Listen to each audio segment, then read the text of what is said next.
Good evening, members of Spiritual and Cryptid Encounters. How's everybody doing tonight?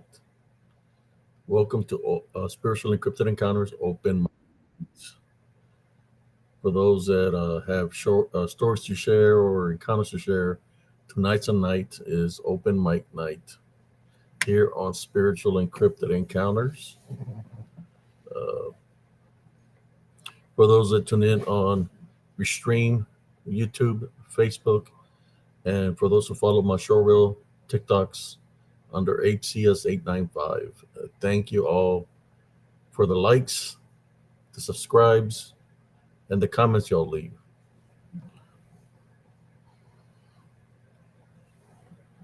We'll share this link to all the groups that I shared to real quick before we get started.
How you doing, Beyond the Box?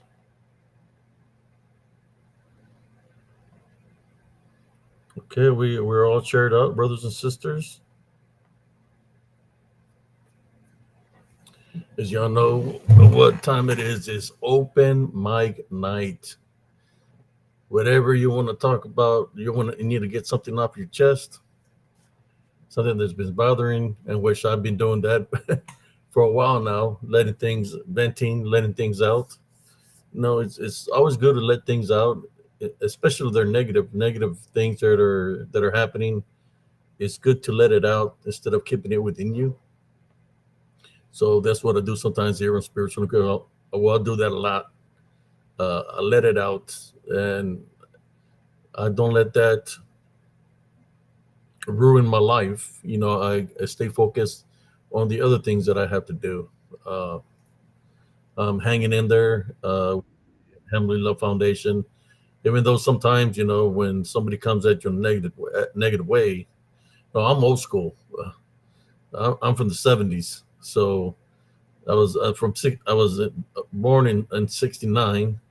So I'm from the '70s, so we handle things a certain way back in the day. When somebody comes at you in a negative way, it's a thing you handle it, person to person, right? Whoever's got the problem with you, and that's all it is. Either you're going to squash the beef or the beef is going to continue. Uh, but I'm not in the '70s now. I'm in 2025. You know, I've been in many situations in that nature when it comes out to handling the business. And I'm still here. You figure you're getting older. The people are going to leave you alone. Uh, but they continue to mess around. That's but they're not. You figure they should have the advantage because I'm way older than this guys, that they'll have some kind of advantage. But I've seen that they're bent out of shape and stuff like that. So Arceus works out. I've been working out every other day, but I still work out. Before I was working out every day. I would do a workout regimen from hell. So it's still within me that if I need to take care of business, I can take care of business. Yeah. If somebody got beef with you, you handle it. You just handle it. Like man, stop the games, and let's handle it. I'm gonna drop a link right now. Whoever wants to join. Wait up. I'm gonna drop the link in a moment here, if it allows me. There it is. I'm dropping the link. I mean, that's the way it was when I was growing up. You know, uh, when your mother gives you the advice, if somebody starts something with you, you finish it. Not for you to start it, but if somebody's got an issue with you and they come at you in a physical way, you finish it. You fight. You protect the vessel, and that's how it is for me right now. People come at me in a negative way, talking all this nonsense. Well, man up. Let's find out what you're about. That's all I have to say to those individuals. Let's find out. Let's find out what you're made out of. But they don't want to take that challenge. The Sarnsias challenge. They don't want to take that challenge because they know what'll happen.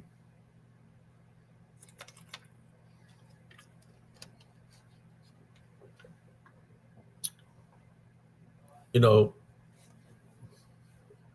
that's like it was in the '70s, in the '80s, even in the '90s.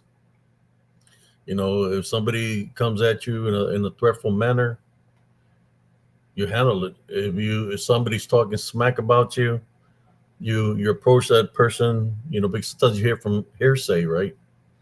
And you look at the person in the eyes and you tell them, I heard you were talking about me. So what's up? What do you want to do? You going to apologize, or we're going to settle it a different way? Which one it is? Which one do you want to take? Because you don't apologize, then we're going to handle it the other way. So most of the times, is these people didn't want to handle it the other way. They would apologize. They said they were sorry, and then I would tell them, don't let me hear you be talking about me again, because next time I'm not going to come talk to you. I'm just going to handle business with you. And that's the way it is for me right now. You know, I hear these people talking all this smack and all this stuff, but they don't want to man up. What are they? Sister Brenda knows what kind of people this people are. You want to talk badly about people, but you don't want to face the guys that you're talking bad about. Then you're lesser than a man. That's how I see it as. In Spanish, we got certain names for individuals like you, people that don't want to man up. We call them panochas. That's what you are. To the people that continue to mess with me daily, panochas. A big panocha. Muy grande panocha. Grande, grande, grande panocha.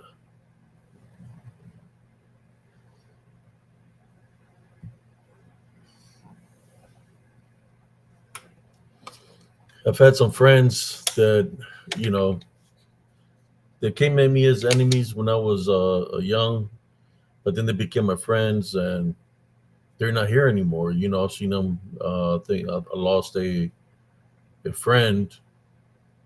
Uh, he always had like anger issues and stuff like that, and he was always trying to fight. We got in a fight in sixth grade, and I had the best of him. And then later on, he was trying to get another fight with me. You know how it is when you defeat somebody, they want to fight you again, so they can try to beat you, so they can say, "Hey, I beat him" or whatever. But I told him, I said, "Look, man, I said, I don't want to fight you. I got no issues with you. They'd be like, the guy over there, you know how there's always instigators. So that guy over there, he said that you were saying things about my mother. I said, look, man, I know your mom. My mother knows your mom. We respect your mom. You know, they're friends. Why would I talk about your mother? You know, if my mother will hear me talking about your mother in some kind of way, that's discipline for me. That's an ass whooping I'll get at home. I have no need or no reason to talk bad about your mother. I don't even know her. And I said, that guy's lying. I said, how about we just go beat his ass because he's lying to you and he's trying to get us to fight. I said, don't be falling for his lies. And again, I told him I'd rather be your friend than your enemy. And I turned around and walked away from the guy. And the guy, you know, he was a guy that was in sixth grade but belonged in 10th grade.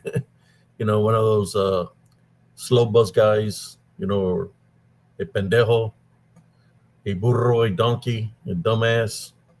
Uh, yeah, he was one of those guys that was in sixth grade but supposed to be in 10th grade because he stayed in the sixth grade like for many years. That was instigating the stuff. But after that, that guy, you know, he became cool with me because I told him I rather, you know, when you tell somebody something and you telling it straight up, you know, that you rather be their friend than their enemy, they take it to heart. They know when somebody's being sincere, and they know when somebody's full of crap, right? So that guy, he backed me up one time where there was this girl that supposedly had broken up with her boyfriend, and she wanted me to. I was a senior, and she wanted me to get on a Ferris wheel with her. How you doing, sister? We got Sister Neville's Angel here, and so you know, I remember her. She had already graduated high school, so she was like my 3 years older than me. She was my aunt's age. You know, my aunt's not that far away from me, so she said that if I could get on the Ferris wheel ride with her, and I said, "Hey, you have a boyfriend?" And she says, "No, I don't. I broke up with him." Blah blah blah. So she gets me on this Ferris wheel, and we're up on the Ferris wheel, you know. And when we go up to the top, she gives me a kiss on the cheek, and I was like, why do you kiss me for?" You know. And she's like, "I think you're handsome." Blah blah blah. You know. So left it at that. So as the Ferris wheel ride finishes, and I get off, her boyfriend is there with two other guys. So there's three guys, and he's saying he's going to kick my ass, and they're all getting ready to jump me. You know, it's going to be a 3-on-1. And, you know, I had my Letterman jacket. It was color blue. It had the Bearcat, you know, because I was in track. So I'm getting ready to fight him, and I get in my stance ready to fight the guy, and out of nowhere, I just seen like lightning, like three, because they're moving so fast and they get tackled to the ground. These guys get tackled by three of my friends that were football players, which was the guy that I told the guy that I said I'd rather be your friend than your enemy. He attacked that guy that was gonna beat me up, which was a girl's boyfriend. He started pounding on him, and he had a nickname. His nickname was Weapon, right? Or it still is Weapon till this day, even though he's not amongst us. So he was tearing him up, and then this other uh, good football player, he played offensive defense. His name was Ramon, or was it Raymond? Uh, he tackled that guy, another guy, and some other guy tackled the other guy. They start beating him up, and they're like, "Hey, you don't have to, you just leave. You don't have to worry about this, guys. We got him." So they they uh they beat the crap out of him, and I just walked out without a single scratch. No, but that's what happens when you have friends, right? More friends than enemies. You know, that I didn't even have to dirty my hands because they had my back.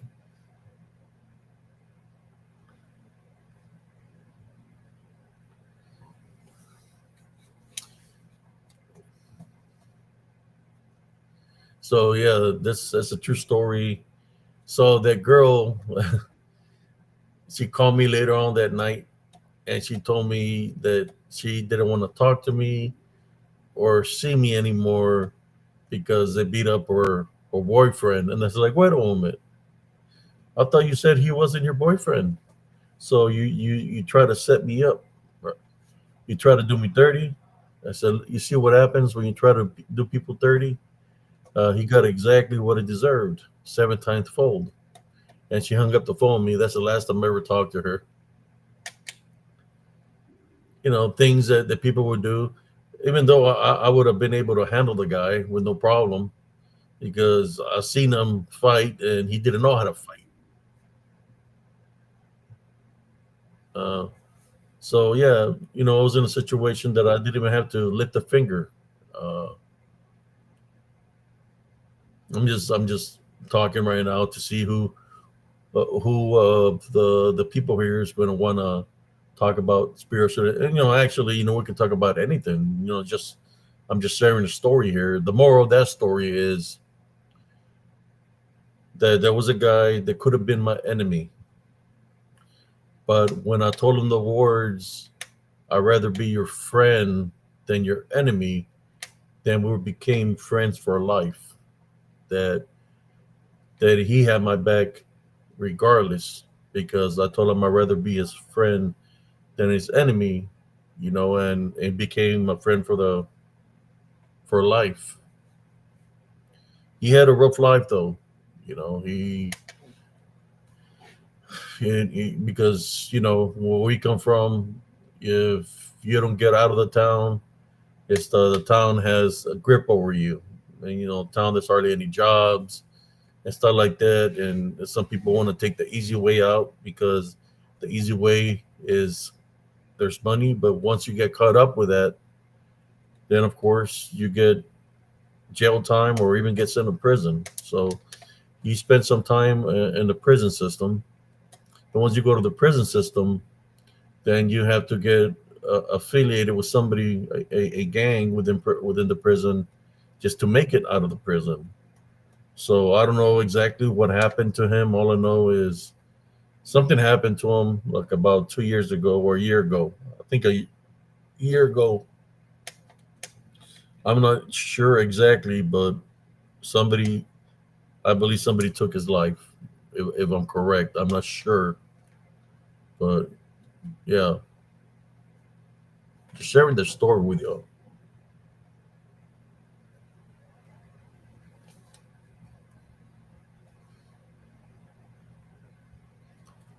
Well, you can hop on right now, Sister Cynthia, if you want to share something. Let me drop the link since you got an early. That's why I started the live early for those that have appointments or they have to go to sleep because they have to go to work. I decided to go a little bit early tonight, uh, so y'all be able to jump on and share a story or something to whoever would like to do that.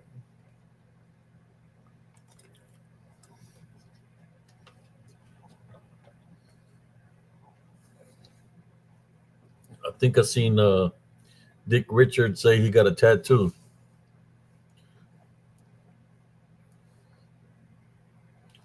While I was sharing my story, I was reading the comments. I don't got my glasses on, so it looks a little bit blurry right now. Let me change the lighting. I think it's a lighting.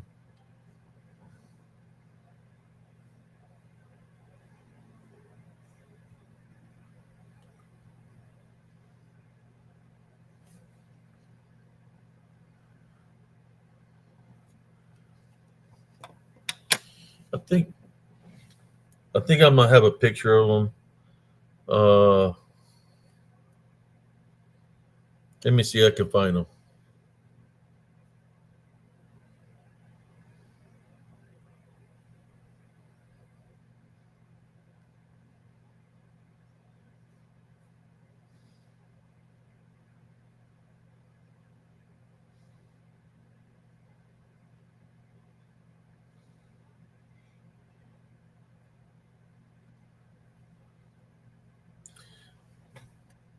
My cousin, got married to his sister.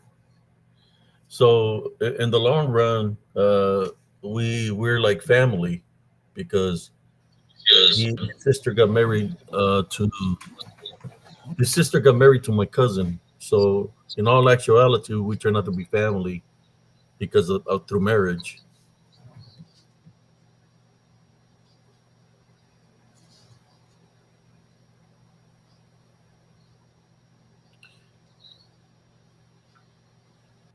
No, I can still read it. It was the lighting that was blinding me over here. I think I need to lower it down to the lowest as possible that I can. I think that's too low. Maybe bring this in closer a little bit. There we go. Let me see. I can change that a little bit. Is that too dark? How about there? There we go.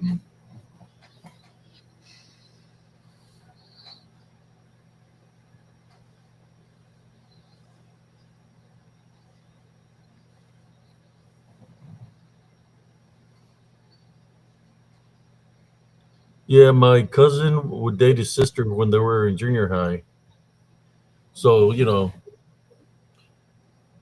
want to, like I told him, rather have you as a friend than an enemy because I mean he's dating my cousin was dating my his sister at the time. So why would I want to get in a fight with somebody that my cousin is dating? But it was just a guy that was an instigator. But yeah, my cousin got married to his sister. I mean, he had got married before. His first marriage was somebody else, but then he got remarried, and he got married to his, I guess, high. I'm gonna say high school. I think they might have been dating in high school too. High school sweetheart.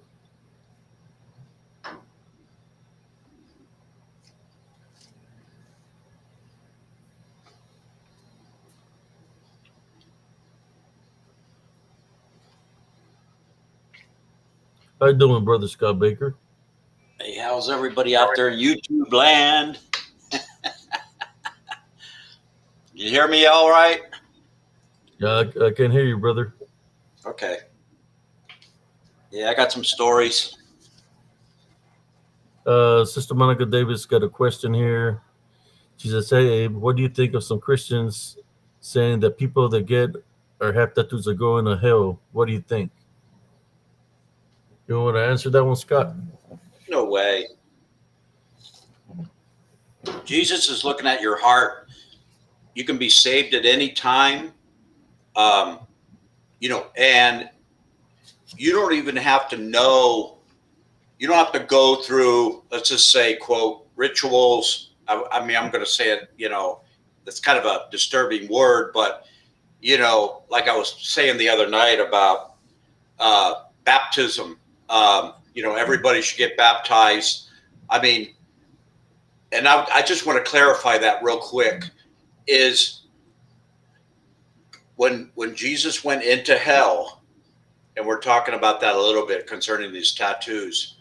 Um, I brought up the fact this baptism and what that signifies is the death and burial, the same thing that Jesus went through. So when we get baptized, we go down in the water, that's death. And then when we come up out of the water, it's, resurrection. Okay. That's basically what this baptism, if you guys didn't know that, that's what it's referring to. But honestly, I don't think, it's like, I know many people. It was a lot of people that are in the Navy, the armed forces, is they get tattoos, and they're still Christians and everything. And I think it's a lot of misleading things about you shouldn't do things to your body, and but personally, I don't believe that. I believe Jesus is really looking. We all remember we're all sinners. We've all fallen. So we're fallen 100% short, of being perfect, right? So he doesn't expect us, to be, as long as we I would say, as long as we like, you know, and Jesus is reading our heart. If we're sorry, you know, like, that all, maybe I shouldn't have done all that, tattoos. And there's a lot of people that are getting those tattoos taken off, but it's very costly. And, but me personally, I don't think so. I think Jesus is looking at your heart. And okay, let me ask you this. What if a person tattooed, right, and they had a crash, the car was on fire, and that person went in and rescued that person and dragged him out of that car to save his life, right? So, you know, who's right and wrong there? This guy saved somebody's life. So if the guy was tattooed like MS-13 all the way from the head to the toe, you know what I mean? He saved some person. So I think it's still, it's an outward appearance. Jesus is not looking for outward. He's looking for inward. That's, that it's kind of a cliche in a way, but that's what I believe. It's all in the heart, It does say in the Bible, if there is a member that's that's not good, get rid of the member of the body, right? Or the member could be spirits, right? If there's a something in that nature. Right, you got to remember, God is a forgiving God. Or Jesus. Look at the apostles. Some of the apostles were killers, right? They came from different walks of life, and he gave them the ability to even cast out demons. And I mean, all those disciples, they all have super problems. I mean, Paul even comes back to Jerusalem and it's like, what are you guys hanging out with the evil guys for? Eating dinner with the evil guys, I mean, I mean, you know, I mean, these people are. The flesh. When we die, that stays behind, turns into dust, or whatever happens to the flesh. Right? It's about the spirit, your spirit, the Yeah, works that you do. That's important. yeah, I got a tattoo on my arm, yeah, and I got a tattoo on my shoulder. This one's I yeah. got them after the military, but that the tattoos that I have doesn't make me who I am as an individual. It's the Right. works that I do that makes me as an individual. I You mean, never I've see read the that before. tattoos Yeah, because they're covered up. You don't see them. I believe yeah, there's even priests they have tattoos. yeah. Catholic priests that have tattoos. So yeah, it's not about your Yeah, appearance. it's like, It's well, why about aren't you wearing a what's cross? within you, the works that you do. All these certain things. It's all flesh. It's all this whole concept of, you know, you see a priest and he's dressed up, or somebody is wearing a cross, or somebody has all these rings on their hands, or this or that, and you're looking like you're looking at the wrong thing here. Who cares? Who cares? What if that person is a healer and they don't know that? So you're gonna persecute this person because he's got earrings in his nose and his ears, and the person goes to a hospital and he's healing people, and then you find out, oh, this guy, you know, it's God can use anybody, and and anybody can be There changed. was a story, if I might add, a story where there was a man riding a donkey, and there was a man that was laid out on the road. I guess he was either sick or hungry, Hmm. and the man on the donkey passed him up. Didn't even stop by to help him. As he's riding the donkey turns around and talks to him and tells him to go help him. So, if the Heavenly Father can use a Yeah, donkey to send a message to somebody to help somebody, then all is possible. yeah, So he used the donkey as a vessel to send the rider a message to go Yeah. help out the guy. Yeah. He got You off the know, donkey and he went to go help that person that was on the side of the road. I mean, that's such a minor thing, about because I read something about that too, like tattoos, oh, you know, uh, that's against God, or whatever. You do things to your body or whatever. And, you know, I mean, I haven't really researched that deeply, but there's a lot of misinformation out there. And, you have to really use common sense and think with your heart and say, and think about examples that, you know, that, well, what if that person did this and that? They did something good. So, you're going to hold them because they made a mistake or they did it on purpose or they did it for the show off or you know whatever they did it for. I mean, no way. It just you know I've run into so many people that you know that have done really good things, and Check. especially inmates. I've met so many inmates. I work with inmates, and Hey, there's one they of the things that people were doing, brother, on Leviticus.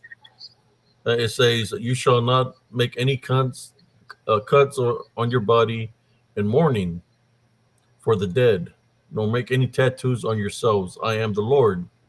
And then it says in other scriptures, God punished all the Israelites for wearing earrings because they were doing okay. it All at a right, feast so for the that's where idol Baal.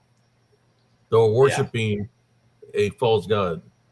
Well, here's the thing: Jesus came and Uh, established the New Testament, the New Covenant.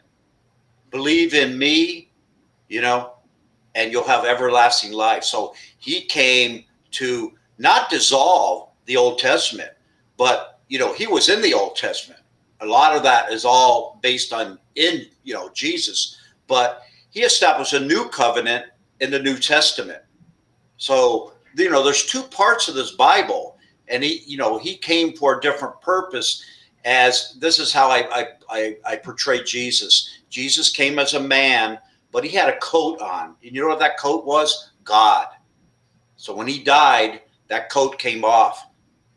You know, so that's my understanding of it. But I think he established a new covenant that I mean, there's a lot of harsh things and stuff like that in the Old Testament.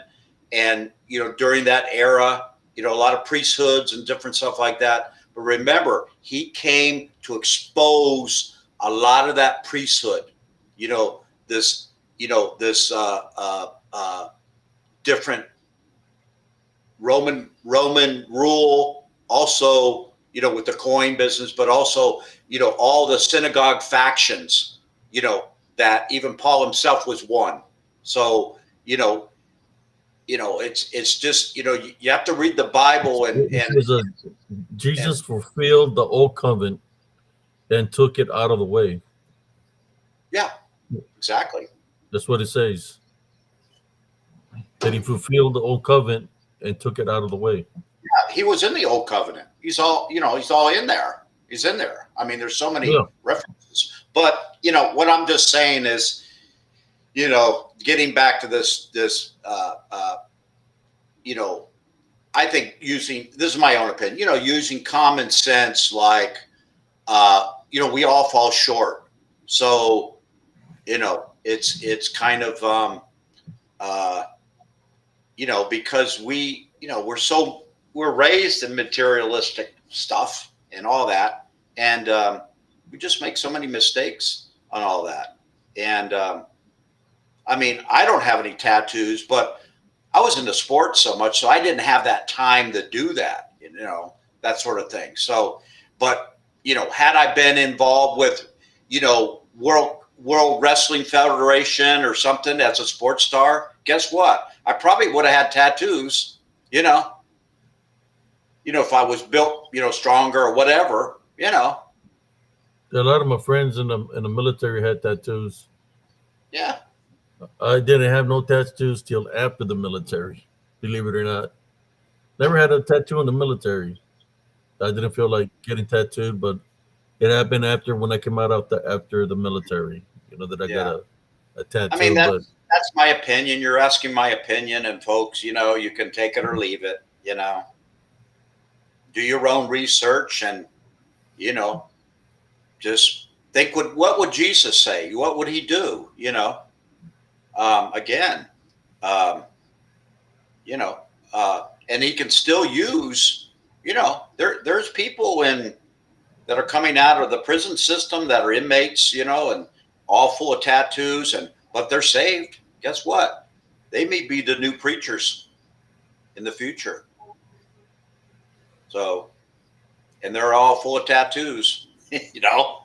So, you know, because I work with a lot of Native American Indians in prison system, and that's another subject matter about. I think they're also uh, uh,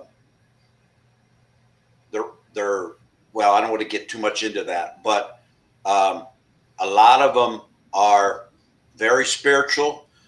The tribes of Native American Indians are super spiritual, and I had a gentleman live with me for like 8 years, and he was a Navajo or Diné and tribe. The Navajo is a white man's word. I think I brought that up once. The white man gave him that name. That's not really the true tribe name of Navajo. It's called a Diné, Denet. I think it was like apostrophe above it. But he went up to the reservation to preach Jesus Christ, and I think he might have had a tattoo. I'm not sure. I can't remember.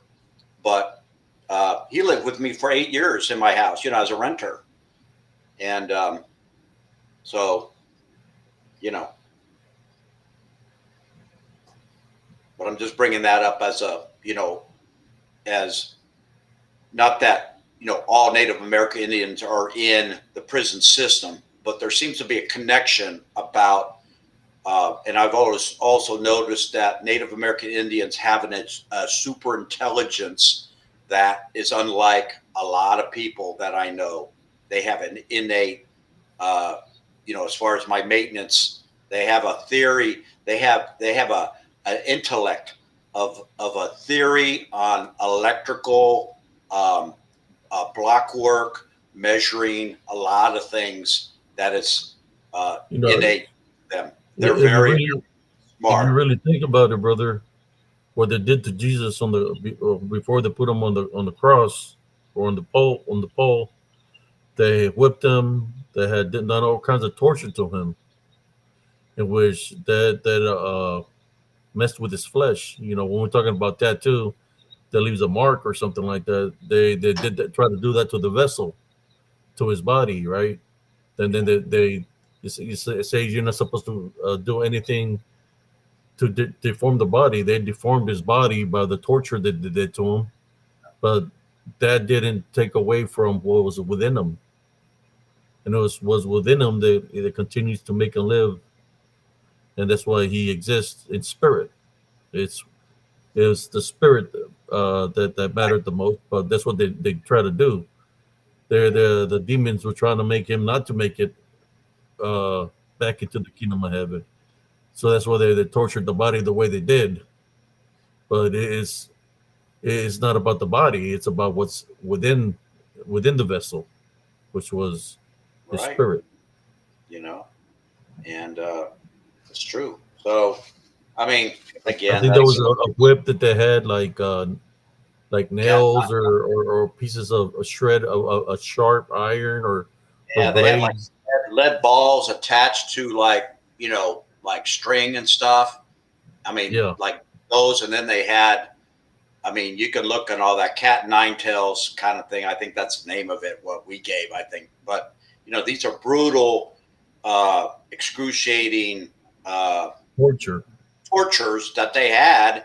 It's coming from the Middle Ages through Rome and the Roman Empire, and if you don't follow their rule, you're gonna get you're gonna you're gonna get severe tortured. you know. It's kind of like So when you have people that they have a negative attachment and they start the suicide, they call them cutters. They start cutting themselves. That's what they're trying. The demons are trying to do yeah, is like trying to, because it's against in the it's supposedly in the Old Testament, so they're trying to damage the vessel so that it won't make it into the kingdom of heaven. But it's not the body that makes it into the kingdom of heaven. yeah, It's a spirit. That's yeah, what matters. It's a spirit. yeah, yeah. So um, Okay. I don't know if you guys have listened to. You can go back, but concerning the flooding of Kerrville, is it Kerrville or is it Kerr County? I can't remember, but It the was Curville. Kerrville. Okay, so they had a recent one of the women. She has a testimony. You guys can look that up, and it'll bring tears to your eyes. Uh, she was pronounced dead. The water came in, but it's a story. She tells a story of how she died in that flood. This is recent. You know, the husband and the daughter, they survived. But go ahead and look on YouTube about that story, and talking about, again, there's another verification about Jesus is real, the kingdom of God is real. It's a near death experience kind of thing, and that was just recent. And I heard that a couple days ago. I listened to it, and it's like 45 minutes, but you can look it up. I always get these little stories that come up or whatever, and I always gravitate to that kind of stuff because it really builds your faith. Like you see these, what how God is going to use somebody. Again, he's like, she's pronounced dead, and they work on her for like 20 minutes, and she drowned, and but she has this meeting with Jesus Christ, and it's kind of like, you've got a job to do. You're not finished yet, and you've heard of He millions. uses her as a vessel to do goodness, Yeah, to send the yeah, message out. He uses people. He's used people throughout history in that way as the walking miracles. yeah, Use them as to share their testimony that Jesus Christ does exist. exactly. You know, and I love hearing these testimonies. You know, it's so wonderful. I mean, it's beyond wonderful. You really hear these stories. So you know, I'll drop the link there. Does she say she can go now? I can go now, brother Abe. My hand is hurting very badly. Good night, everyone. Okay, I had dropped the link there. I was waiting, but if you have to go, that's fine. Thank you for tuning in, Sister Cynthia.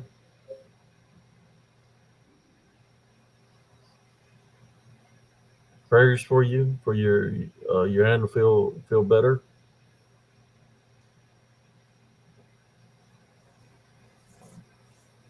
I mean, it's good for people to ask questions because whether they're right or wrong, I don't have the answers, but it's all about finding, debating and having a free forum to talk without without prejudice, or without because people have stuff to say, and um, to converse and stuff. That's why this platform is really great because um, you know it really opens up stories, just like Jesus saved that woman. Like, she's got a story to talk about, but also she's got a job duty that needs to be performed, and she's going to go and do it. And so it's kind of we have a job here to do too. Don't don't So let don't let negative thoughts or what people say in social media affect you of your relationship with Jesus Christ. right, Just because they're saying that you're condemned because you have tattoo, that's not necessarily true. If it was true, then I wouldn't be here right now. When I was being spiritually targeted in Elms Grove, I continued my faith and prayer in Jesus Christ, and I was trying to figure out what was the opening that I had, and I figured it out. It was unforgiveness. Once I forgave, then He stepped in and took care of business with His unseen forces that were coming up against me. So I know that He's not going to forsake you because you have a tattoo or a piercing. You know, piercings go away. No, of course, we can always ask God for forgiveness and repent for our sins, and He's going to forgive us because He's a forgiving God. So there's many ways to look at this. You know, He's not going to forsake you. He's not going to condemn you. Uh, that's why you pray. You know, He'll answer your prayers. Yep. But the Yep. enemy, right? When you hear this things on social media, they want you to think, well, you got a tattoo, continue to sin because you're doomed. No, that's not true. Yeah. That's not true at all. But they want you to think that way, so you can say, well, shoot, I'm screwed. It says right here that if I got a tattoo, I'm condemned. That's not the case. Yeah. I But mean, the it's pretty this was the silly. force put it on social Yeah. media to see for how many people fall for that. Yeah. And I mean, I bet you that person that plays on social media doesn't even have a relationship with Jesus Christ yeah. to know that forgiveness is part of love. Right. Yeah. Yeah. Exactly. And that's the main point right there. You know, you have to have forgiveness. Abe, you mentioned last night you were talking about that situation where you were down by the creek, that elm thing, and something came down from the sky and put you down, and then you had prayed and stuff, and you felt that pressure being put down on your Yeah, shoulders. Well, you were, tons, yeah, tons. It felt yeah. very heavy, like a lot of And weight. here's a story that's that I had brought to my mind, because you're bringing these stories out that in my mind is ticking like, well, something like, I was thinking about something that happened to me, but on the good side, okay, on the good side. So real quick, you know, I worked retail, and this was my fifth year in retail, and I wanted to get out of retail and stuff because I was like, man, I got to get a real job and so forth. And it was sporting goods, and I loved the job, and I believe God gave me that job because I always used to go to sports stores and say, I want to work in one of these one day, and sure enough, He gives me this job. But I'm 30 years old at that time, and they had an employee that was he was like 18, 19, or 20 or 21, something in that range. Okay. Now, if you guys remember back in the late 80s, they used to call these young professionals GQ. Do you remember that word? Like your GQ. You had the hair, it was greased back, you had the Like a chains of model. your neck. Yeah. As Abe, you're probably familiar with that. Everybody, they're all dressed up, so we had an employee that they hired, and he was very extroverted. Like I was pretty conservative and introverted, but I knew sports inside and out. But he was like real flashy and real, almost like you got jealous. I basically like, I'm not a jealous type, but it's kind of like, it's almost like it's embarrassing, and he's like, waiting on people and, that sort of thing. And, he doesn't really know that much about sports, but he's got this, this persona that is just like he should be working in Macy's, something like that, and this is like a mom and pop sports store, and it's like, but the boss does things like, you get younger people in, and all that sort of thing, and he was very, very smart on, because he hired a lot of people for two stores, to wait on him, and that's how the key to make money in retail is you're helping the customer, what they need, give them, what they need. And not like today, you go into these stores, there's nobody there. You go into Home Depot, you go in these sporting stores, there's nobody in there. Nobody will help you. So anyways, so he's flamboyant, right? Abe and everyone, listening, you can kind of, and he's got this loafers and the pants and the belt and the chain and, the shirt with the, it's unbuttoned, down low, and his hair is greased back and it's like blonde hair. And, he's good looking. He's like a Swedish kind of looking guy. Now, I'm not going to say his name, but here's the story. So, when I started working, they pranked me a lot, at store. And, you look back and, it's pretty fun, to prank people, your employee, you prank each other, right? So we all do that, mainly guys. I don't know if girls really do it, but, so those guys, they would prank me a lot, like they would say, hey, Scott, you got a phone call? And I'd go up to the phone and I'd have chili back there and they put like red hot pepper, in my chili, and then come back and say like, well, how's your chili doing? And my tears are like, my nose, and I didn't know, sort of thing. But, they were pranking me a lot, doing stuff like that. And I don't want to go too many of stories of them pranking me, but, so, I'm, seeing this person, and I started doing, I started thinking about a prank, or I actually did some prank. I don't know what it was, but, I stopped in my tracks and I'm going like, you're carrying on the same stuff that you didn't like, Scott. I mean, I'm speaking in my mind, you were pranked and you really didn't like that, but yet you are continuing this same kind of tactic, or I don't know if that's the right word, but the same. Behavior.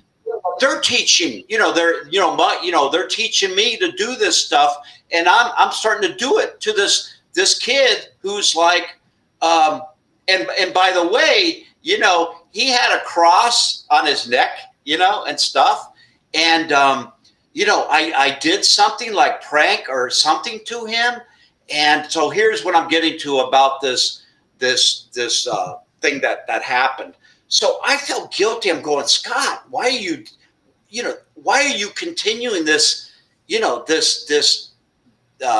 hurtful kind of thing? You're continuing what they're doing to you, and you never liked it. So why are you doing it? So, I stopped in my tracks. So I said, and this guy, again, I'm 30 and he's 10 years plus younger. So, this is a big age difference, right? And, I'm like 5'8" and he's like 6 foot. So I go up to him and I'm just going to say first names. I go up to him. I say, Tim, I'm really sorry. I apologize for what I did, for what I said to you, or whatever it was. And you know what happened, Abe? I felt something physically lift off my shoulders. This guilt, that lifted. What I'm saying, like yours is different, but I physically felt something by apologizing that it was wrong and coming to him, to say, I'm sorry, and I'm like, I hardly did that at all in my life, but I realized like, this is not right to do something on somebody that doesn't deserve it, or he's a nice guy too and stuff. And here I was doing this behavior, but I physically felt like, I'm just going to use this metaphor, like a monkey was on my back and it got lifted off, that weight, and I wasn't saved. I didn't know anything back then, about stuff. And, but I physically felt something like, oh, I feel pretty good by saying that, So, I look back on these stories, through your life, and it's like, wow. I mean, Jesus is like, like, congratulations, you apologized for something you did, maybe hurtful, to that person, mentally or, whatever, spiritually.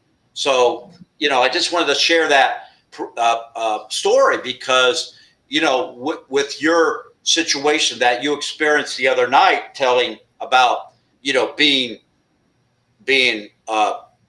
tackled from above and put down to the ground, that in the spirit realm there's an activity that physically is hurting you.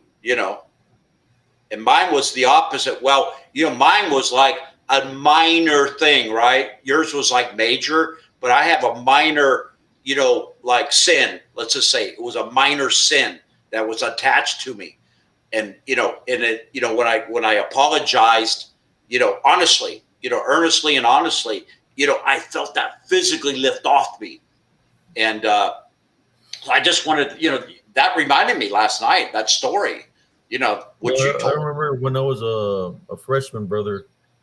Uh, all the senior, you know how the seniors will mess with the freshmen, call them fish.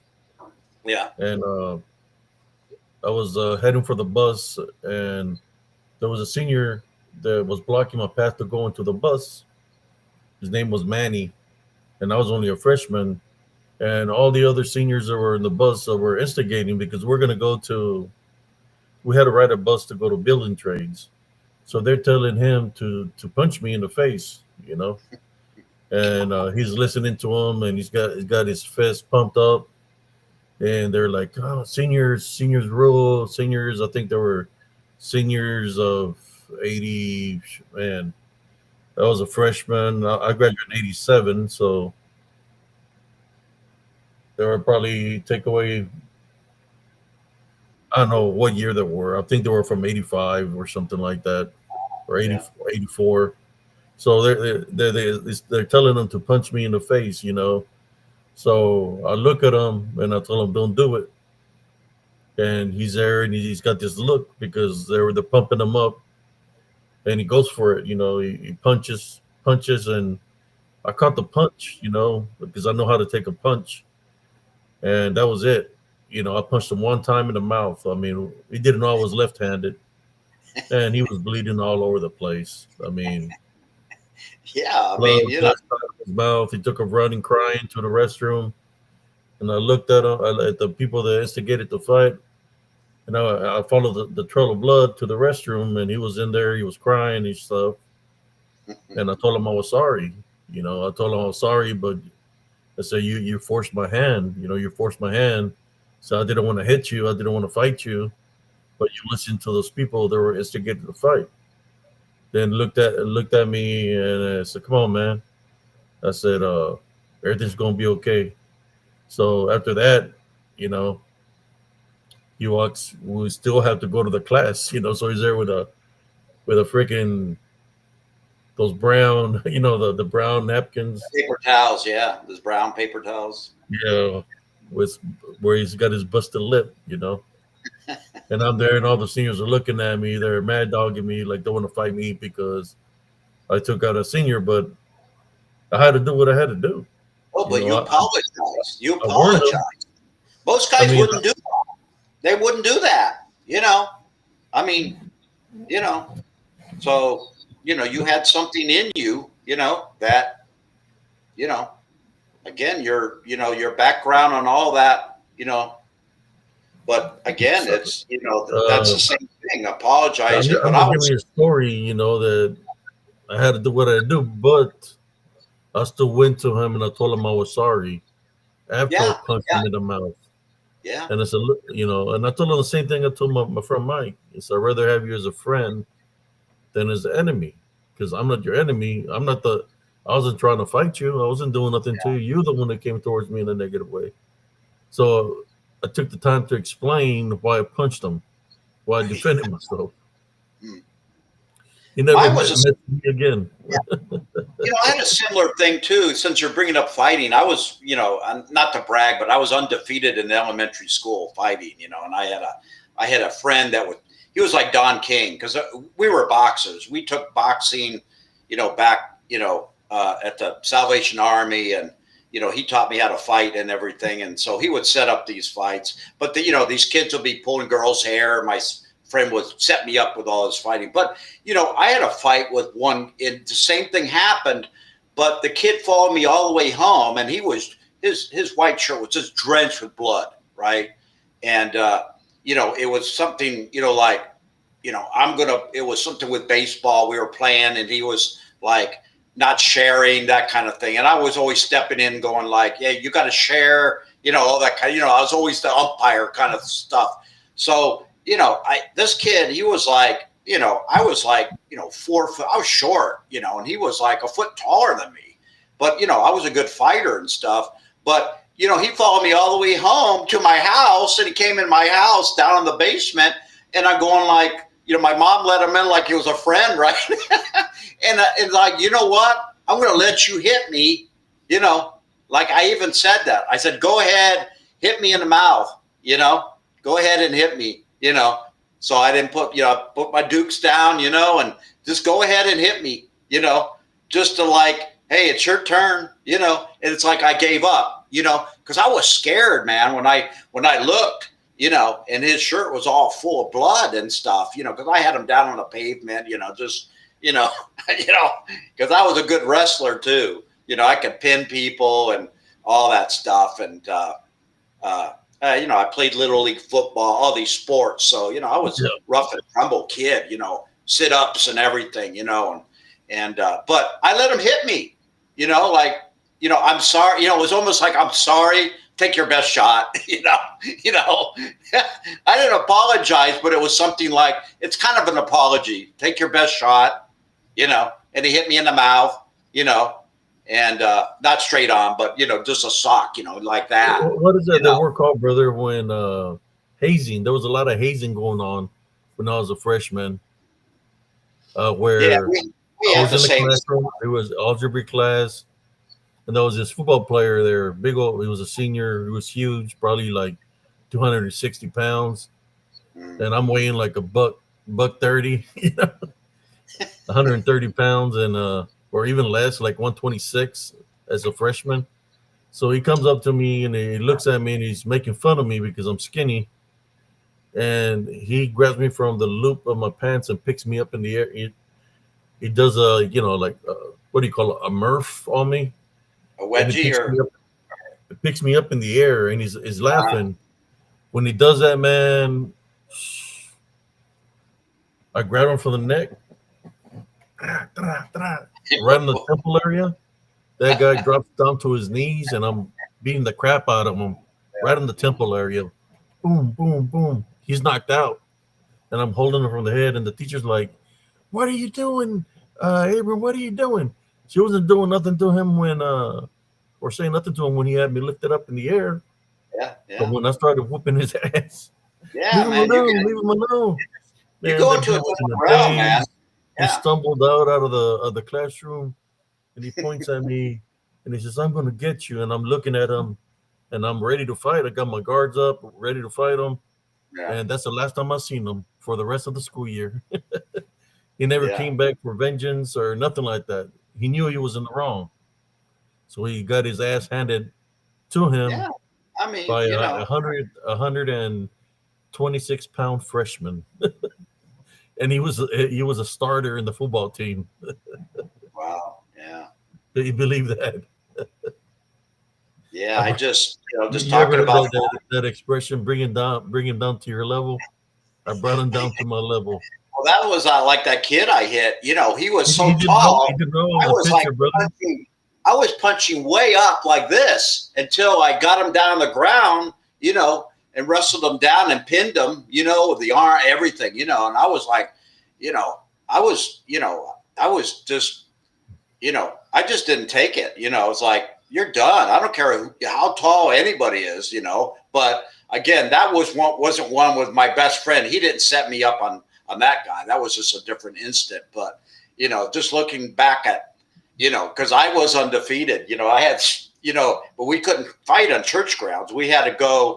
I'm talking about third, fourth, fifth, and sixth grade, and you have to go off church grounds to fight. So we'd go to the church. We would go to the church It'd be grounds, like a and mob of everybody kids making and all circles. I the kids would remember. circle around, and here's Scott boxing, because I was a boxer, and then I could tackle because I played football and all that stuff. So, it was boxing, and then it was wrestling, and then it was, tackling, pinning, and then just, and, Okay. No, oh my God, but everybody's like, they're all, I mean, my friend would say, Scott's fighting after school, and it would be like some kid pulling a girl's hair. And, Jeff would say, oh, Scott will fight you. I'm going like, don't do that.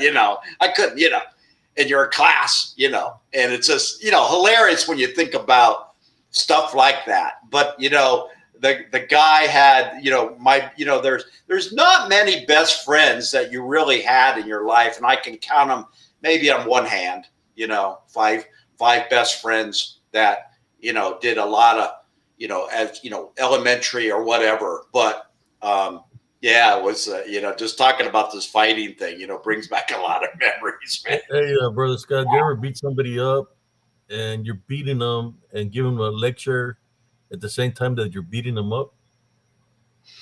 You ever done that Yeah, I mean, before? I used to say I'll tell them why I'm doing the beating on them and giving them a yeah. lecture. I used to lecture people when I'm beating them up at the same time. Well, I would Like, say, do you give up? the Do you goodness of give? me is trying to teach That them a was, lesson, but I'm yeah. still teaching them the other lesson. So No, they're I don't. learning two lessons at Yeah, once. I don't think I did that. I was always like, do you give up? They say no, and this, just keep going, Do and you know God, why I'm oh my beating God, you up? yeah. And my mom, she'd say, they would go. My Better parents would shut go, your mouth yeah. next time. Stop Well, my this. parents would go on vacation. They said, "Don't. I don't want to hear you fighting when we get back." And and sure enough, I did that a couple of Oh times. man. But it's yeah, we have to get off school grounds and go to the church because they always had grass, around the church, So it was always a scrap on the grass, But yeah, I just trained. That was, it was weightlifting in third grade. What you did is, it was, bodybuilding and boxing. You know, uh, they didn't have, kung fu. They didn't have, but it was boxing was big. Back in the '60s and Because of '70s. Muhammad Ali. Yeah, well, I'm '60s was like huge, and I would listen to those fights on the radio and stuff.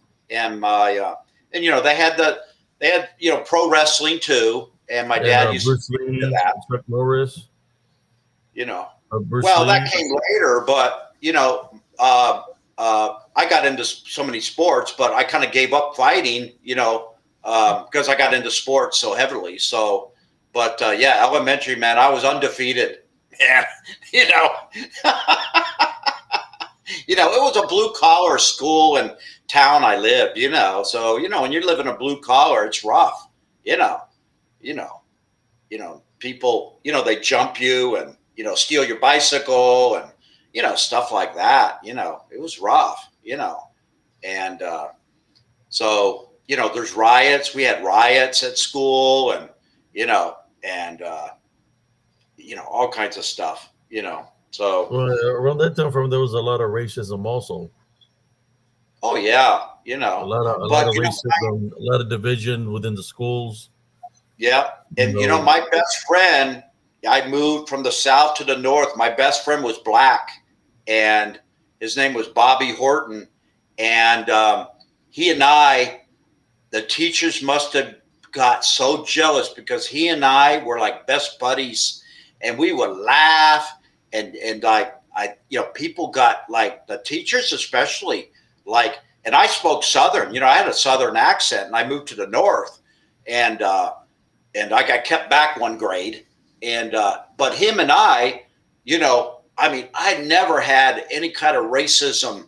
I always looked at people like they were invisible on color, skin color, even to this day. And but he was my best friend. He was my best friend, and so that racism came a lot about these riots. Martin Luther King got shot, and there was a lot of racism that started back then. It started on that. you know, kill Whitey. Whitey did it, that kind of thing. And so, not to get too much into that, but yeah, my friend Bobby, man, he was my first best friend that I had, you know, and it was really, so Sorry about that, folks. We're talking of reminiscing of the past. yeah, you know, I got a cat story, and another animal story. I was thinking about, um, you know, I had a house, and this cat came. It was a stray cat, and I took the cat. It was a female. It was a black cat. So I took the cat to the vet, and the cat, it had nothing wrong with it. And I think he got like one shot, maybe of something. I don't know, parvo. I don't know. I can't remember. But the cat was, I never took the cat back to the vet at all. So this cat lived 15 years, and her name was Princess. And so I moved to a different place where I'm at now, and the cat had some sort of, I think it was probably cancer, maybe, but the cat was meowing, and the cat was getting real thin and everything, and she was 15, and she started meowing and meowing and meowing, eating a little bit, meowing, meowing, very thin, and she was my buddy.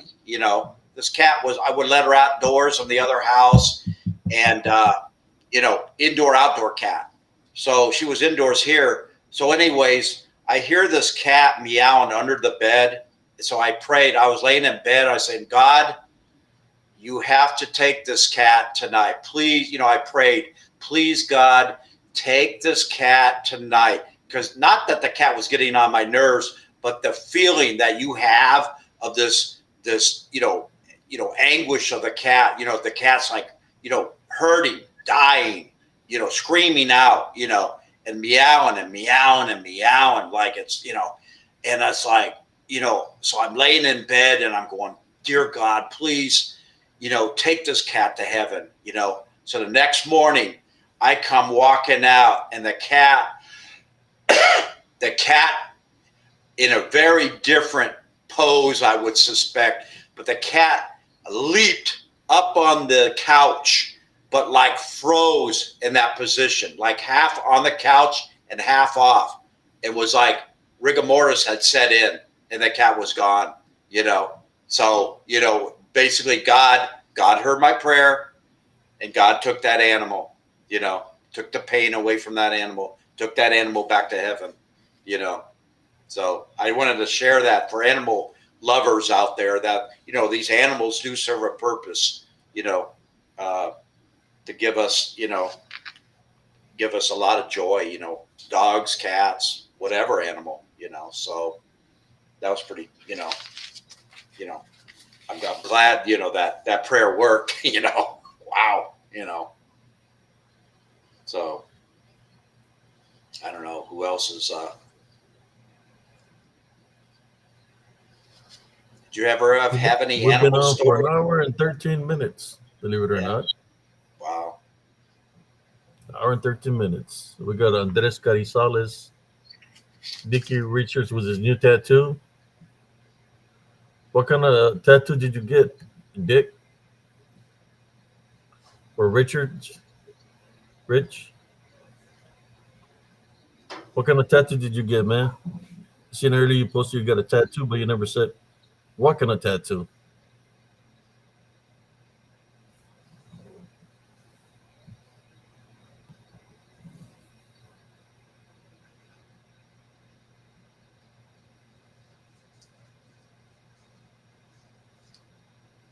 There's so many different styles of tattoos around the world. I think the tribal ones, or the one the Samoans make them a certain way. The people from Japan make them a certain way. It's just different techniques with different equipment to make tattoos on the body. Yeah, some of them have the full color. It's green and blue. It's like the whole arm, and it's like, looks beautiful. I wouldn't do it, but these are like girls, in the military, and you know, they, they'll put their gym clothes on or something, because they have their regular uniform on or whatever, and take it off, and it's like it almost looks like a sleeve that they're wearing, and it's like, like, how much does that cost? Like, you got the money, to spend to do that. It's like, I He don't said he's know. Dick is trying to get his a a tattoo on his chest. That's what he says. I know of what. Are you trying to get Moby Dick on your chest to match with your name, Dick? You remember when Moby Dick came out? That was a good movie, man. The Yeah, black old and white. MGM. Yeah, Man, I like used to love watching that one. That Gregory was Peck. good. I think he was the guy, and yeah, we used to watch it black and white, and we would say Moby Dick's on. There wasn't much on TV. These movies, and it's like, you know, you know, we were just enthralled. Everything was so simplistic back there. I'm talking about the '60s where I grew up, and you know, these movies would come on, and everybody would like yell out. Like not like today. It's like, who watches movies? Everybody's gaming and doing other. Yeah, God, I you know. remember the movies, the dollar movies, man. And on the weekends, it was a dollar matinee all day long. You just go pay and sit down and watch like 7, 8 movies. They have like that for the all Yeah, day, I never man. did that. I never did that. I was playing sports. Like, oh my God, I mean, I was gone. I'd leave in the morning. Even my friends would come up. My mom would let them in my bedroom. They would come up, and I'd be in my pajamas. My mom would let you go up there and wake them up. Because I would stay up late, game. I was watching Creature Feature and all these. I was up till Oh, back east. You go to bed like 1 o'clock in the morning. You know, and the news comes on at 11. So Creature Feature comes on like at 11 or midnight. Werewolf movies and all the it's like I was watching all these movies and stuff late at night. Parents go to bed and stuff, and but no, I never did that matinee stuff. I remember it was cheaper, that's for sure, but I didn't have the money, at all. I didn't even have, a dollar, you know. I never got an allowance or anything, man. And if I put a tooth fairy money under the pillow, my brother would take the money, man, and stuff, Dick Richards, I do have Ike's sister here in attendance.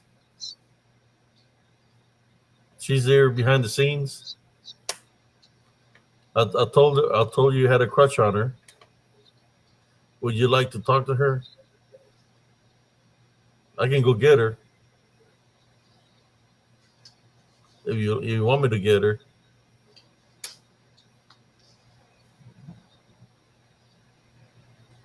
It's your call, man. You said you want to get married to her. I mean, I got her nearby. I just have to get up and get her.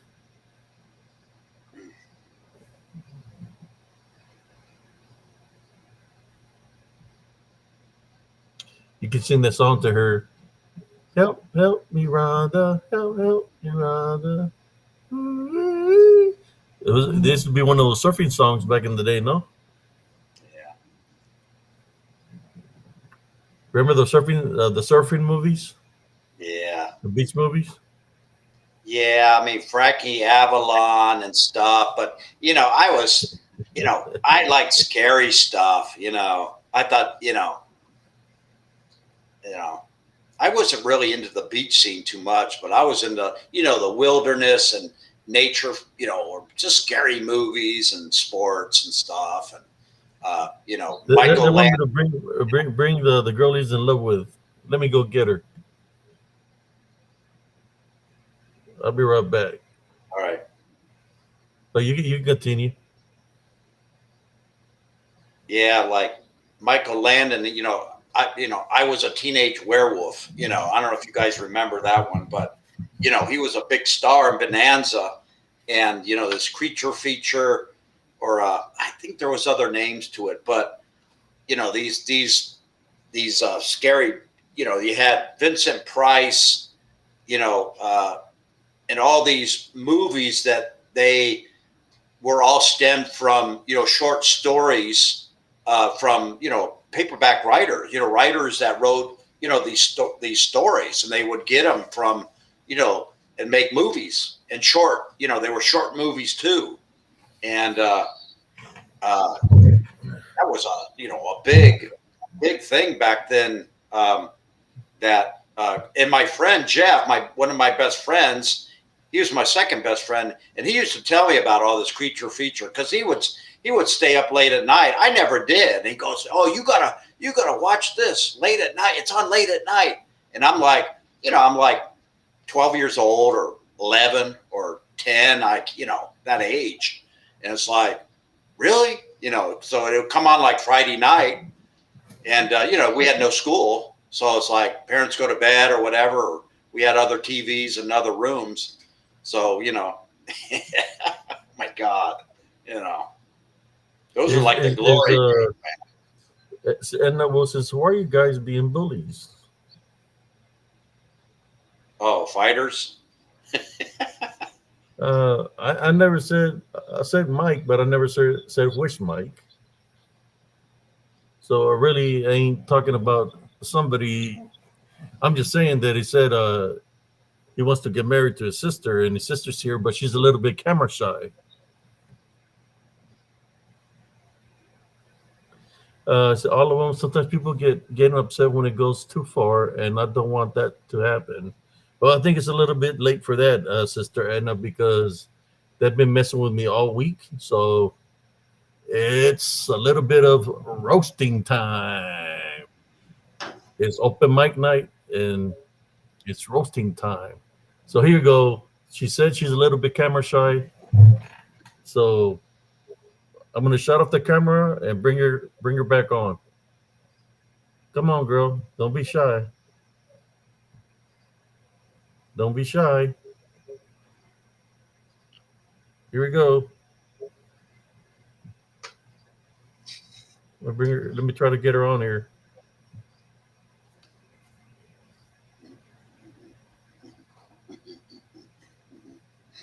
You be the werewolf. Let me try to get it back. There we go. Uh,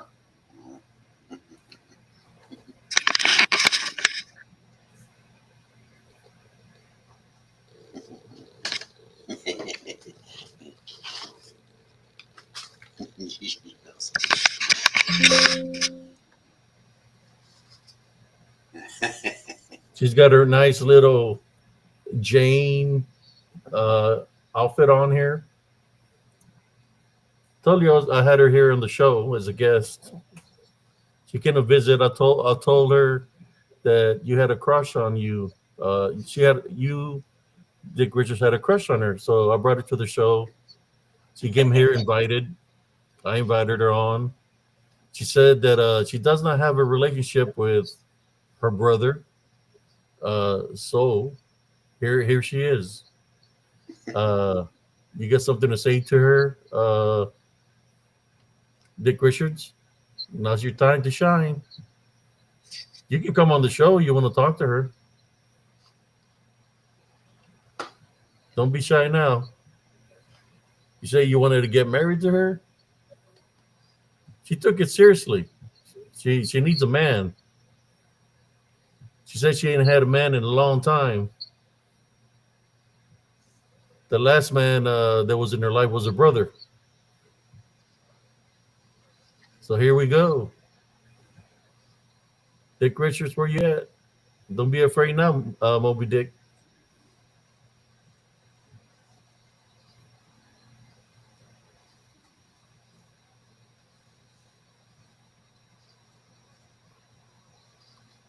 Moderators, if you see somebody getting out of hand, you already know what to do. There we go.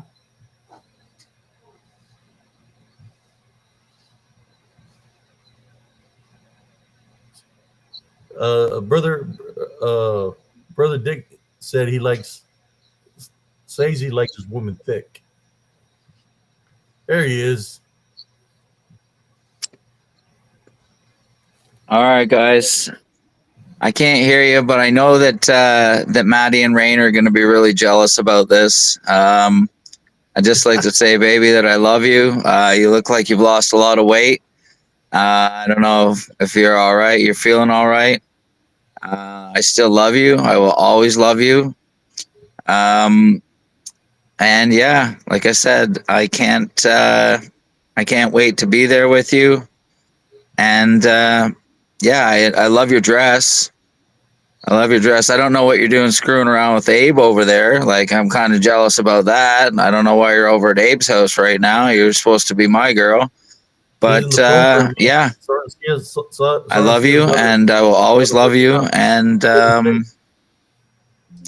like I said, Maddie and Rain are going to be real jealous about this. I Keep know it better Sailor off, man. Nemesis is going to be like crazy jealous about this as well.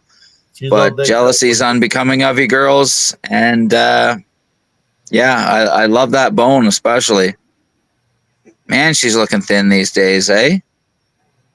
That's man, she's one good looking pig. See you guys later.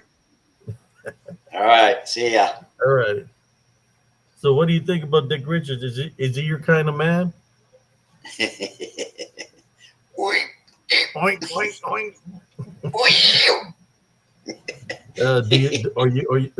Do you like him? Do you approve?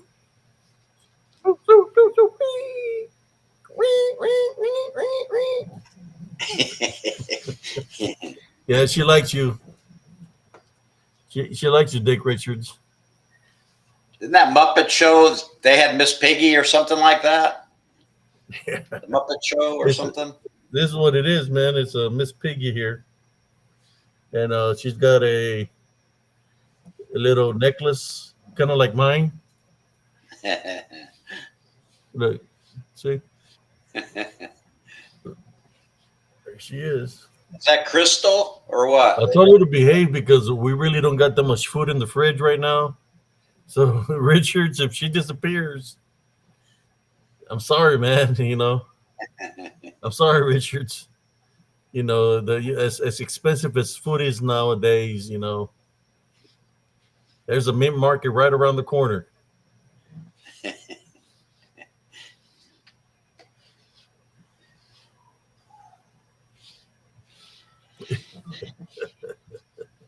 Dick Richards.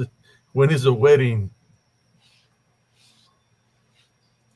It's okay, Dick Richards, if she sits on my lap for a little bit.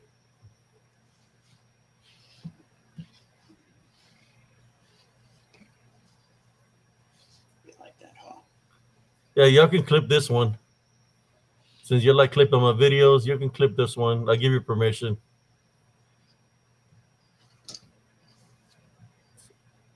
She's sitting here in my lap looking right at me. She's all happy.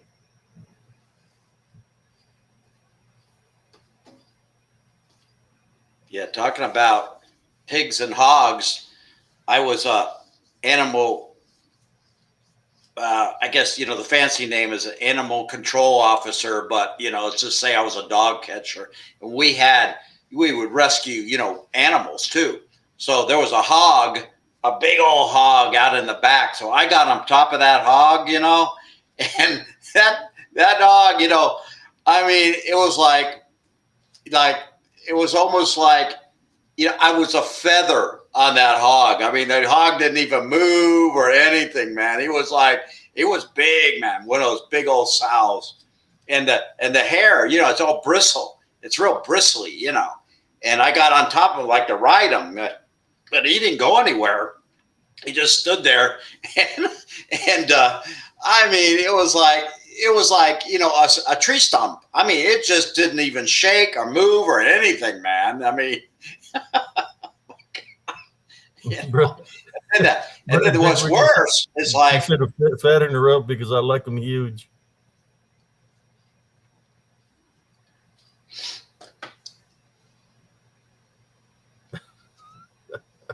Go ahead, brother. Sorry about that, brother Yeah. Scott. No, Go I ahead. was saying, like, we had chickens out there too and stuff, and we had a compound out in the back for rescue animals and stuff, and they had chickens, and what's the most weirdest thing is these roosters, they get jealous, right? So this rooster comes charging at me, and it's something like, what can you do when you're standing there and this rooster is coming up, and I had shorts on, with my sneakers, and this rooster came up and kicked me. They got that claw on the back of their leg or whatever, but it's like I didn't know what this rooster was going to do, and it came up there and just kicked me on the shin, and I'm like, and you can't bend over, you can't catch this thing, I mean, you feel so helpless. That God, rooster, man, just like he whooped me, man. God, they're like crazy, man. But they're just roosters are protecting their hens, and stuff. So be careful if you're ever in a pen, with chickens and roosters, because that rooster, man, it'll kick your butt, man. I'm gonna put her to the side. She wants to take a break. Here's a water. Since you're my guest, I got some water here for you. Some bottled water. Here you go. Uh-huh. Yeah, I got man. The roosters. Oh man, I used to be, when I was a kid, I was mean, or I was like, I would do some crazy stuff. There was this rooster. My brother was talking about it. There was a rooster that was a fighting rooster, and when he was little, and it was growing his feathers, the fighting rooster feathers on the tail. I would go to the cage and pluck him out while he was asleep, and he would get pissed off and jumping around in the cage, and I'll be laughing. So he down and had one more feather left, and my mother said, "Don't take that last feather off." And I went over there and I plucked it off of it. Man, that rooster was pissed, hid in the cage with his claws and stuff. And my mom said, "One of these days, the rooster's going to get you for you being mean to him. And when he gets you, I'm going to be laughing." So there was this hurricane that came through the Rio Grande Valley, and we're up to like 4 feet in water or 5 feet in water. And I went to see outside to check on the rooster, and the cage was empty. The rooster. And I said, I told my mother, "I think the rooster drowned." I'm looking on top of the tree. I don't see the rooster on the tree or nothing. So I'm going to the backyard, and as I'm walking in the backyard, and I'm walking through water that's up to the chest, all I hear is the wings flapping. It's coming at me, flapping his wing. I turn around and start running, but I'm running through water, so I can run fast enough. Man, the rooster starts calling me on the back, and as I'm running, high stepping, it claws me on the bottom of my feet. So by the time I go inside the house, I'm bleeding all over the place. Yeah. I got scratches on my back. I got scratches underneath my feet where it tore my skin off. And my mom's laughing in the kitchen. Said, "I told you it was going to get you." Man, the rooster was out there all pissed off, waiting for me to go back outside so he can attack me some more. Yeah. So You never know. These animals are super smart. She put some alcohol on my feet, and it burned the crap out of my feet. And it said, "That's what you get. That's what you get." Yeah, yeah. And then my dad came from work, and they said, "Look what the rooster did to Abram." There's blood everywhere. It was like a bloodbath. And my dad got mad, went over there and hit it with a pipe. He thought he had killed the rooster. And it's already took care of it. Then, like about 10 minutes later, there's a rooster again, walking around real pissed off. So he grabbed the rooster and he gave it to somebody else. Well, the person that he gave it to, the rooster started beating up all the other roosters, and so the person had to kill it. And I feel bad about it because I made the rooster like that. Yeah. Talking about roosters, Yeah.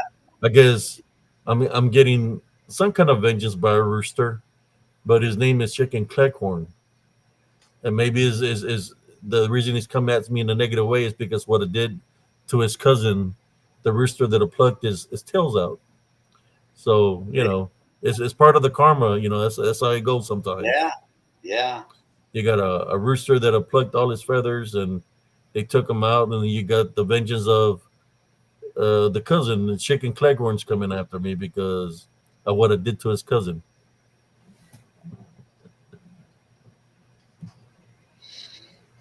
Yeah. I did some cruel things with animals too. And I feel bad I, about it, man. I I feel feel bad bad. about it Yeah. now that I'm older. I said, Yeah. man, I shouldn't have done that, and I asked God for forgiveness. No.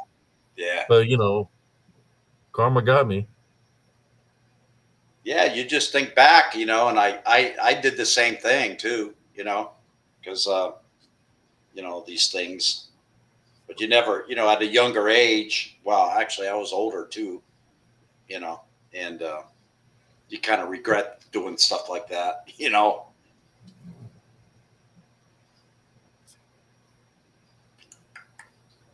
I don't know if y'all know about a certain video that somebody made that they're claiming that some kind of monster passed in front of their truck. I ain't going to say the names of what group they are, but I got a defector that came and confessed that he was the one wearing the costume. So I'll be right back because I'm going to share that with y'all. I'll Wow. be right back. Yeah, I wouldn't Share dress up at all. the defector that left that camp, and he said he was the one that was wearing the costume that night.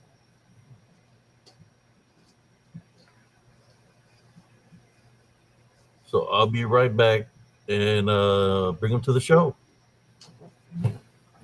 Yeah, that's one thing. You don't want to dress up as any kind of cryptid now because, you'll get shot, dressing up as a Bigfoot or whatever. And you just don't know. A lot of these pranks that they would do on TV, 10 years ago, you can't do that stuff anymore, uh, scaring people and stuff. They pull a gun on you, you know. So, yeah, yeah, animals are, they're very, you know, they all have a purpose. Oh, you're ready to? Are y'all ready for this one, brother and sisters? If y'all ready for this one, give me a thumbs up. Rebel, you gotta get away from him because he's not a meal. But Rebel's looking at him like he wants to eat him because he's still in costume right now.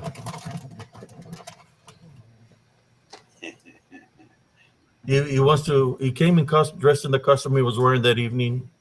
Uh, he said he was trying to pretend to be. I think in one of the videos, he said that where something was growling at him. He said he was there, and he was trying to pretend he was a saber-tooth tiger. But he said that they gave him the wrong costume. He kind of looked like Tony the Tiger instead of a saber-tooth tiger. So let me see if people are ready to see this. Whoever's tuning in, there's a lot of thumbs up here. Here we go. So here we go. Is Chicken Cleghorn, the cousin of the rooster that I plucked the feathers off, in his costume. He said that they made him dress up as a saber-tooth tiger, but it didn't really look like a saber-tooth tiger.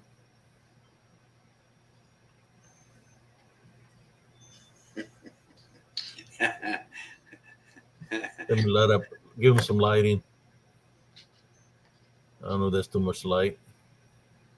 Yeah, that's good there.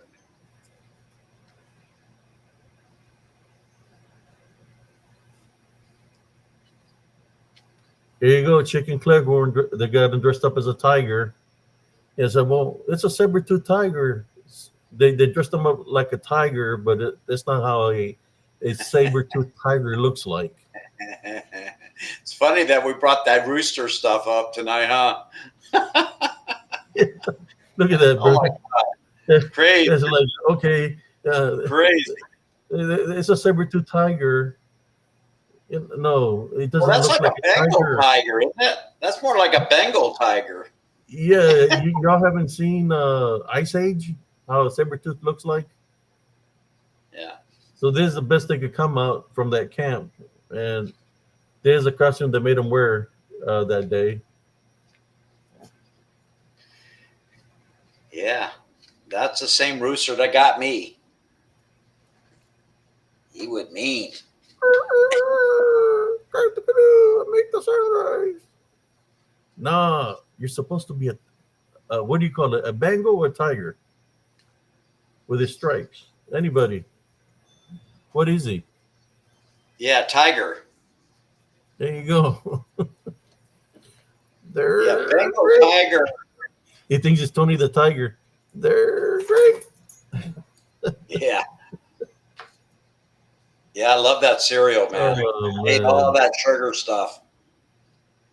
Let me catch up to the comments here.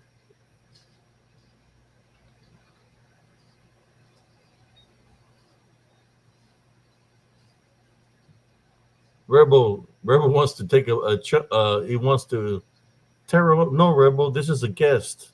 You cannot. I'll give you a treat, but you leave the guest alone.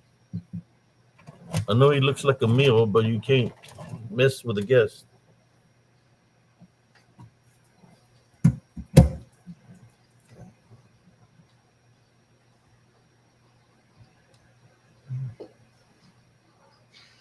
See the comments here.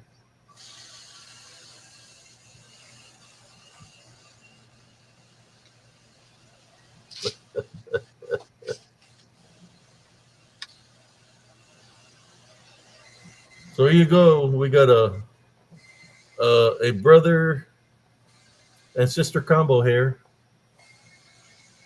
They said they belong to a certain group. They used to do a group together called Abnormal Indigestion.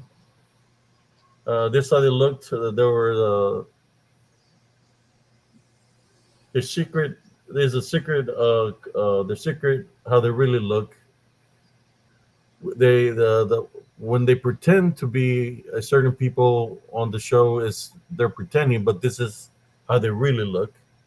I'm getting hungry.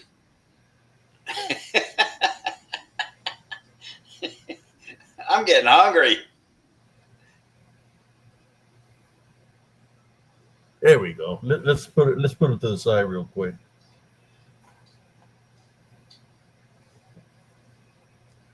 No, calm down. We don't have no corn here. Calm down. We have no corn in here. Get over here. He wants some corn. 30 Ike wants some corn. Yeah, Rebel wants them. He's right here. Look.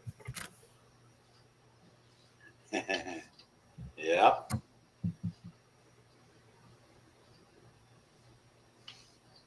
Rebel wants to take him, but he already knows not to touch him because I already told him no.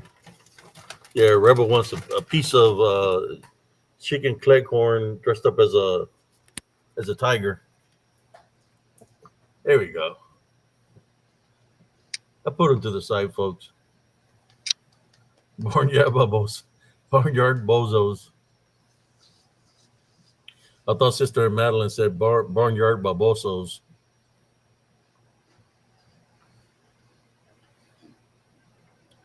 All right, I got another story since we're talking about roosters right now.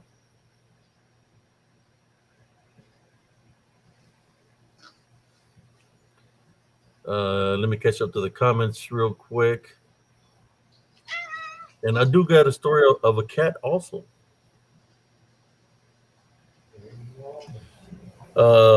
He isn't contacting me, but I think in 5 days he'll be out. I'm doing a countdown. In 5 days they should be coming out. getting released to go back home in about 5 days. We continue to keep them in prayer.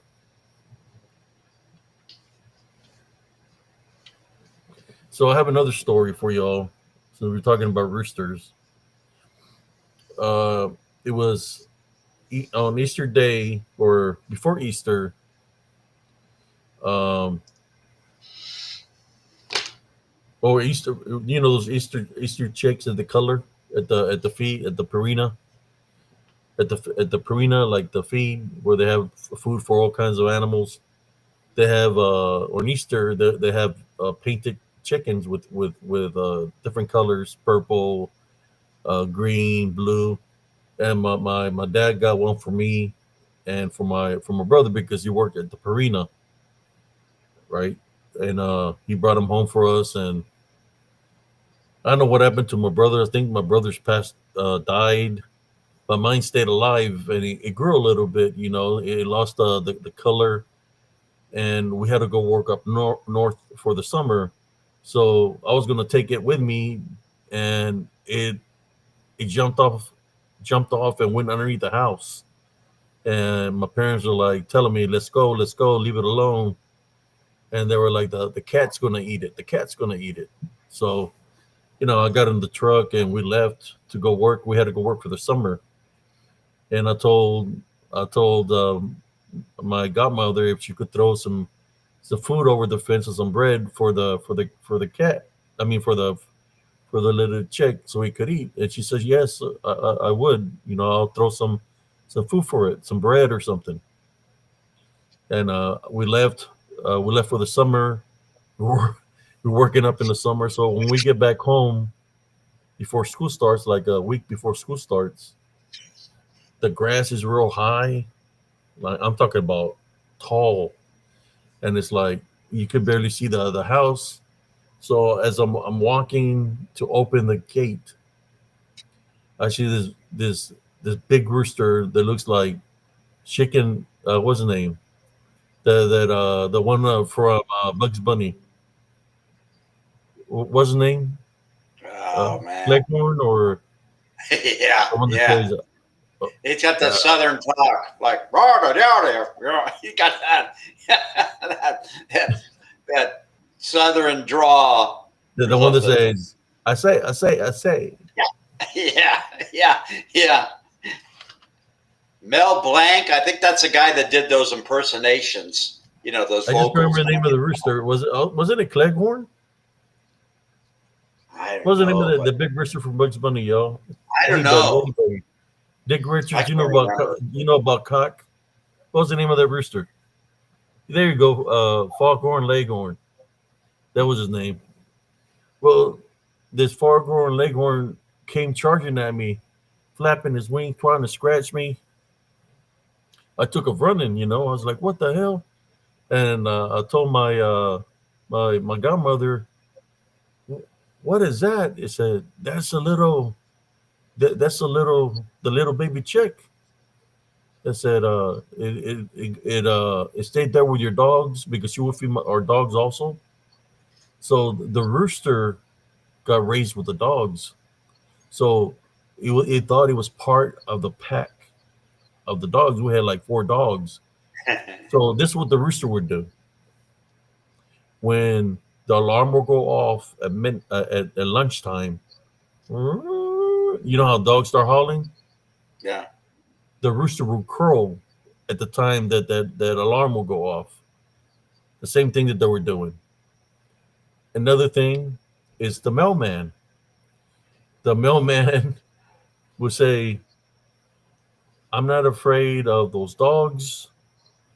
I'm afraid of the rooster because every time I come here, it's waiting for me to deliver the mail, and he jumps off the tree and he comes after me. You need to keep that rooster intact." There was Oh man. the things that he would do. There was one time that there was this pebble that came was punking out all the it was punking out all the dogs. It went up to the rooster, and the rooster scratched the crap out of his eyes, and the pebble took off running out of the yard.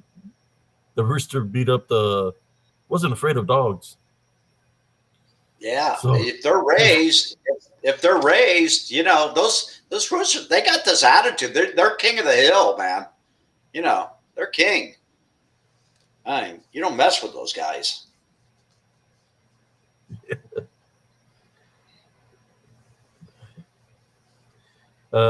Dick Rich said he's a cock specialist. Look at my name. Oh, he said no, no homo. So can we call you Doctor Cock? Doctor Cockadoodle Doo? Yeah, and those things will like day and night. I mean, the ones I've heard, man, we the It neighbors was had a it was big one. huge, man. Like muscle. It was nothing but muscle. I don't know Yeah, what yeah. what my grandmother gave him, man, but it was freaking buff. And the They rooster walk would like go that lay too. on top of the dogs. When they were asleep on the ground, he lay on top of them, Yeah. and he'd be with them. They wouldn't do nothing to him. They're still running around. He starts running with them, and he would always sit in the front tree. I don't know. I think what happened is because one of my aunts found out of that he was, messing with a mailman and messing with people. That she came one day and she's like, come here," because he was nothing but muscle, nothing but meat, right? And she grabbed him and killed him, and she cooked the rooster. But that was kind of sad. But yeah, he was getting out of control. He was attacking people. People couldn't even pass on the street on their bikes because the rooster go after him. I can see that definitely happening. Yeah, man. Those guys are like, and they crow like day and night too. We had one across the street. That thing be crowing like not just in the when the sun's going down or the sun's coming up. That thing be crowing like midnight, man. All freaking night, man. It's like shut up, you know.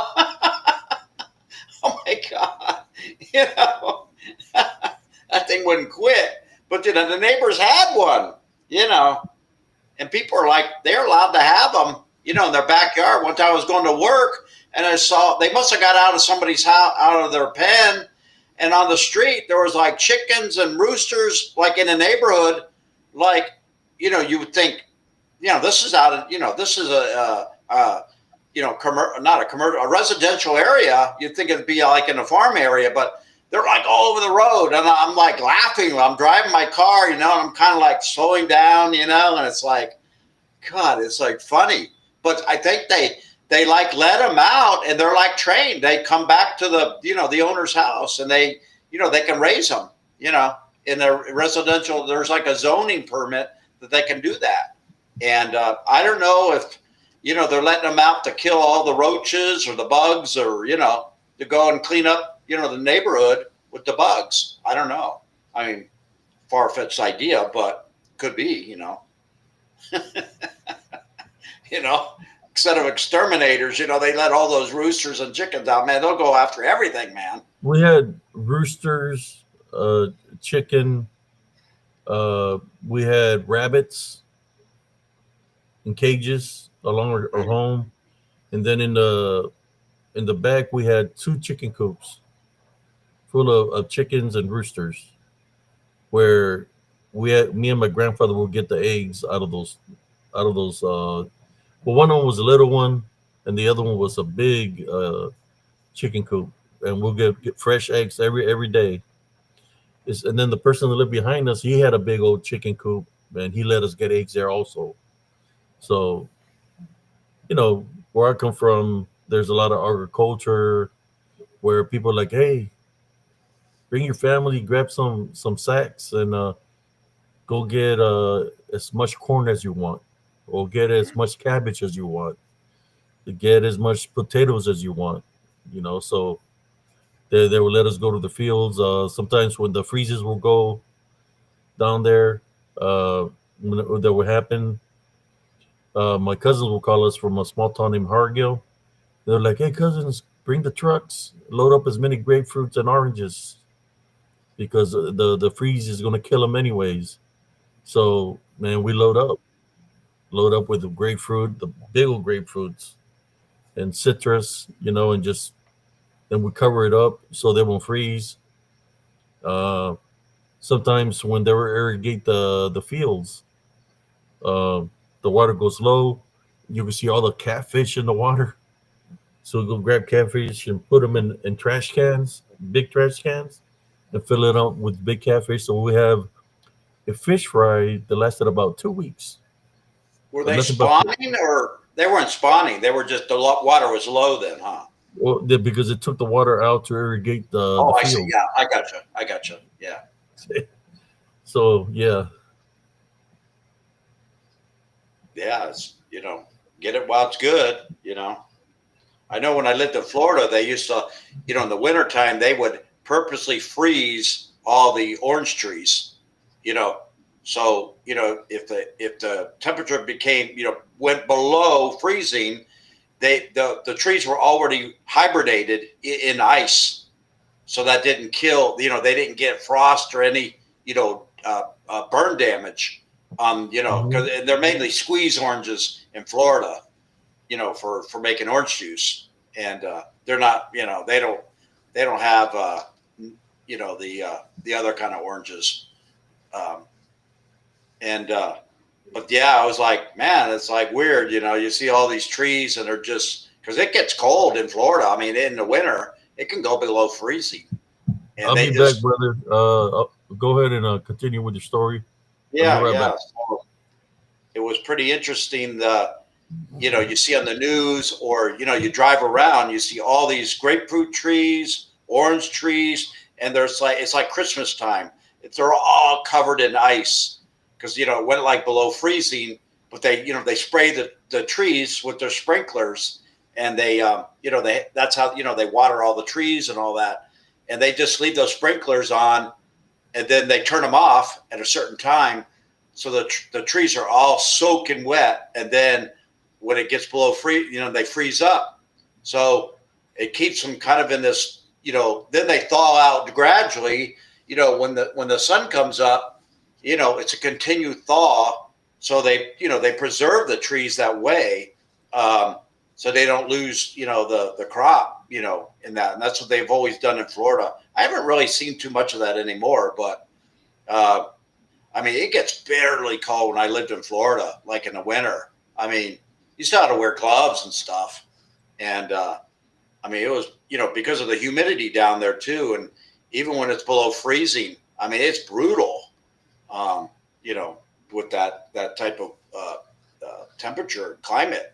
Not all the time, but um, I lived down there for like 4.5, 5 years down there. But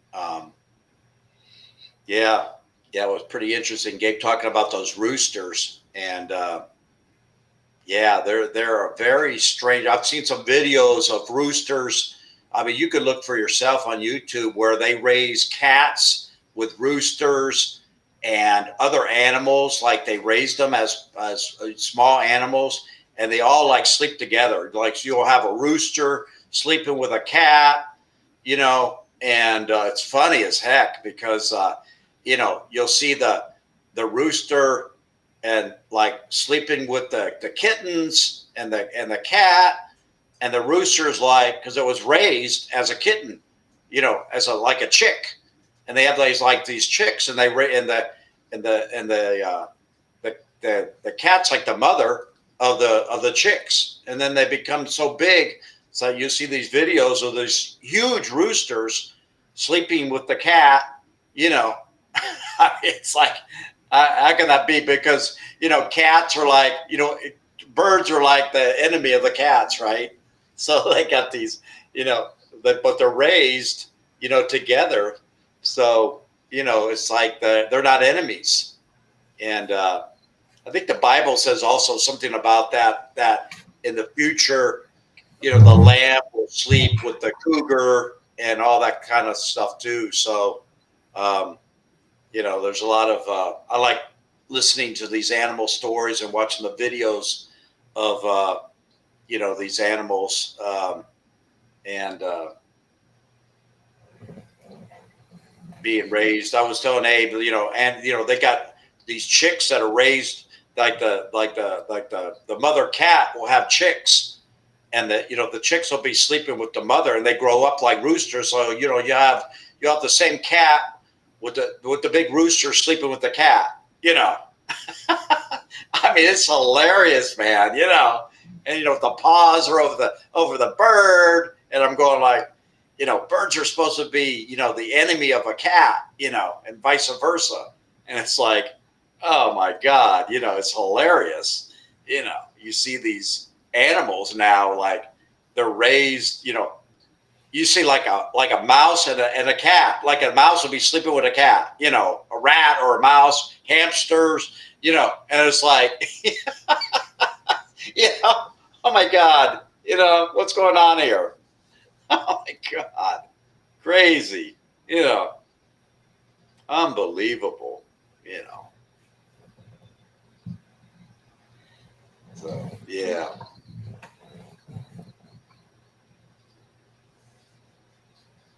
Yeah, I had a cat also that thought it was a dog. He literally thought he was a dog. It was a yellow, like a tomcat, a yellow big cat, pretty good size, and he thought he was leader of the pack. If a dog will get out of hand and try to bite him, you scratch him in the eye, scratch him in the eye, and it'll be like dogs from other houses come to our yard. He would handle them. He would chase them away from the yard. It was a big tomcat. So I think what happened, he got in a fight with three possums. All three possums died, and he got really messed up from those three fights. So after that, he passed away. But he was protecting the yard. Three possums came. I think he had killed a possum already. So they came for vengeance, I guess, and he still killed them, but he didn't make it. Those are vicious, man. When I was a dog catcher, I got a call like, okay, I got this call, of a possum in a garage. Well, he's stuck under a car. So I had to get my stick, with the noose on it. And, it's funny when you're working by yourself, here's what they gave me. This is your protection. They give you some gloves, and then they give you this, the stick with the noose where you pull it, and that's all you get, and, it's like, so, and then they give you these cages, like, your pet cages. So, the way you open up a pet cage, right? You've got, you squeeze down on the springs, and the door opens, right? Well, here's the thing is, you got these pet cages. So I'm dragging this. So I open up the cage and invert it, and I have the door open. Well, you got, possums are big. I mean, they're like they're like 2.5, feet, and they're thick. But this thing I got, and the teeth and the claws are like a sloth. They're like curved, and it's like, and then it's got the snoot with the real skinny teeth, but they're like saber teeth, and it's like, and then there's that hiss. It's like they're, it's like a, that's the sound of it. So I'm dragging this possum out. And, the thing of it is, I'm going, well, how am I going to get this thing in the cage? Because that door, you try to get an animal in the door, you can't, because it's got its legs way out and stuff. So, it's a scary thing. Like, you need two people, because if you get the thing in the cage and you let go, you got to shut the cage and then lock it, and this thing is like, trying to get out. Plus, the cat was the thing had been hit or something, and it had, a lot of maggots growing out of its back and stuff, the fly eggs and stuff. Yeah. And this thing was like really pissed off, and it was big. It was a big one. And so, I was young. Again, I was like 21, man, like stupid and 21, like, oh yeah, I'll be a dog catcher, and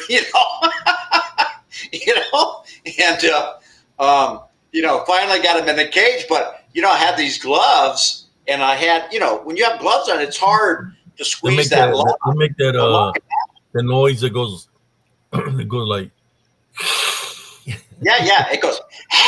Yeah. It's like a hiss, Yeah, But that's man, what that the. mouth opens, and all those teeth, man, and the claws, and I mean, I always loved animals and stuff. So my friend, like, oh, you should get this. You should take that job, Scott. That was for you because you're studying animals and stuff in college, and and it's like dummy me, It's like, what did I get myself into, Abe? Oh my God, you cannot believe these stories, man. You know, you know, But then you when know. once it play dead, then you can pick him up on the tail and put him in the cage. Once it play dead, the possums. Yeah, If it's nighttime, you hit them with a bright light, they coil up because they get blinded by the light. yeah. You can Well, pick them up and put them in a bag or whatever. You can grab them by your hand. The reason I know this is because guess how much I will make for one possum, one big possum. I used to work at the hospital. There was this lady named Mabel.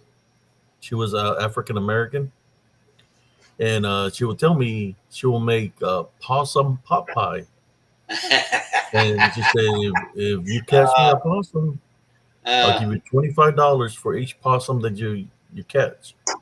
So there, me and a friend are driving down the street, and we go by this Baptist church. There's a big old possum right there, getting blinded by the light. I go over there, give a little punt, knock it out, and I put it in a bag, take it to her, and make me $25. And then yeah, that always. she liked that possum because it's very meaty, a lot of meat, and she told me to catch them some more. So yeah, she made a possum pot pie. Hey man, Yeah. I'll eat me a possum pot pie if there's no food. There's a food shortage. You ever eat one? I got a bunch of squirrels on my tree. Or I'll wrap them in bacon. No, if there's no bacon, well, I can wrap them in bacon, but I'll I mean, figure something yeah. out. If you're I living have a off the lot of land, people. you What's eat that? anything. If you're living Oh off the yeah, land, you'll eat anything. Those people in the 30s and the 40s, they were hunters and they would be shooting squirrels, and eating squirrel meat. And, dove. you know, I seen somebody make it eating pigeons.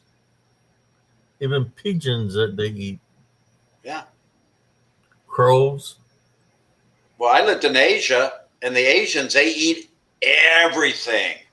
And even the poor people, I went down like in the sub basements and I saw like, these Asian, they were like the cleaners, the sweepers of the ground level parking and stuff. They lived, in these little makeshift huts kind of thing. And I mean, super poor, like homeless, stuff. And they had flashlights, and I went down there because I had my bike chained up down there. And I'm going like, what do you do? What are you looking for? And oh, we catch roaches, and we make soup out of the roaches. They Oh put like wow. bread out there or something. Where were you at in Oklahoma? This was in Hong Kong. I lived over there a couple Oh, years. This was when in you like said roaches, I 71. thought about Oklahoma.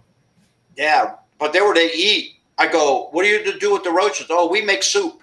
You know. Soup with the roaches? Wow. Yeah. I've heard Yeah. people making barbecue sauce with the roaches and in I, Oklahoma. I don't They know. make We're getting this barbecue sauce out topic, of but anything. And then I heard that they make chocolate grasshoppers and chocolate roaches. They make them in little boxes in China, I think. I had a health teacher that she brought some chocolate grasshoppers. She was giving them to the students to see who wanted to eat one. That nobody wanted to eat it. They're literally just dipped in chocolate, made into hard yeah, candy. Would you eat one yeah. of But those? the people are poor in China. In Asia. They really. I mean, I don't know if it's changed now. I mean, it's a lot more sophisticated now. They take care of their homeless better than we do in America. but I mean, these are the films that I watch. But yeah, back in the 70s, my dad would say, "Hey, go down and learn about how they slaughter animals." And they had like downtown, in the commercial areas, with the walls and the stalls, they had slaughterhouses right there. So they have 6 stories, and cows will be in one. You got fish, you got snakes. I mean, talking about a learning experience as an American, to see that kind of culture. I mean, you would never see that in America. No way.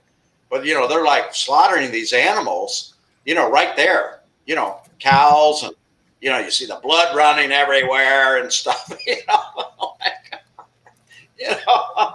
But yeah, the Chinese, man, they'll eat anything, man. They eat everything and anything. I mean, it's a lot more sophisticated now, but So if the Chinese would have been in the movie Mimic, where they had the big giant roaches, they would probably eat them. Yeah.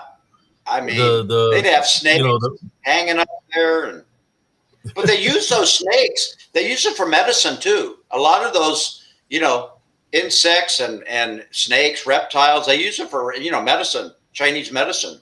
Well, I've seen those markets that they show on YouTube where they have dog, cats, and snakes, and all kinds of different bats. Oh yeah, man, they eat everything, man. Dogs, cats, you name it. So where have you been, like overseas and stuff like that?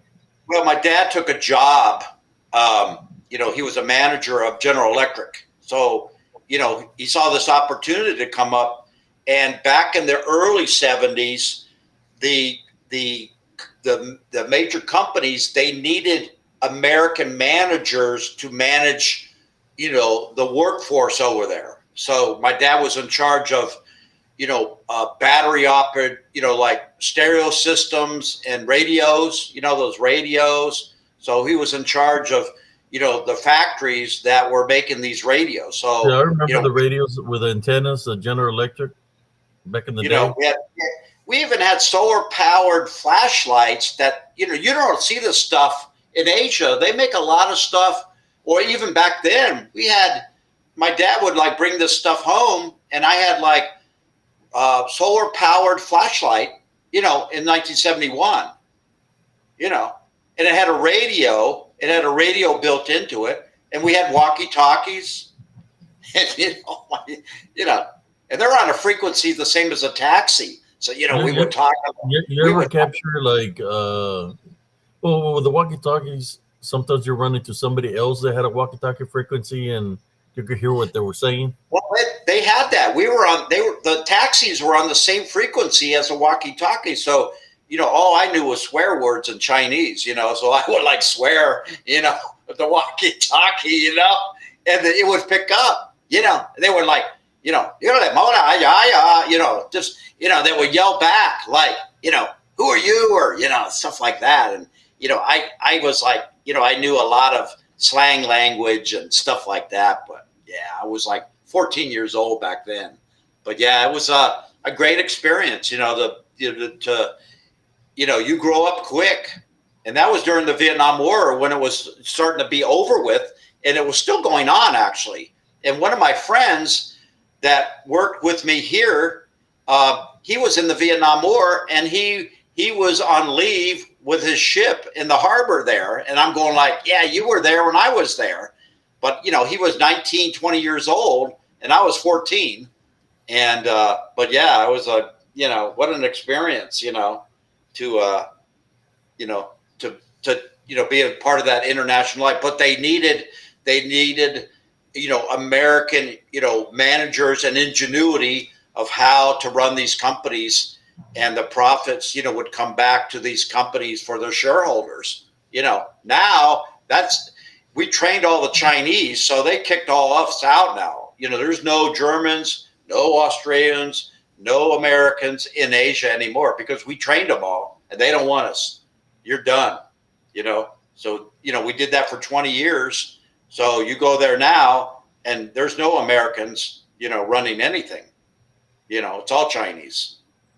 And, they're very industrious people. They work 6 days a week, and, But yeah, getting back to eating, you would go down to these, I could read symbols and stuff, and you could walk down and see these hospitals, with all this, and the smells are incredible. Like, it's just unbelievable. But you see snakes hanging, acupuncture, and this whole Far East, cultural.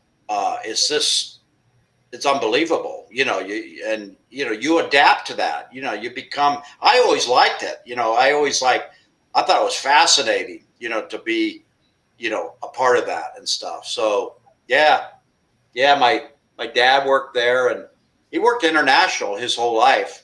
And, so transferred around a lot. I mainly lived in the United States, but I've lived in Singapore too and stuff, traveled all through Southeast Asia and all that business.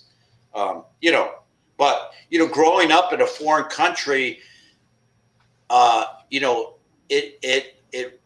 an American, a lot of Americans, they don't have that opportunity. But to me, it gave me that opportunity to take a risk and travel by myself alone, in a foreign country.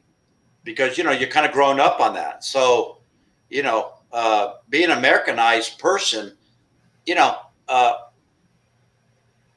see too many Americans traveling, by themselves. You just see Germans and Australians and Canadians. Those are the people you meet. Well, that's what I saw in Asia.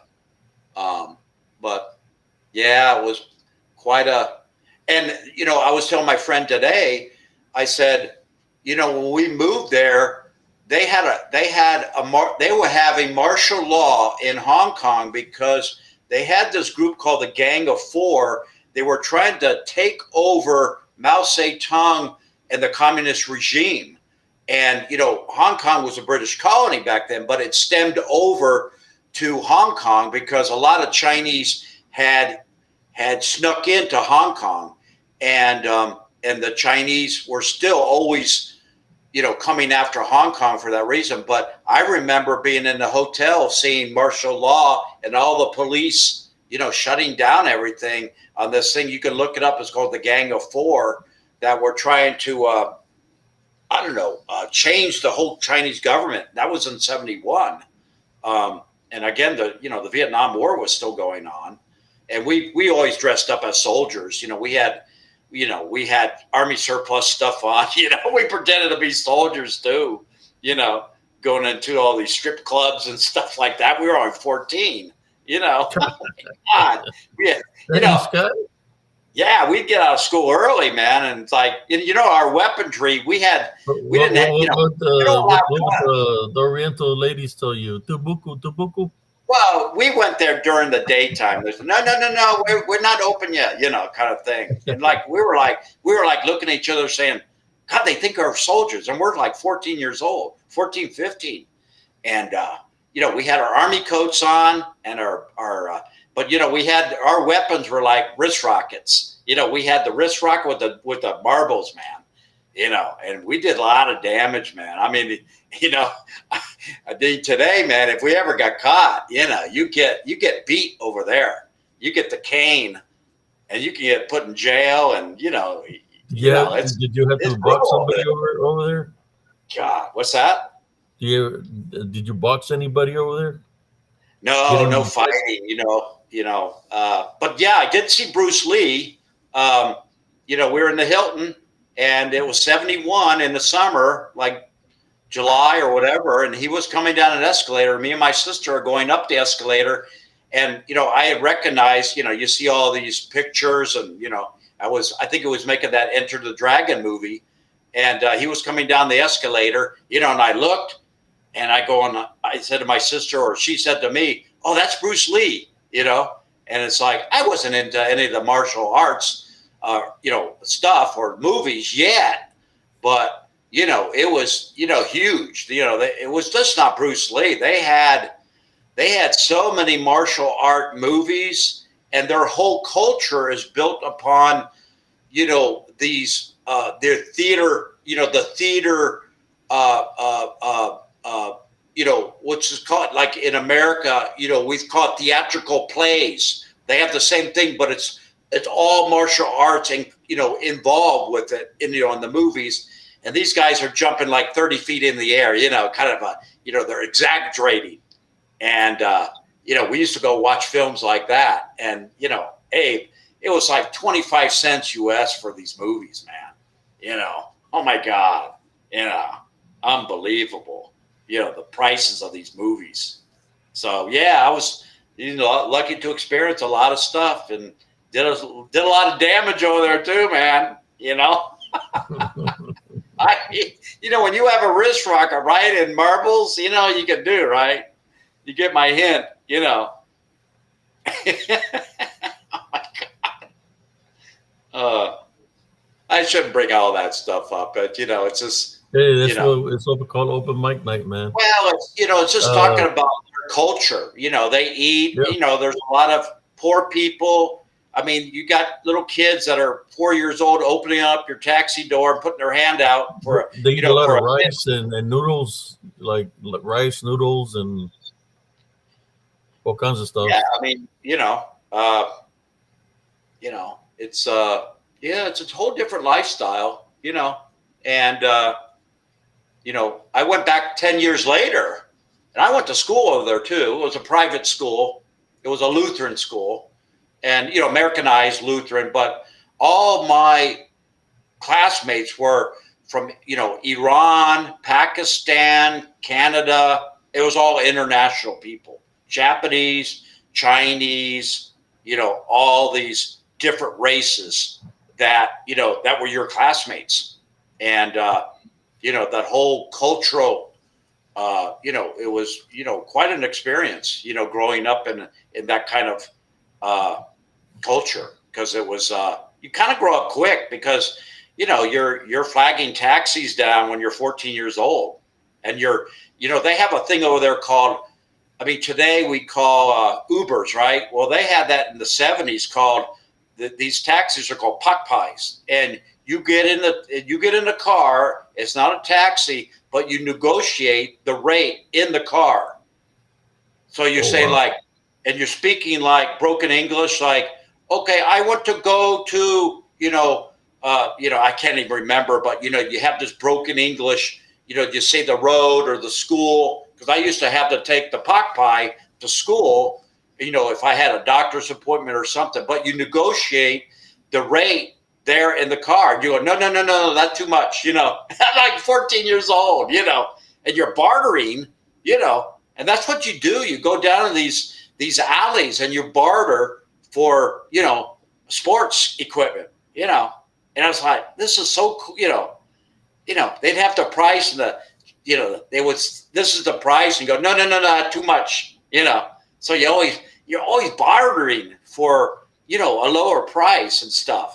Unheard of in America, there was a price. That's what you paid in America, not there, now it's a lot different. It's very commercialized, it's like America now, high tech stuff. They did away with all that alleys and, all that stuff where, you could buy stuff cheap. Black market.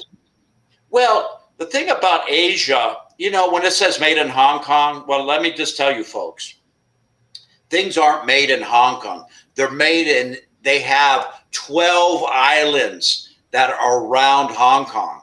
And that's where they make all the matches, the Blue Diamond matches. That's where. Right back, brother Scott, you continue. Yeah, I'm just saying the people out there is that's where the factories are on these islands, and then they ship all their goods to the mainland. The mainland is called Kowloon, and then Hong Kong's an island. So all that stuff is brought into the island, into the mainland, where then they bring it to the shippers. But a lot of the factories were on these other islands where the labor is very cheap.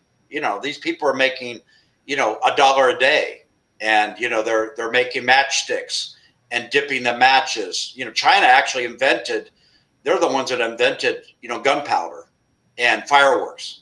That's why, you see all this fireworks stuff, and it's all from Asia. It's all, they're the ones that started this whole fireworks, gunpowder, dynamite, all of that stuff came from Asia.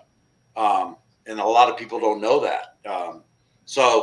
But yeah, I used to go to all these islands, and, they would make fish tanks. They would make, everything you can imagine, toys, assembling all these kinds of things. And then, and that's how they made their living in these islands.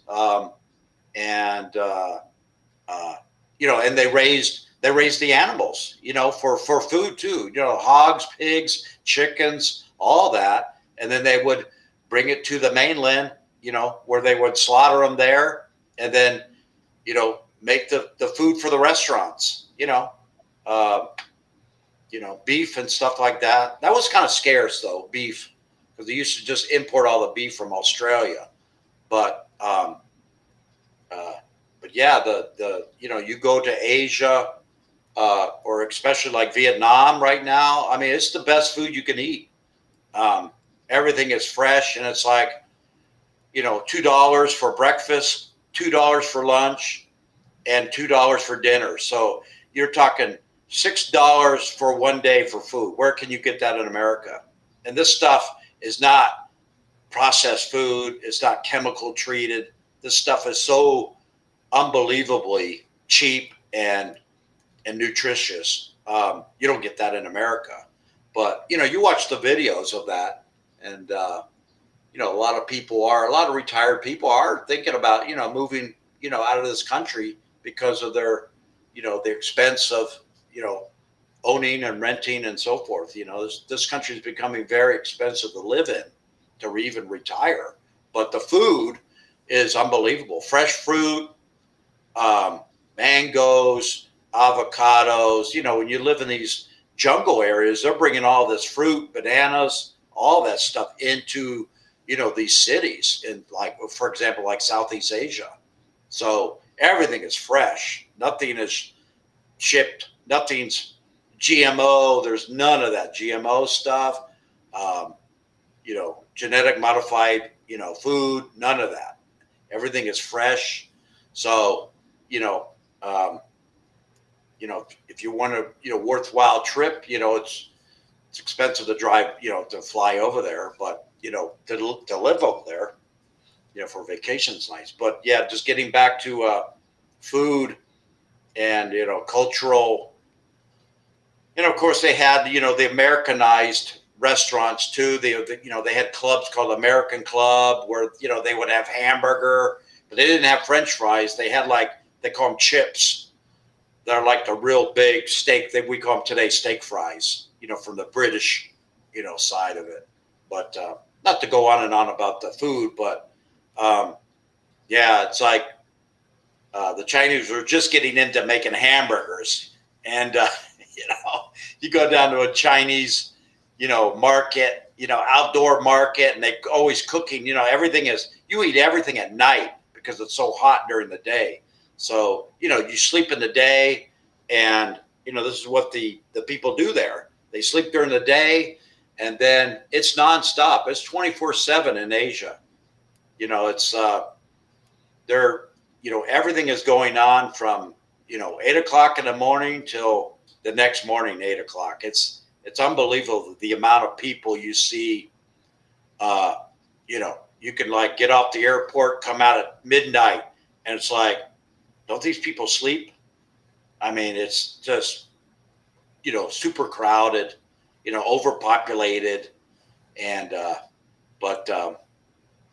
yeah, this food, chickens, raising, and even these apartments, they have cages where they have chickens, that are sticking outside their windows and, stuff like that for, laying eggs. And so it's really, just to share with you folks, about, again, it's, the opportunity. My dad took a chance, and ended up not coming back to America. They worked overseas his whole life, so not that I lived in a lot of, just a couple places, but I always liked America, to come back to America and live.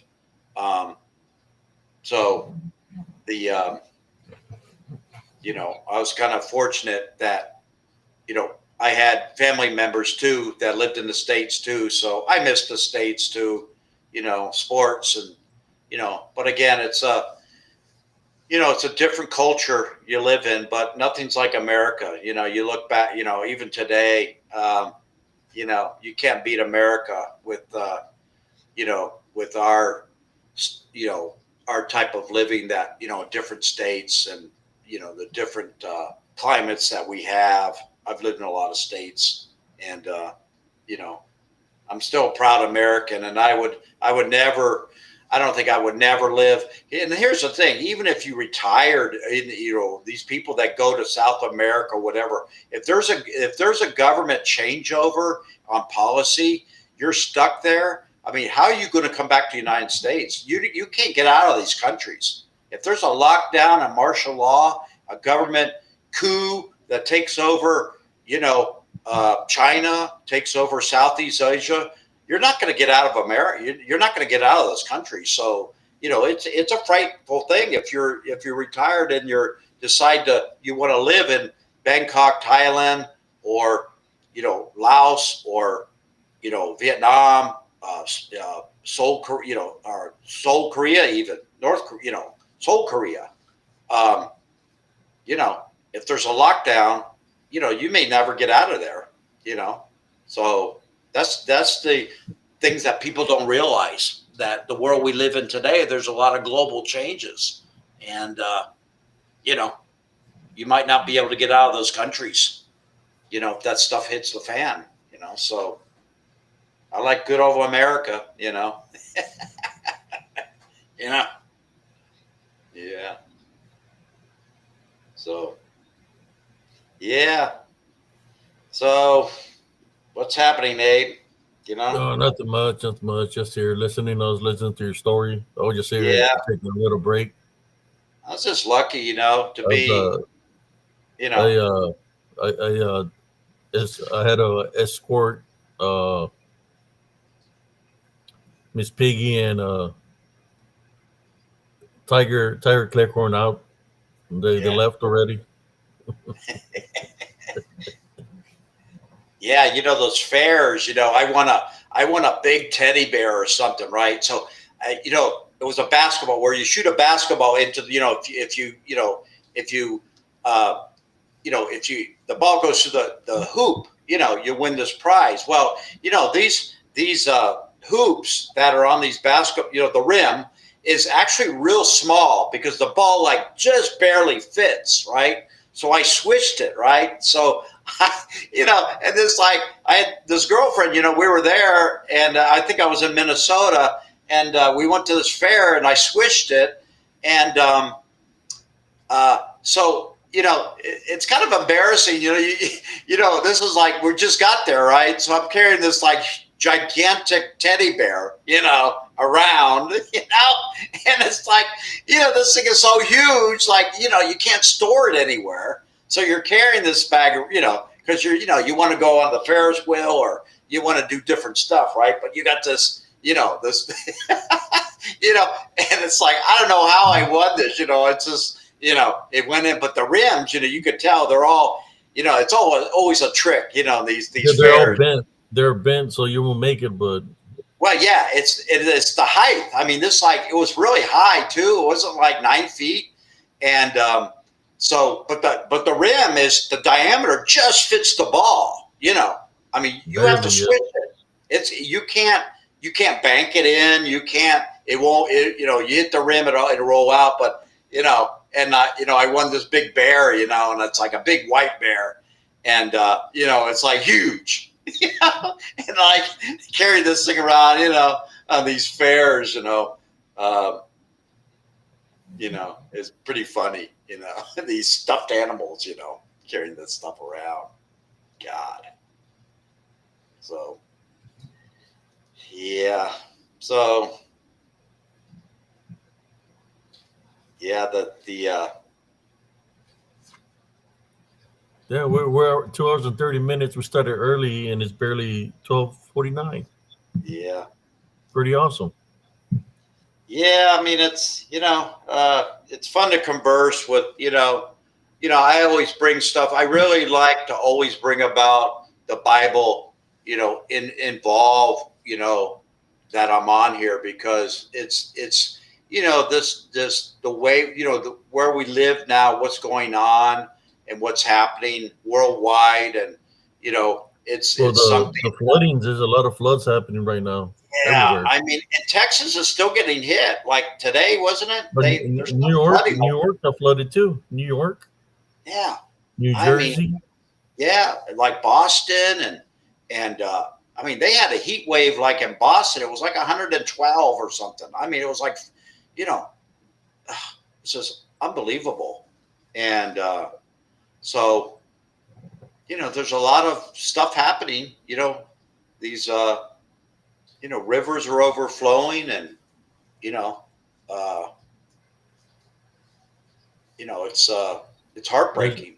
There's These a question here, brother, from brother Andres. It says, for anyone has a question. For anyone has, have you seen a greenish white ghost like in the movies? Greenish white ghost. I don't know what movie you're talking about. A Well, greenish. Is he talking Ghostbusters about had that. Slimer?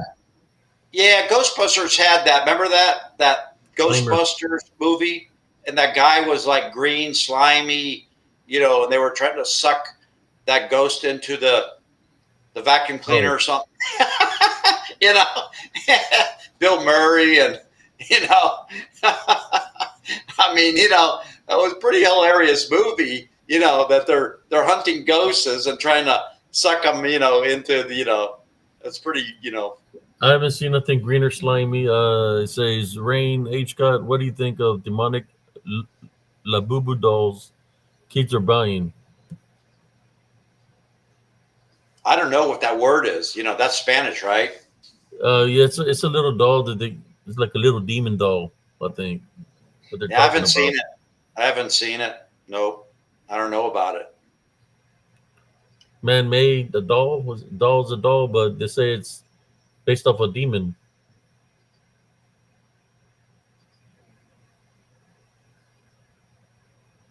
Yeah, the weather. They are controlling the weather, you know. Yeah, the only slime that I've ever seen was on Nickelodeon when they were slime. The kids with slime. They had those obstacle courses that they run into slime, into green slime, or if they didn't answer the question, they dropped slime on them. Oh yeah, yeah, yeah, yeah, yeah. Yeah, but I think that ghost in Ghostbusters was like greenish, slimy ghost like. It was bouncing around and stuff, and they were trying to get him. I mean, that was so long ago. I can hardly remember, Like a moko, like a booger, a green burger. Yeah. That's so, yeah. But yeah, I used to watch all those creature feature movie, all those movies. And then also like, like Alfred Hitchcock series, because I used to come home for lunch at elementary school. We had an hour. We didn't have cafeteria. I'd come home and put Alfred Hitchcock on and make Yeah, soup. My mom would give me a key, and man, I'd go back to school like scared, because they were always like, suspenseful. They always had a knife or something killing somebody. And I mean, I would like look over my shoulder, man, because I had to walk back to school like 10 blocks. I don't know if I ran or what, but I mean, we had to walk to school, and then come back for home, and then go back to school and come back. So it was 4 times walking. You know, peanuts. Planters. Yeah, yeah, yeah. I got mine. That's what I got. I got. Oh, you You know. too. Yeah, man. I'm like Yeah, addicted. I've been trying to Cashew. eat stuff that has hardly any sugar and stuff like that. Yeah, I love cashews, man. Pistachios are like, I think my most addicting, man. Pistachios. You know, Even better than macadamia nuts. Pistachios, man, are like, I'm like, I don't know, man. It's like a drug. You know. I love like pistachios. I used to eat the honey coated ones, but I can't no more because diabetic. So I have Uh, to stay away from things with sugar. I like getting the honey off the hive. well, While the bees be there with a big hive, I call my cousins to come and knock it down, and then they wow. cut it. You can see all the honey, and we put it in jars. Oh man, Oh my God. mm. Wow. Yeah. When I, again, just going back to Hong Kong, you're bringing up nuts. And my best friend there, his father worked for the American consulate, and he brought back, now in Pakistan, of all countries, there's countries that, they have a lot of different fruit trees or nut trees and stuff. He brought back like, it must have been, well, you know what like a 5-gallon pail looks like, right? Well, it was Yep. a sack. It was a sack of um, um, what's the word? I'm just lost my train of thought. Of pistachios, but they were red, right? They were, you had the red, they were like dipped in red. I don't know why they do that, but so he brought those, and my friend was saying, "Oh, my dad's got these pistachios," and I never ate them. I mean, we were like, we weren't super rich at all, really, and so he would invite me down to his house, man, and like a big, like I'm saying, like a 5-gallon, that size of a sack of those pistachios. And our hands, man, were just nothing but red, that dye, but I couldn't stop eating those, man. I was like, oh my God, these nuts are like, and then, they have, they also have like a maid that they hire. A lot of these apartments, they call them expatriates, people that live in these high rises too. They have a maid. Well, they had a cook. My friend had a cook, and he would make this Chinese cook guy. He would make chocolate chip cookies. Oh my God, And I'm going down, and the guy's like, "Oh, do you want some cookies?" And I'm going like, "Yeah, yeah." And he's like, he'd bring out like a platter of cookies, on top of that too. Oh my God, they were like fresh, fresh chocolate chip cookies. Are you kidding me? Oh my God. But yeah, pistachios, man, I'm like, that's like my favorite, But I don't see the Over red here ones. there's a lot of pecans during the. There's you go to the west to Central Texas. There's a lot of towns that have there's orchards of nothing but pecan trees. There's pecan trees all over here in Central Texas. So you go get your little. Well, in some locations they sell them, so you can buy them, Uh, as many as you want. Or I like going to where the trees are and just I got a roller and pick them up. oh, really? Huh? Pecans. They have fest for almost everything.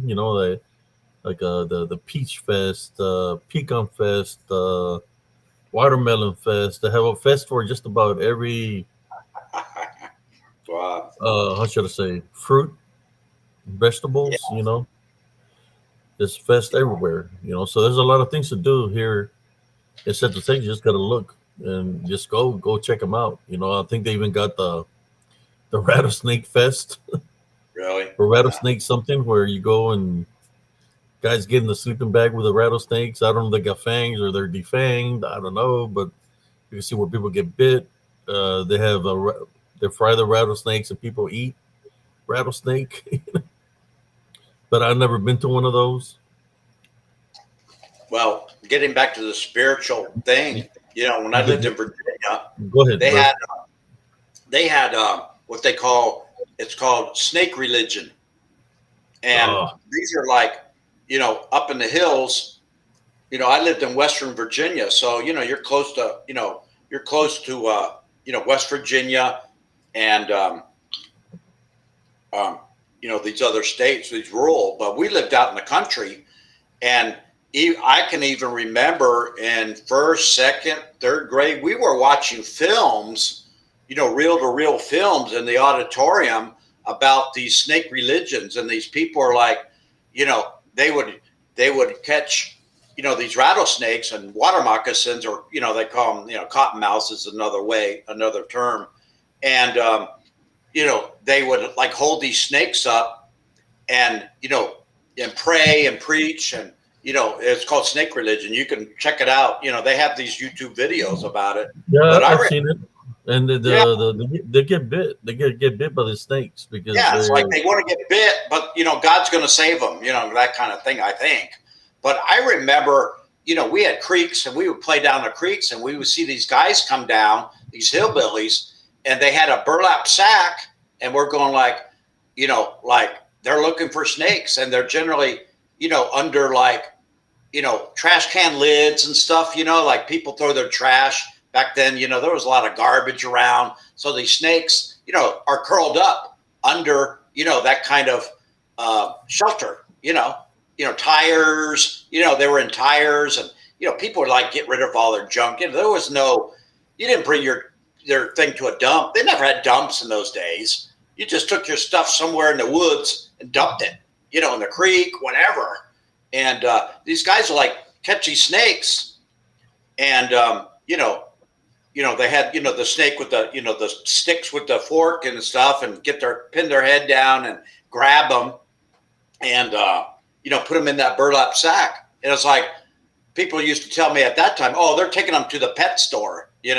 I mean, they could have, but maybe they were taking them to the snake religion things, because it was like you drove outside, where I used to live, outside Roanoke, Virginia. You drove out, like my dad would take me to some of these hillbilly music things out. Well, like, it would be like a barn with hay and stuff, and you'd be out in the middle of the sticks. I mean, it was like, out in the middle of nowhere in the woods, And Paul Lovely says, do you think they could handle a Burmese python? These are not poison. Yeah, but they're thick, No way, Yeah, I've seen the videos where they're handling the snakes. Some of them get bit by them. Up towards Comanche, there's a town called Comanche. Mm-hmm. Natives. Well, there's in Comanche. They have a rattlesnake. There's a location where they have a rattlesnake show where they do all kinds of stuff with rattlesnakes. So that guy, he said he's gotten bit over 300 times or something like that. Yeah. I don't know if he's still alive, but the venom. I guess he's immune to the venom after getting bit for so many times. Probably, but he's got a lot of damage on his nerves from the venom. Yeah. I mean, we would catch. My friend Jeff, he'd go, hey, let's go catch snakes. And I'd go, where? Oh, it's down by the dump. This was in Pennsylvania. So we'd go down there, and he called it Snake Land. And, they weren't venomous snakes, but they're like red belly racers. And, they were like 12 inches long. Or then you get like the garden snakes, right? They were the black ones that were like, a foot long, a little thicker. We were pretty cruel, we'd catch these snakes. With the coral, was it the coral ones, the ones that got the black and the white or something like that? Well, yeah, there's two different kinds where, you can die on one. There's one that's like an imitation of a coral. I forget that one name, but it's got the same colors, but in a different pattern. So it's fascinating, man, how God makes all these creatures, because they all serve a purpose. But we were pretty cruel, man. Like you said, when you grew up, you were cruel. I mean, we'd skin those snakes, man, on railroad tracks. And, we were pretty bad, And, but we would catch them, and he would teach me like, okay, they're under these tires. It was a dump. Everybody threw their stuff over there was like a cliff. But it was all grass and stuff. And people just, they dumped all their, their garage stuff. Brother Wolf. Brother Josh Turner in the house. So, when you have all that debris down there, all these rats and snakes, and I used to use bow and arrow, and tie strings onto our bow and arrow, and we'd go down there and shoot, but it's like, well, you got to go down into the dump to like flush something out, I didn't like that at all. I had my brother's bow and arrow, and yeah, it's like I grew up with all Some of that those stuff. snakes were very, very big. You've seen the ones that are petrified on the mountains. You can see their Yeah. bodies and the scales, and then you can see their face. I think I've seen a video of that where they're all Yeah, you're kind of like the stone ones, like yeah, they're the rock or something. they're petrified, like they're turning to. Yeah. I mean, they're saying they're But I got a question. Do you think they died that way? no, Or you know what I'm thinking? because the way they're looking looks like they were alive, right? So I think is it it was a something caused that cataclysmic. something to happen, like an eruption that made them that No, way? I think what Or happened. what do Yeah, you think? I really think there was a cataclysmic. You know, um, like the Maybe Brother Wolf can enlighten us on this well, if you he's not know, busy. when you see this thing called the petrified forest, right? These Hmm. these trees are like they're like crystallized rock, right? So it's kind of like, well, was the atmosphere sucked out of this world and then extreme heat or extreme cold, one or the other, or a combination of both? Because you see these petrified things, and it's like something's going on, and we don't know really the history. We were never taught, about these cataclysmic type events that, you know, um, I'm into researching a lot of this. They call meltology. It's like things that are melted, but on the base of the melted looking uh, structures, there's brick that's symmetrical brick, like laid brick, but the rest of it from the middle upward is all melted. So something like, if you don't ground that, I mean, to me, being in maintenance, that's why, if you don't ground, electrical things into the ground, if you don't have a grounding mechanism, and something like some event happens, and you don't have a grounding, that it will melt.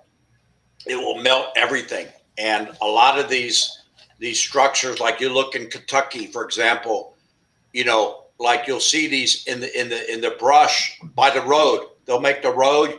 You drive through these collars and stuff, and you actually see almost like they're buildings that are there, but they're all melted on the side of the road. Because when you look down the base, they're all brick, like laid brick.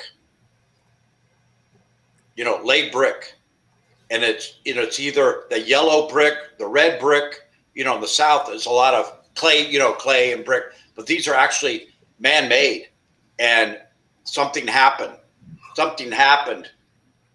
and that's what I'm into right now. It's called meltology. And what you're talking about is this snake being petrified. Something happened. Something But happened. because it And looked like it was alive, right? All I'm saying that there's only one thing that I know of in Greek mythology that will say had the ability to do something like that, which would be Medusa. yeah. I mean, even those Med- myths and stuff, that stuff was Medusa had probably, the ability to anything that looked at her. She had the ability to turn them into stone. I well, mean, those was it fallen magic? angels, Was it they were, magic? well, I think those fallen angels, it's all this DNA splicing. But They that's what they put, were, right? yeah, That's what they were. The fallen angels. That's what they a put lot all of this them stuff are together. in Greek mythology. Yeah. They put all this stuff together, and God was like, hey, that's enough. That's enough of this, Well, guess what? You know, whether he created the flood first or he burned them all, burned them all up or changed the atmosphere, God can do anything. He can create any kind of weather event. He's a creator of everything, I think a lot of things are happening. People said that it's man-made, but I mean, this weather things didn't exist back in the day when the Great Flood happened. It happened to destroy the Nephilim, the offspring of the Watchers. Yeah. So maybe there's God is sending a message. Well, Something's happening. we're God's children, and a lot of this stuff is being revealed. Apocalypse means, when the end times are talking about this word apocalypse, that means the hidden will be revealed. Everything is going to be revealed, and it's going to blow a lot of people's minds. When they see, these werewolves appearing, and disappearing. Anything that You name it. gentleman show All these themselves. cryptids. Yeah. Yeah. All these cryptids. And, I was thinking, going back on that, remember I told you up in Flagstaff, that hand that slapped my car on the passenger rear in my SUV? I was thinking, Abe, that maybe it wasn't a big, initially I thought, it sounded like a hand, like a Bigfoot. But the more I'm thinking about it, that I think, because listening to you on this spirit, the spirit, this invisible spiritual entity of slapping that car. That's what I think it was, that hit my car loud. It was like midnight, it's like, let me know, like, well, of course, I don't know, I'm thinking, initially I thought, it was somebody driving by with paintball or, somebody, but, my car was way off, it's BLM property, which is Bureau of Land Management. You can camp anywhere as long as you're like, I think off the road, like 50 feet or 100 feet or something like that. You have to be off the park, the roads that lead into these campgrounds. And, but it was, a hand like boom, slapping, loud. And like, I ain't going out there, but in the morning, I didn't see a print, a hand print, anything. But I think it, listening to you on that, you're talking about, these, demonic spirits, that roam, invisibly. I think that's what it was that slapped that, I mean, it would be just like you came up to a car, it was that hard, that loud, slapped your car without denting it, but it was that One thing loud. I will go to back to Charkridge Falls where I was telling the story yesterday where I got shoved. I'm gonna go back there. I'm gonna try to capture the things that roam there because they're pretty tall. And those they do look kind of like Bigfoots, but they're when I see them, because I see them spiritually, they're like big dark shadow figures, Mm-hmm. and they do resemble what people want to call a Sasquatch, but they move within Mother Nature. I believe they're the DDN, and they have the abilities to possess. So when I do go there, I got to stay prayed up, and I have to be careful when I go there, and I'm going to see if I can try to capture them. And just be careful and make sure that I'm prayed up when I do go back there. But Yeah. I don't know when. That's what, yeah, If I'm I do learning go, that too. I'm not Yeah. gonna go by myself. I'm gonna take somebody with me just in case. Yeah. But I just see if I can capture something. Well, we have this, I think we have a gift that, if we're interested in doing this thing, um, I think we're all trying to be witnesses and, being teachers, because that's what the Bible says. Some will be teachers, prophets, healers, and, we could be all teachers that we experience these things to teach other people what's been going on, because there's a lot of people, armchair people, just sit there, they don't go out and they do all this stuff, but they want to be aware if they go on vacation, like, I know a few things now that if I go camping, what I'm going to do. Not that I didn't know that before, but now I know, of doing a few things, not just praying, but other things of protecting myself, when you're in the forest. That's for sure. Oh yeah, you just got to be careful when you're out there. Stay prayed up. I was trying to share an image of something here. Since we're talking about snakes, I think I shared it was an image of because I would have this dream, and for about a week I had this dream where there was this big snake, black snake, saying that it was coming for me, that it was coming to get me or whatever. So I kept on praying, I would rebuke it in Jesus Christ's name. So one day I went out there to investigate in the woods, and I had captured an image of what seems to be a giant black snake, but it's in disembodied form, in spirit form, because that's what the Didian do.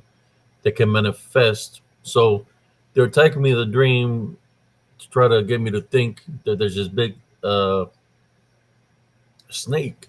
So in which that's kind of like a little bit of belief, right? Because you're dreaming about it, you're thinking about it. So when I go investigate on the recording, I was able to capture what seems to be a pretty huge black snake, but in disembodied form, in spirit form. That I could not see it with the naked eye, but it was there. And that's what I'm trying to find. See if I can find it. I don't know. I had shared it one day here, and I'm looking for it right now since we're talking about snakes. That this DDN, they can manifest themselves into anything.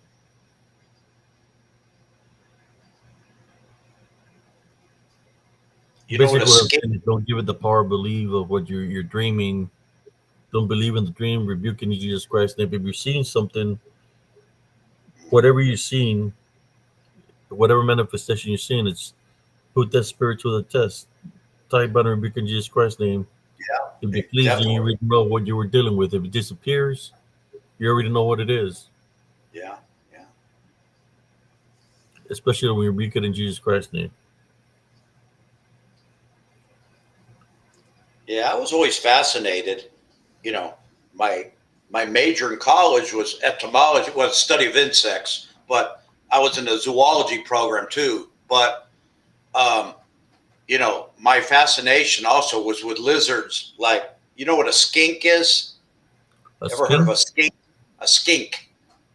No, I never heard of a Well, skink. this was out of California. I caught one in California. It's a lizard about like 8 inches long, and it looks like a salamander, but it's like a real, it's like a newt. It's dry. It's not wet like a salamander, but a skink has got these colors, unbelievable, kind of green, blue, you know, purple, colors on it, and it looks like a big salamander. It's about, Oh like I yeah, said, 8 inches, salamander. and it's like they're so beautiful. It's like, and I remember, catching it, and of course, when you catch something like that, you want to make sure that your hands are behind its neck, because they bite. And this didn't have teeth, but it's got jaws, but it's like non-lethal, you know. And I'd go out in the fields and stuff like that, and you lift up rocks and you're looking for all this kind of stuff, what you're going to catch. And but I'd never seen one. I lived back east. I lived all over the place, and I've never seen anything like this. But I guess they could be they could be you know uh, uh, uh, more natural. What's the word? I'm trying to think of the word. They're more habitual in California, because of the climate there. You have the best climate in California, and but these things are like just beautiful. And I've, you know, I caught one of those, but just, you know, but it's, you know, of the snake family, you know, but it's non-poisonous. You know, I don't know what they eat, but, you know, they probably eat, you know, crickets and stuff like that. But yeah, it's a weird name, skink, not skank. You know, it's a skink. It's a skink. And I think, you know, we had those in Florida too. You know, I mean, we had, you know, it's good to have lizards in Florida because they eat all the, you know, they eat all the bugs. So you have them in your house, you know, these lizards, you know, they're like salamanders kind of things. But yeah, I was into all those cryptid, or not cryptid, bugs and Do you all see that the stuff. picture here, Scott? Yeah, I see it. What am I looking at though? I'm just gonna go from frame to frame. I'll tell you that I was having this dream where there was this giant black snake that kept on telling me in my dreams that it was coming for me, that it was coming for me for about a week, you know. So every time that it would come to me in my dreams, I would pray and rebuke it in Jesus Christ's name. So I'm gonna share this picture here since we're talking about giant snakes, and I'm gonna continue to share. I got different filters for it, so I just want y'all to look at this. Whoever's reviewing,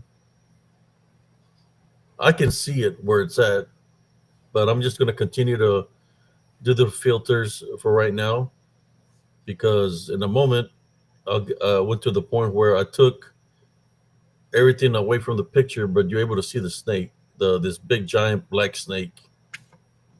Like I said, I could not see it with the naked eye, but in disembodied form, it is a disembodied form.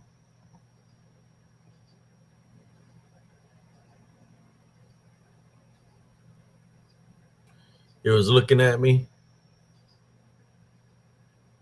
So I'm going to get to the part in a moment where maybe this one is a clear picture where you can see where it's at.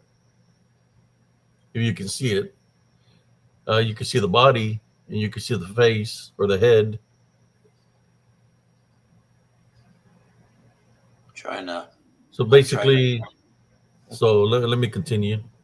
So I'm going to start taking away some of the foliage around it.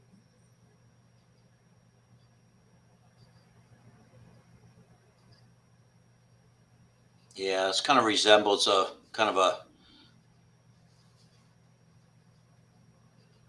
The body, and then it's got a head here, whether it's a snake or dragon, whatever you want to call it. Yeah, it's kind of like those monitor lizards or something. But yeah, like you said, they can, you know, they can take all kinds of forms, and they fly too. You know, I've seen videos of, you know, There's a face and there's the these body. things in the air, flying in the air. So the You know, original picture is right there. You see, snakes can blend in very well with the environment. oh yeah, you know, But I'm just showing you that it's like in disembodied form, it's spirit form. There's DDN. That's what how when they manifest. They yeah. manifest in that nature. Well, you have a talent capturing that stuff, you know, and you know, There you go. you're You can see bringing, it somewhat there. yeah, you're bringing the invisible out, and you know, we don't know, Abe, that you know the time that we live in now. That you know, I don't know if I made a comment somewhere else. I don't know. I'm not sure, but you know, it's you know this dimension that we live in. Um, you know, it could be purposely to get people more aware. So, you know, God is downgrading this dimension. So, you know, things are bleeding in because, like I said, you know, you're seeing these all these creatures that are running extremely fast too. I mean, some of these things are like they're going like, you know, 30, 40 miles an hour. And, you know, none of this stuff is uh part of the realm that we live in, and these things are like booking, and you know they disappear, you know. So you know these are like these glimpses of this reality is breaking down, you know. And What I'm gonna do is I'm gonna crop.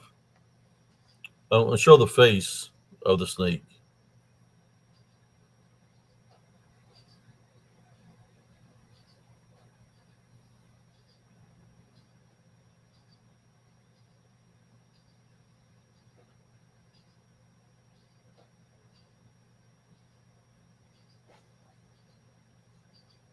I don't know if you're putting any filters in there or not.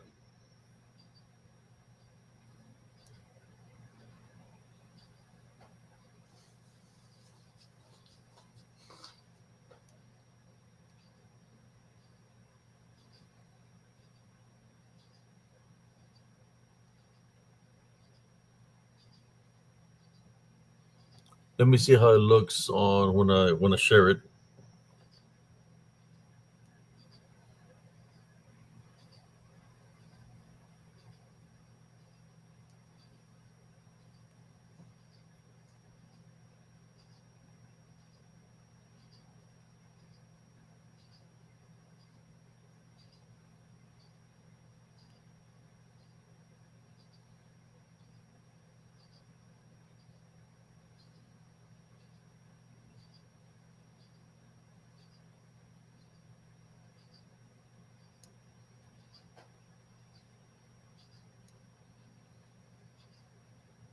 All right, I'll send it.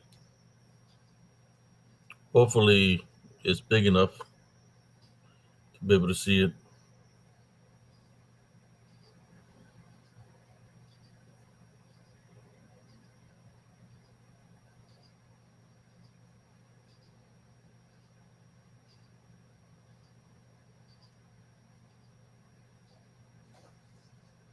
Go. nothing's changed yet. Let me go back up in there and see if it's ready. There we go. Yeah, yeah. There's something there. Yeah, it was looking at me. You see the eyes, and of course the body is it goes all the way like I showed you on the photo. Uh, That looks more like a mammal, of some sort. I mean, yeah, like the because way I'm not like. the the face is right here, and there's a body. You see, Oh, okay, I see. Yeah, all that's the body right here. It yeah. pulls this I don't way, know, man. I don't and that's the know. face of it looking at me, and that's the way it's looking at me. Yeah, I don't know. I don't know. So when I went to go investigate, I went out there to see if the snake was going to appear. It was going to show itself because it kept on saying that it was coming for me, right? So I said, I'm going to go to the investigate to see if the snake, because I already know that it's when I'm being threatened that way, it's spiritual. So I said, if it's around, it's going to show itself to me, and I'm going to capture how it looks in the dream, which is in the form of a snake. And that's how it was manifesting to look like a giant snake, and I was able to capture it on the photo, which is let me see, I think which one is the one that was stood out the most. There you go. There's the body, and it was right here hiding. I just don't know how far the tail went, or the body, Yeah, but it's in disembodied form. But it's right there looking at yeah. me. For me, it's hard to differentiate that. Yeah. I'm looking. I mean, there's some sort of head. The structure, some kind of head there. But as Somebody far say it as looks like a wolf head. I don't know. It's kind of chocolate brown. And it's some kind of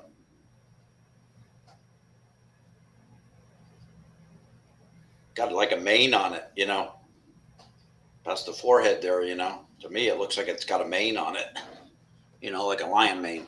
Well, So the Nephilim, they came in many uh, combinations. Like there's some there were snakes with a head of a wolf, snakes with a head of of a freaking lion.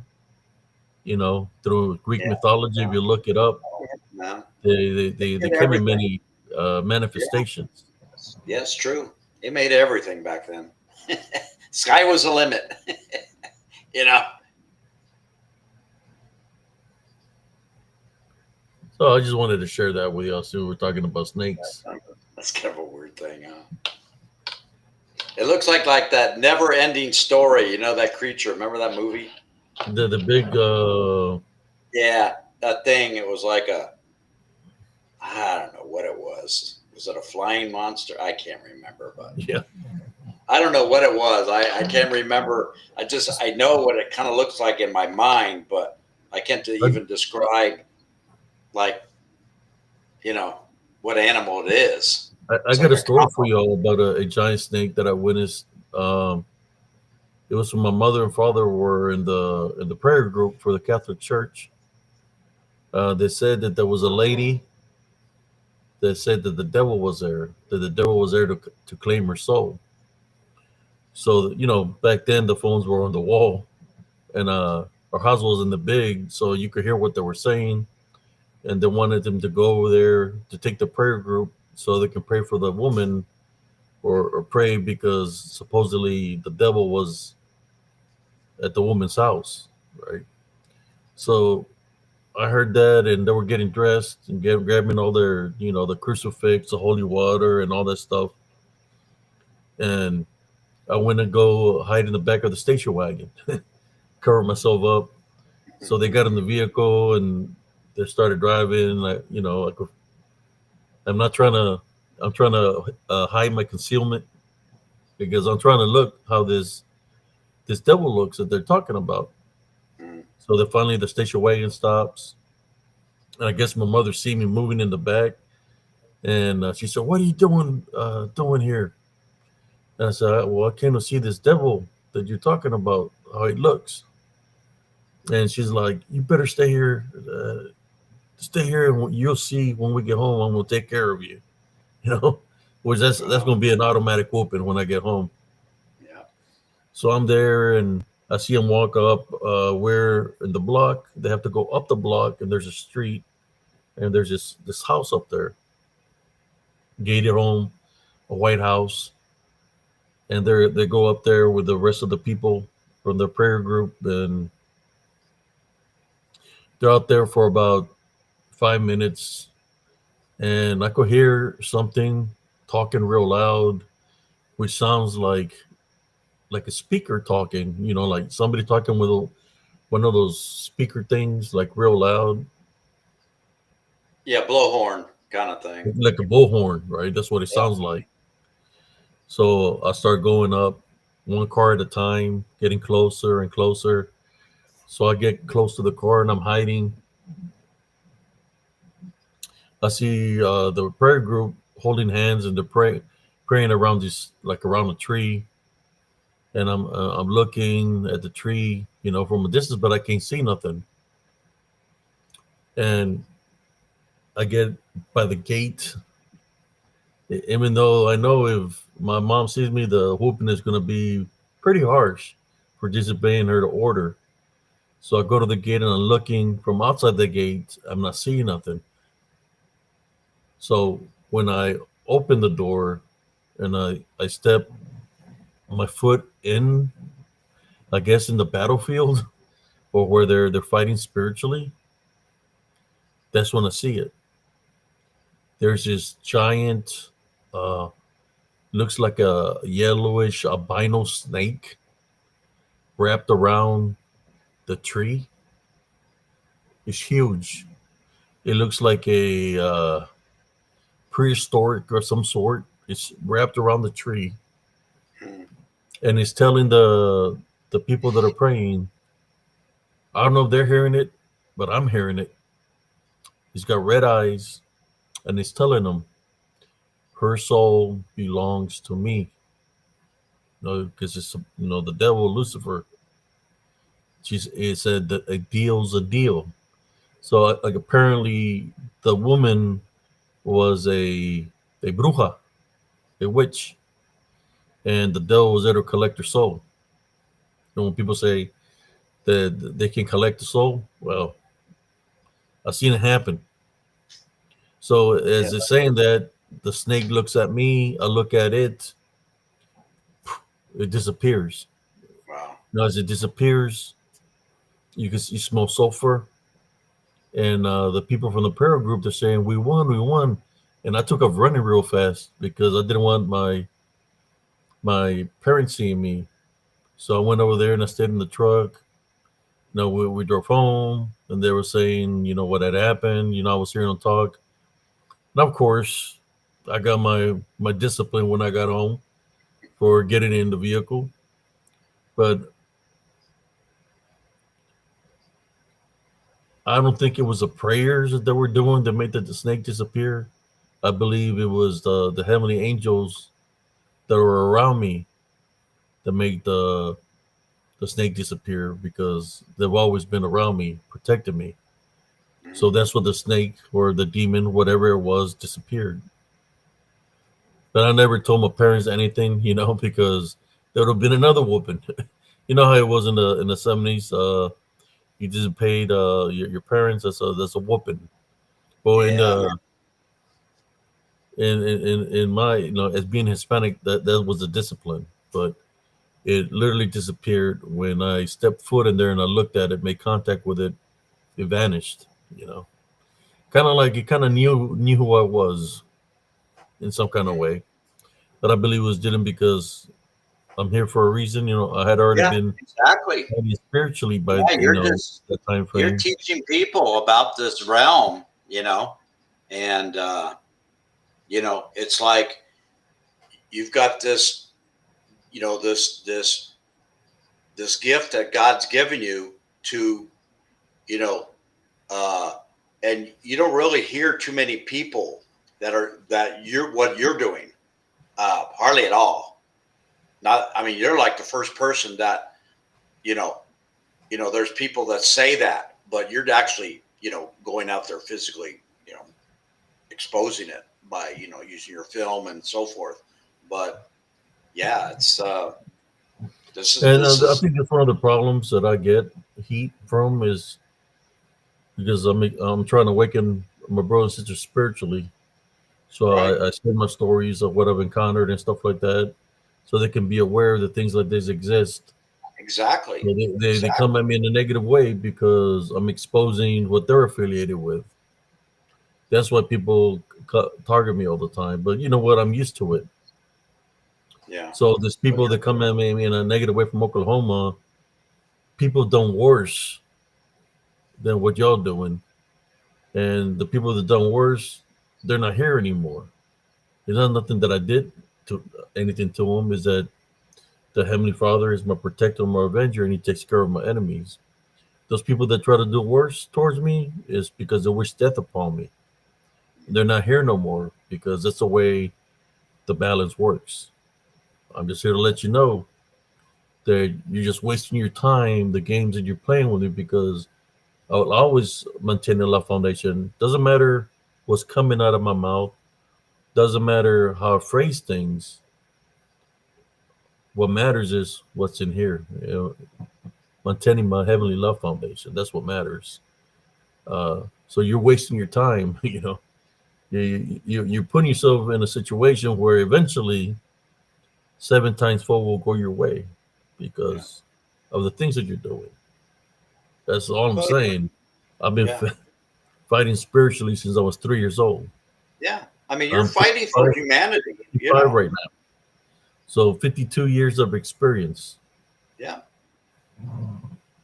Yeah. And when you're seasoned, a lot of stuff doesn't affect you, but you're ready to, kick its ass, like, you know, don't, and you have that intent, there's no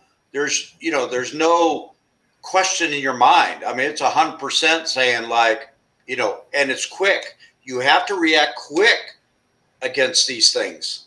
Oh yeah, You hesitate and you start thinking, are you real?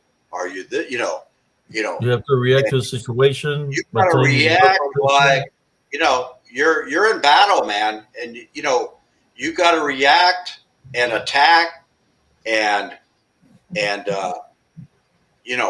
but it's it's like When I say that I faced dark witches and dark warlocks or whatever, I faced them, yeah, and yeah, I'm still definitely. here. So that's just something to tell you. I'm still here. They're not here almost to living anymore. I'm still here. That's all I'm going to tell you. Yeah. I'm here for a reason, and the Heavenly Father blesses me to do the good works. He placed me in situations where there's dangerous people that are used to hexing people and causing chaos and havoc.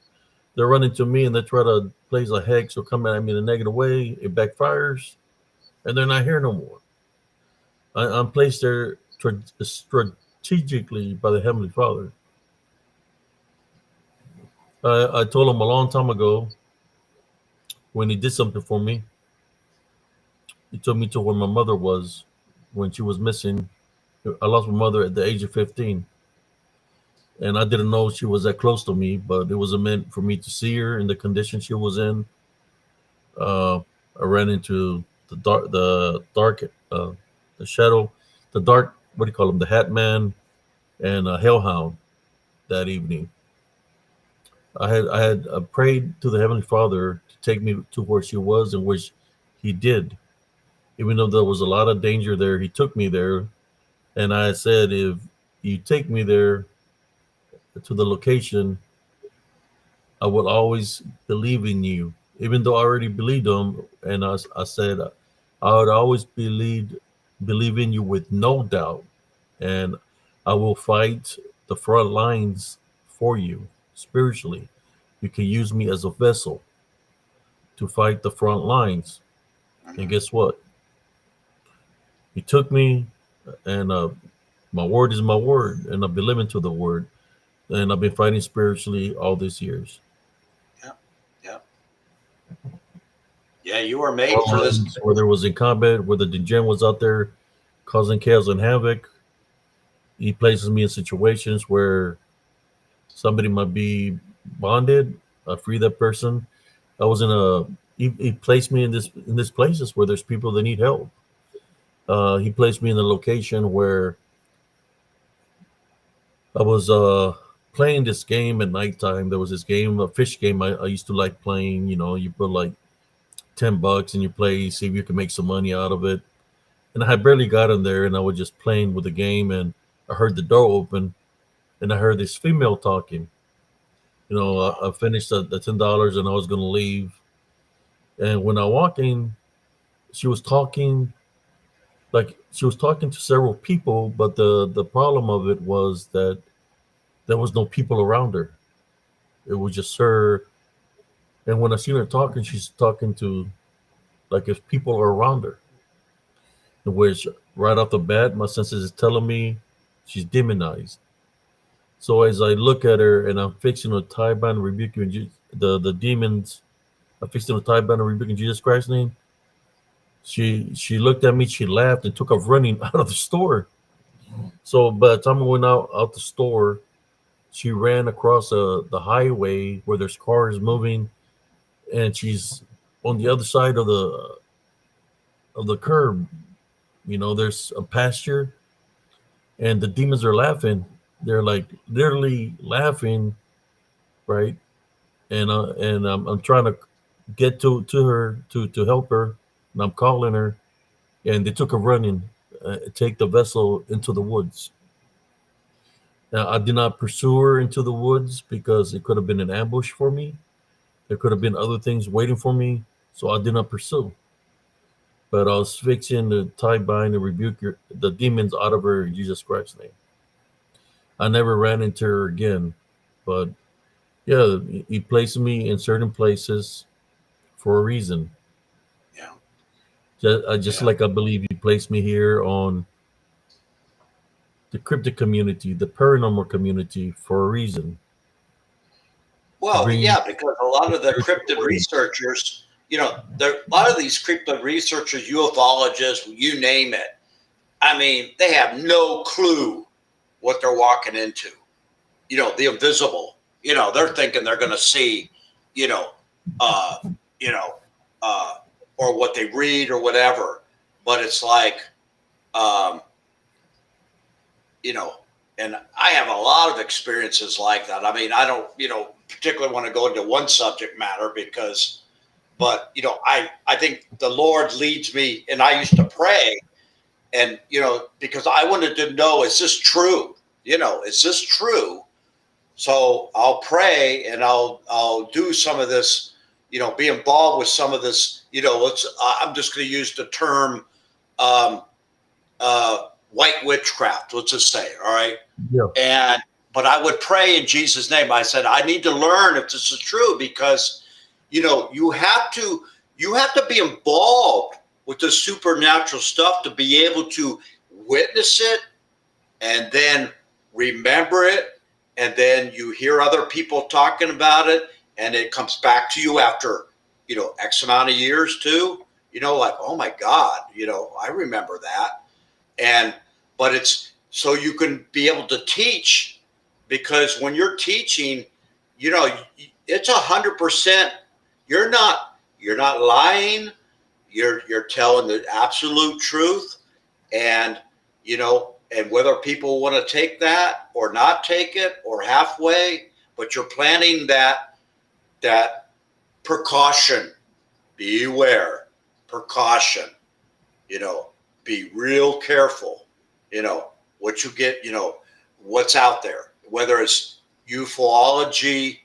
I mean, there's a lot of other stuff. Yeah, I won't go. I've seen all kinds of things happen. There was one time when I was in the military, I ran into a woman. I was shooting pool when I ran into a woman, and she looked at me and she said, "I know who you are." And she's like, "Don't you remember me?" She said, "Like, I know you from another time, from the past." And I was like, "Ma'am, I've never met you before." She's like, "We used to be lovers." And it's like, "Oh shit, here she goes. She's trying to hit up on me." And then she's telling me that I was from a different time and all this stuff. That we were lovers, blah blah blah. And to me, that felt like she had a negative attachment, possibly a incubus and succubus spirits around her. So she was trying to kiss me and all that, and I just pushed her away because, I felt that something wasn't right, especially when it says, "I know you from the past." That's literally like something unclean knows who my spirit is, right? If my spirit is from other times or from the past, right? Or it knows my spirit, it knows what I'm about. So I just didn't associate with her, and she tried to pull me into a woman's restroom. Just put it that way. So I just left her alone, and I did not uh, mess with her in any kind of way, shape, or form. Uh, but yeah, that happened to me. I've run into some weird stuff, man. People of different practices. Uh, Yeah, I've there's run different into levels too. a There's voodoo, different. voodoo Yeah. priestess, or a voodoo, should I say, not a voodoo queen or voodoo. Well, which is the one that's the daughter of the voodoo queen? What would she be called? Um, High, you get the high priestess. Well, yeah. I ran into what happened. It was a time when the I had a dream where there was this woman, this with a red thing on her head, African woman, and she was trying to cast a spell on me because the Heavenly Father shows me my enemy. So I woke up from the dream, and I prayed against her. I tied bound and rebuked in Jesus Christ's name for whatever she's trying to do to remain with her. And in the dream that I was having, there was a lot of water up to like her neck area, and she was saying, "It's your fault. It's your fault. It's your fault." Right. So what happened is that Louisiana, when the thing caved in and all the water went in there in Baton Katrina. Rouge. Well, Katrina. Sorry, I'm not Katrina, Katrina, when that happened, Katrina. well, that happened, and is the time frame that voodoo lady had come to me in my dream. So I left it alone.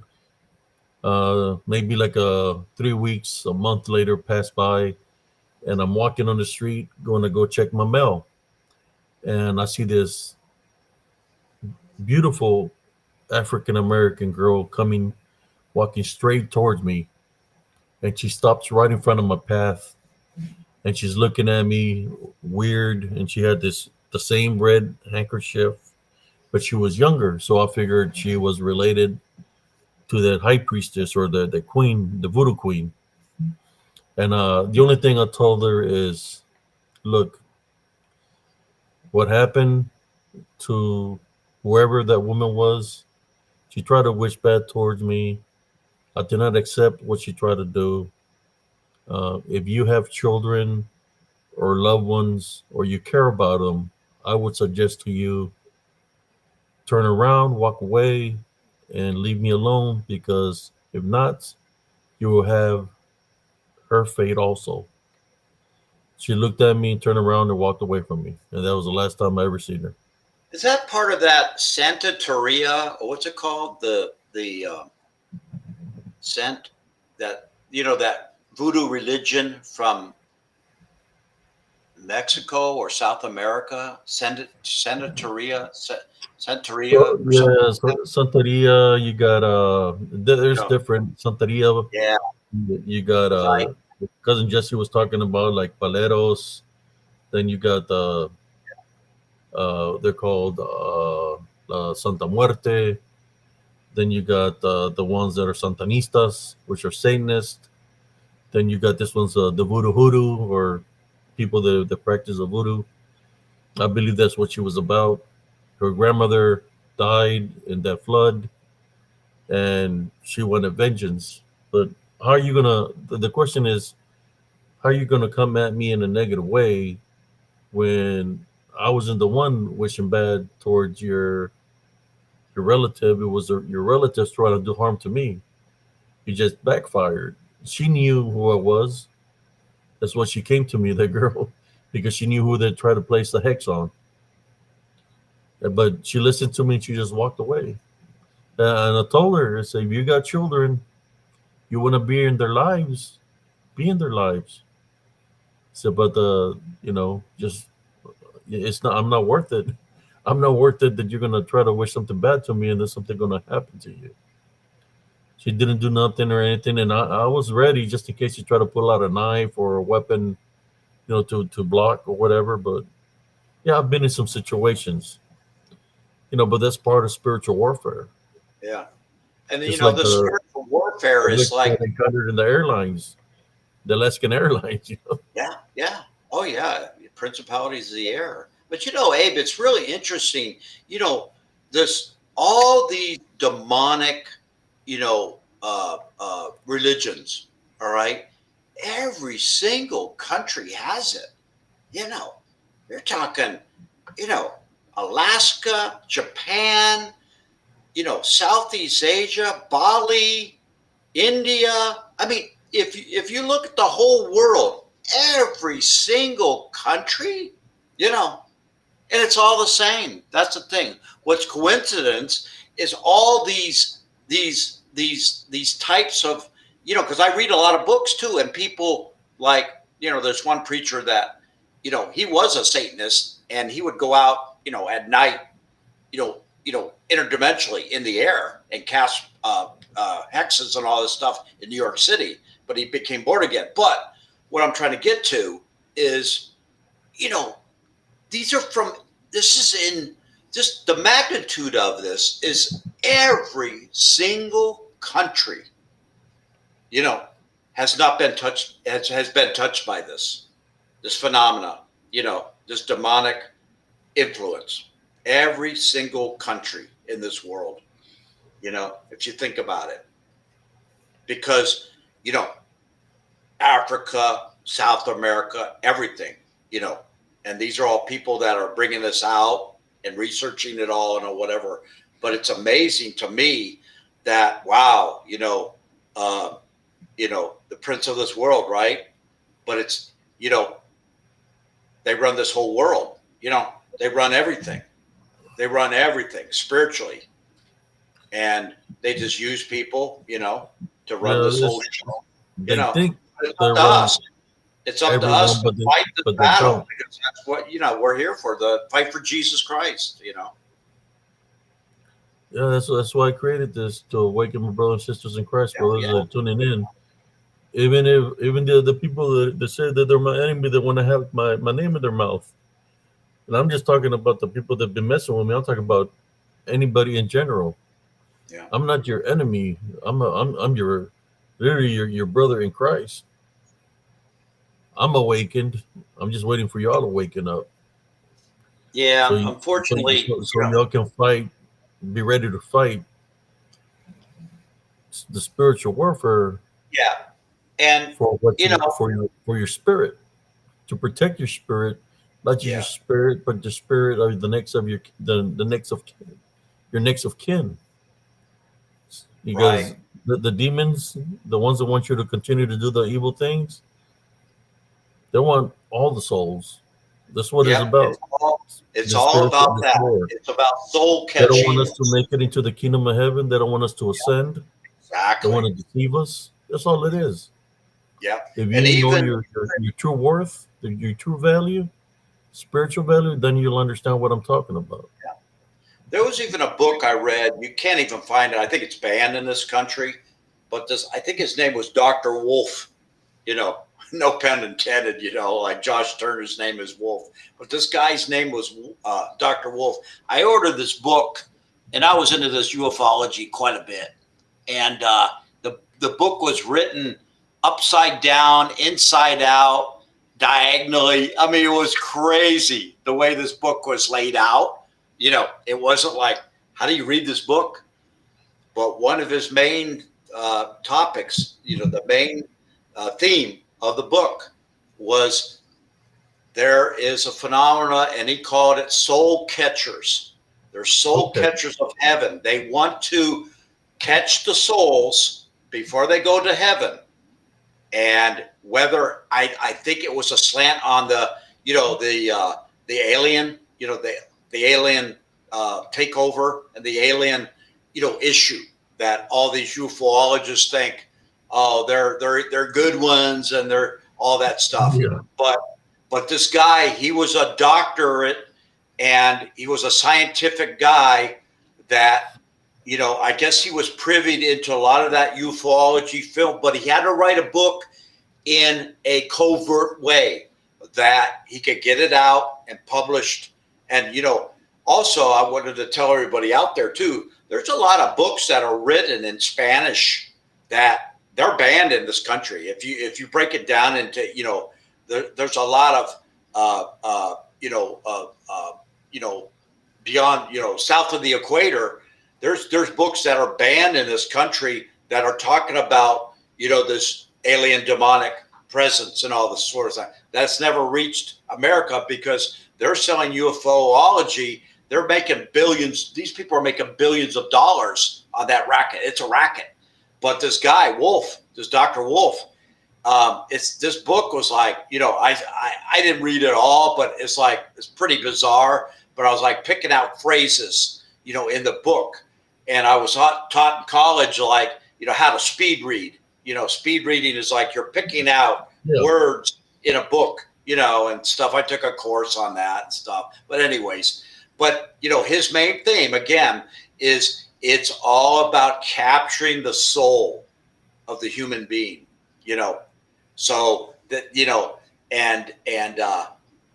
so that's exactly what you're talking about. We're here, we're like the police force, of, of exposing the stuff, to innocent people. They're curious about the paranormal and supernatural and stuff, but it's like, be aware, be vigilant about the consequences of this stuff. And the adversary can use people to draw you deeper into that, unsuspecting, but he's just getting one person, to lead you into that stuff. And I think a lot of people it's are all too a busy dead end. living their lives, and even if they're living in sin, they're trying to find to them that's their happiness. So they don't want to awaken. They don't want to make a change in their life because it's going to take away from what they think is the happiness in their lives, but it's not really that they're happy. They're just being deceived. But they don't want to come to spiritual reality. They want to stay in the man-made reality. Uh, Yeah. they don't want to take that step. Eventually, if things start getting a little bit more hectic, Yeah. people might want to make a change in their lives. And I think it's never too late, but you don't want to wait till the last moment because then it will be too late. Well, I compare like this journey that you and I are on. We're on completely different journeys, but it's kind of like I compare it. I guess I'm just going to use boxing as a metaphor. You have lightweight contenders, right? You got middleweight, you got heavyweight, you got junior, all these levels, right? Of, you know, they're at these levels of competition. And I think, I'm just going to use that as a tool that, you know, God has given us, these levels, because I had a Bible teacher and I was like really afraid to bring out the supernatural stuff to him because he was teaching us, certain things over and over again in the Bible, and getting it reinforced in our minds, which was good, and everything. But I was like, like I was not at a different level. I was at a different level, but I wanted to learn, like, it's like I think I was like he was giving the foundation of the Bible, but yet I didn't have a foundation at that time on the Bible, the scripture on scripture. But I had all this other supernatural stuff. But you have to have a completeness. So I think people like, heavyweight champions, they were complete. Lightweight they were complete in their field, in their level of where God puts these people, and they were perfectionists at that level. I mean, you got like Tommy Hitman Hearns, right? Heavyweight champion. I mean, if you watch him box, it's like this guy is like unbelievable. The knockouts that he had, and I'm just using boxing as a, a visualization. And but all these people, they're in a sport, but they're also, and I think that's in something about people that are teachers in this, what God has given us, this interest. So like you, Abe, you start at 3. So you're like a heavyweight in this. You're a heavyweight because, if you would approach my Bible teacher, let's just say, I mean, and he never really disclosed stuff like this. So, because it's a very scary thing. It's a very dangerous, thing to understand and learn and then protect yourself. But, I think there's like levels, on this stuff. And I'm constantly learning about this, and learning from you because, like I said, just over and over again, you're giving me this knockout punch in the name of Jesus. I rebuke you, knockout, no hesitation, right away, observing, seeing what's going to happen beforehand, praying before you're going to, if you're in an environment that is suspicious, it's being spontaneous. It's being ready, it's being ready to take the fight, and you're going to, do the uppercut and then, the left hook, and the jab all at one time. You don't mess around, you're there quick. It's You all got to done be quick at this through stuff. Jesus Christ. Yeah. I mean, That's the main source, of course. Maintaining your heavenly love foundation is important, Yeah. and watching all the spirits and those spiritual openings, and it has to be done through Jesus Christ in order to be able to get the TKO. Yeah. Is you got And to go through Jesus Christ. you got to go through the fire to get, like it says in the Bible, we are going through the fire to get sharpened. We're sharpening our blades on both Mm-hmm. sides, and putting all kinds of arrows in our quivers, man, because, the stuff that's going to come, I tell you one thing, if God is, if you're, if it's God's will to build you as a soldier for the kingdom of God, and He trusts you, He's going to give you more and more and more and more, and so whatever you could take, and I just think it's to me it's like wonderful, um, and I just We're what almost did gonna I hit bring down? the 4 hour mark, brother. We're at Yeah, I 350. know. Believe it or not. Yeah, when the I know. conversation is a talk is good, It goes I know at the everywhere, man. beginning we were just messing around and stuff, but Yeah. yes, Well, yeah, I'm going to spiritual sign warfare off, is very real, man. Very real. Yeah. Like I said, I've been fighting for a very long time. I already knew that, and the Heavenly Father shows me things. I already knew that I was going to be in war. I knew I was going to be in the military because showed me all these things ahead of time. Now imagine looking at the sky and you're seeing booms in the distance, explosions, and you're like, man, why am I seeing explosions in the distance? It's because it was destiny. He shows you your destiny to stay prepared, to be ready. So, Yeah. that's what I did. I built my body to be a weapon because I didn't And that's know where my and life that's was what the taking me, military and it teaches took you. me Yeah, the to military combat. teaches you physical attributes, and then once you learn the physical attributes about fighting the enemy, is then you get into that spiritual warfare. So like I'm saying, you're getting to be a heavyweight. A heavyweight. You know, you're not middleweight anymore. You were trained to be a heavyweight. A heavyweight fighter. So So I ruffle a lot of feathers, rattle a lot of rattlesnake cages. So people come yeah, at me because of what we talk about here. That's okay. Like I said, I'm used to it, so it's no biggie. yeah. But I'm going to continue to do the works that I do here on spiritual encrypted encounters. Well, And I'm going to say sometimes good it's night. kind of like, You know. okay, brother. Well, Yeah, yeah. I just wanted to end that. Thank you, Abe. I'll see you next time. Praise the Lord. Keep Jesus, Christ in your mind always, and pray before you go to bed and when you wake up. See the hand of God. I just like to say that prayer because we all want this confirmation and we want to see the reality of it. Because that really super builds our faith and yes.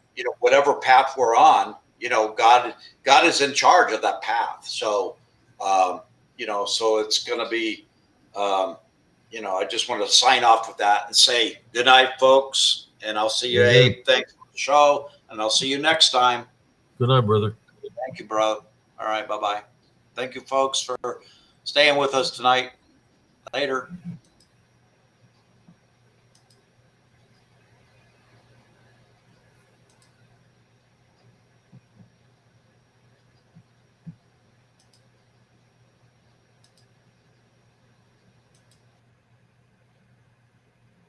There you go. We got 27 people here. Before I go, is there anybody from the other camp, from the people that could be coming up against me in a negative way? If you have something to tell me, I'll give you the platform here right now. You got something to tell me. This is not nothing dealing with anybody else. I'm going to give you the platform to be able to speak to me. You can come in with a fake profile. I don't care. You get something to say to me. I'm gonna give you the opportunity to say something to me. You want to talk? Let's talk right now. I'll give you the opportunity. I'll give you 5 minutes to respond. If you don't respond in 5 minutes, then I'm going to call it a night. But I'm going to give you the opportunity to speak. So while y'all continue to do the things that you do.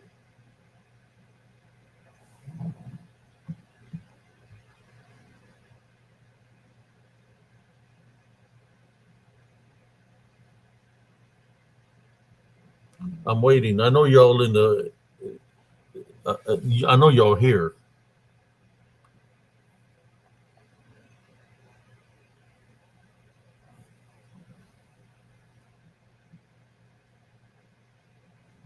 I'm giving the opportunity. Before you go off with your screenshots, the opportunity is right here. You can come in with whatever fake account you got. I'll give you the platform to say something. You want to say something to me. I'm a type of person that if somebody got a problem with me, let's talk about it. If we can come to a solution or a conclusion, then we can handle it a different way. But I always give the opportunity or extend an olive branch to talk about something. Just because I extend an olive branch to talk about something don't mean that we might not have no peace. But I just wanna see who's here with that's watching the channel, what we talked about. Give me the opportunity to say something.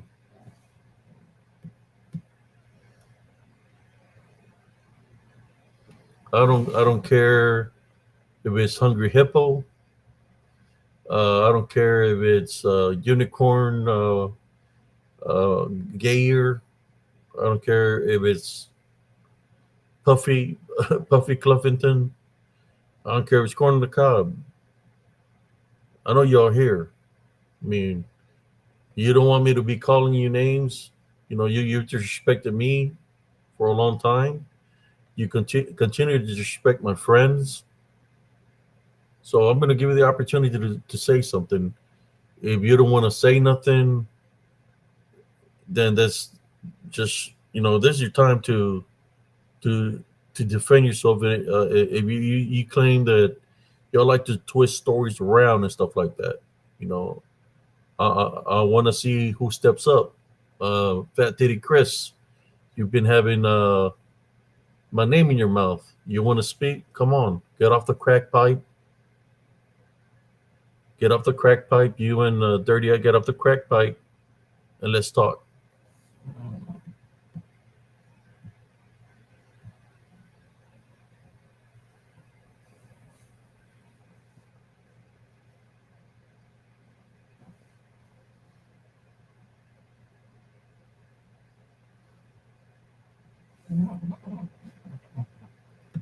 Let's go. Here, I'll drop the link. I'll drop the link right now.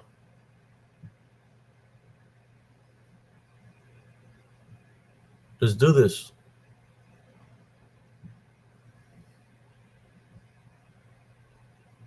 I'm gonna drop the link. There's a link.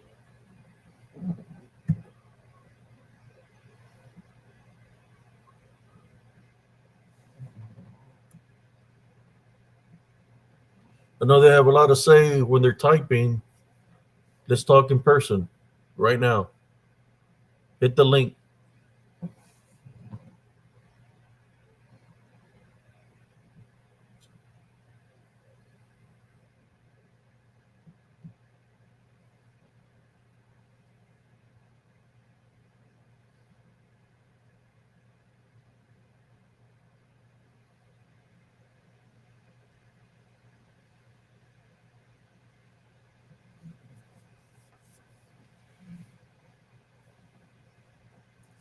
Hungry Hippo, I got some planters for you. Come on, jump on. There you go. Hungry Hippo, I got some plantains for you. Who's gonna stand up from your camp? I just talked about Hungry Hippo. Where's Chris, the knight in shining armor? Step up, fat boy. Come talk to me. I've been seeing all the stuff that you've been typing about me. Come talk to me, fat boy.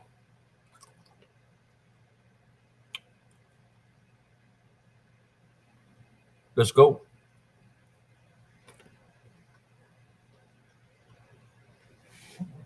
You type all this stuff. Come on, man up. Come talk to me. I'll drop the link. I'll drop it again for you.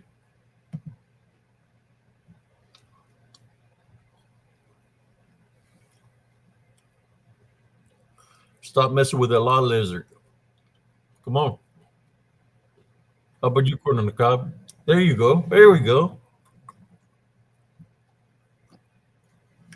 So I was wondering, you want to call me out in front of everybody? Is this a free crack giveaway or what? Because that's what I'm here for. I'm not here to argue and talk shit. Well, I've seen you talking a lot of shit. Putting my name out there. So what's up? Look, brother. If you have crack to smoke with me, let's do it. Let's smoke crack. I'm not here to talk. Okay? I do two things very well. I eat gas station burritos and I smoke crack. You smoke What crack. do you have for me? I'm saying last time I heard you talking shit about me, say you were gonna kick my ass.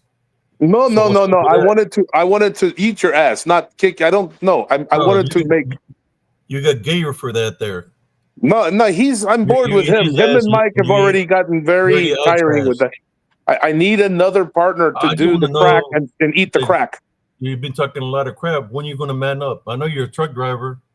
There's a truck stop nearby where I live. What's up? Yeah, but we can meet there. But I have a lot of clients there. Look, I said some bad things, but then the truth, the reason Are you gonna man I'm up? going to become an openly gay man. I'm telling you, I grew the man boobs to attract you and to attract Wolf, but No, he I'm not rejected worried me.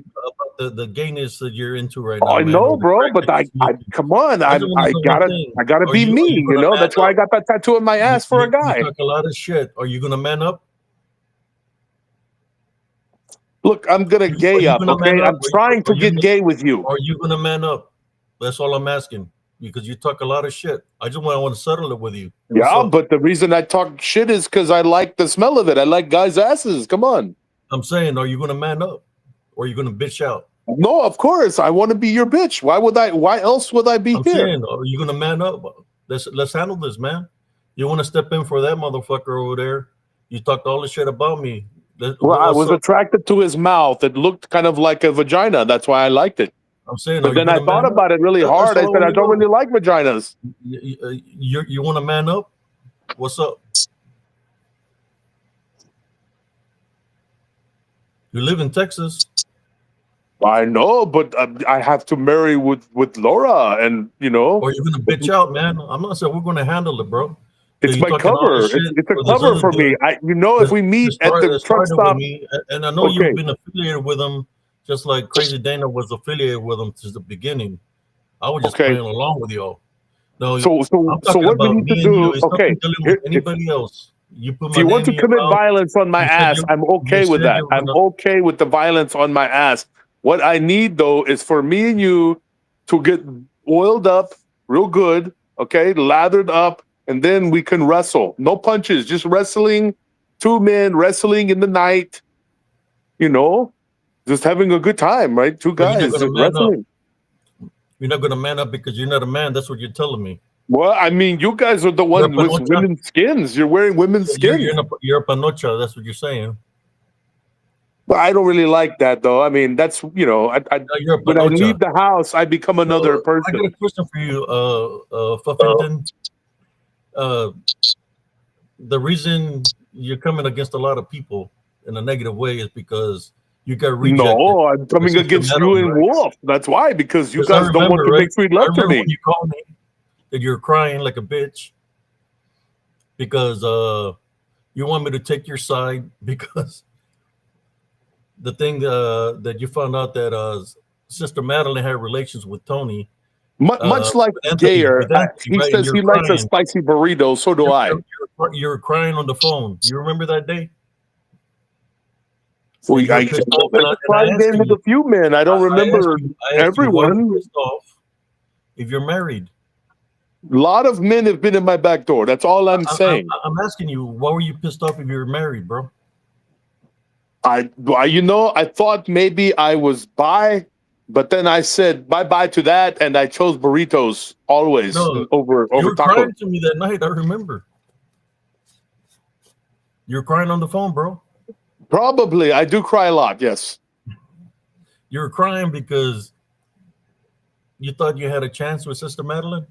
sometimes it's too big, and that makes me cry, bro. I'm a man that enjoys You were pain, crying but that not day. I all the remember time. you crying. So you were crying because you found out that she was in a relationship or had relations with Brother Anthony.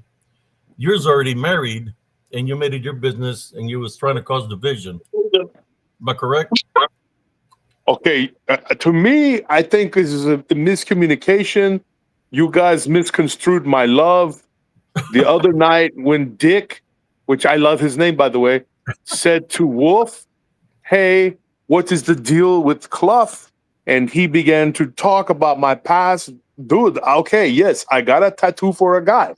Okay, I was in love. I thought we were going to ride motorcycles around the country and make love at truck stops and rest stops and Walmart bathrooms. I did not know that this man did not love me. And so I got with Laura because she was like a man, that could bench press me and beat me up and slap me. But she didn't have what I wanted, which was the burrito, I wanted the beans and franks. She didn't have that. And I tried to go for you, and you're too much of a man. Why do you men reject me? I'm a woman because I say so. You were crying, That, bro. You were crying, that's how it literally crying on works. the If I phone. say I am a woman, you You're have crying to like agree to that. you were crying like a puta because Madeline. That's why Because me and Mike Madeline. vote Democrat. Mike is No, accepting of because you're me. crying like a puta, man. Like a pinche vieja. And I Yes, told I you, admit I am why much you of crying, vieja. man? I said, why are you crying if that's not your that's her deal. She can be whoever she wants to be. And And you here it create is all this again with the shit violence. I talking asked bad you about and I her and asked about Anthony to Anthony just please accept just me for because me. And she all didn't of you want to men mess have with her. rejected me. Didn't want nothing to do with you, bro. Mr. Cias, let me You took ask it you this. Look at you my took it to the profile pic. the farthest level that you even joined the roach camp like a pendejo. Because they accept me for me. No, you did it because you were pissed off because you got rejected. Say the truth now. If you look at my picture You feel profile there, rejected, but I you have shouldn't titties feel on my back rejected at and my all, front. especially if you were married, bro. I don't understand. I have titties on my back Why and can my you make front. something that Why was do in you your not business, accept that? something that was in your business when you're married? Look, my business is being in truck stop showers with men. Okay? The other day I met another man in the military. He was kind enough to give me a reach around, and that's a good thing. That's a big deal for me because we were doing our laundry and I had just showered for the first time in a month and I felt super clean, and I had clipped some of my butt hairs so it didn't look like Bucky the Beaver down there. And he was like, "Hey, the water went down my butt crack," and he was like, "This is awesome." And so we made sweet love, and I was angry. I told him about you and how you rejected me. I was like, this man, I really liked him. He was a Sister Madeline tanker, rejected you, and I man, wanted him, but he and you're rejected me. crying like a puta. I remember that day, and you're like, "Hey, I'm sorry." You called me a day later. I'm sorry, man. The way I was acting, it just pissed me off. It pissed you off because you had plans, right? And your plans that you had planned, they don't pan out for you like you expected. So then you decided to cause division. Tried to cause division, Well, I'm good at and it division. didn't I work out think for you, right? I It can didn't work out for divide. I can you, divide my time amongst several and you men. got pissed off. You got pissed off because I didn't take your side or the other people that are affiliated with you. and I blocked you on my friends list. Please just look at my But say profile the truth. picture The truth and is, see that you I have have plans. titties in the You have front and the plans. back. How many You're titties do a your married women have? man. They only A have the married front. man. A married man Yeah, but I thinking don't that care. I'm not into that.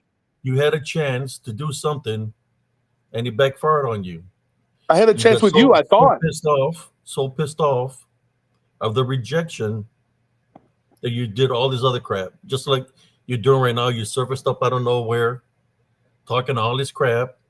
I'm just telling you straight up. You know, you got a problem with me. I never had a problem with you in the past, man. As a matter of fact, when we talk, call you brother in Christ. I never disrespect you in any kind of way. I'm just trying to figure out The problem with how you and with all I'm of your these enemy. straight cisgendered males is that you don't accept me for me. That's the problem.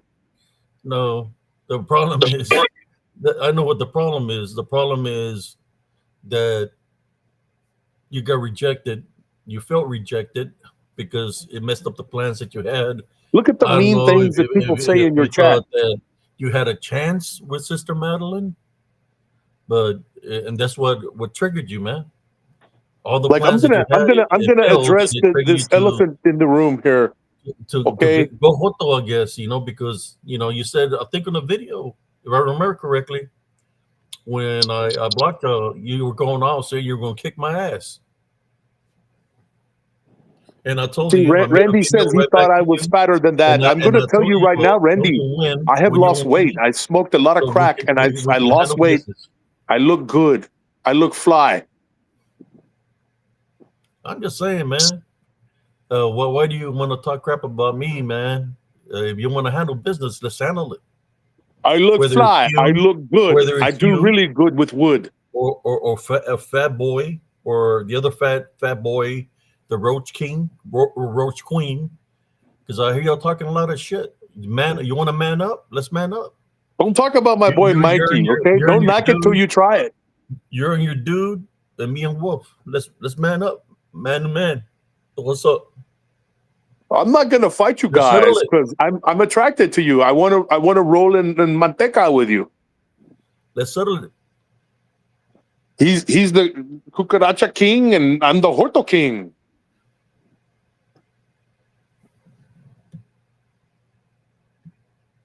Let me look I at the mean, I don't know comments. why you don't You know what accept that. I'm Why seeing can't you here? just accept my love? You're a panocha, bro. I Maricon. wish I had one, but I That's don't. what you are, man. You talk all that shit, and you don't want to settle business. I just want to settle business. What's up? I just wanted to make love with Wolf. I don't know why he had to diss on me and get all weird and be like, "Hey, man, you're a fag." I mean, dude, it's what it is. It's 2020s, man. It's whatever. No, he's all about Jesus and whatever, and not into guys. That's on him, not me. I'm into hot sex, male sex with people in the bathroom at Bucky's. Why is that a problem with you guys? It don't make no sense.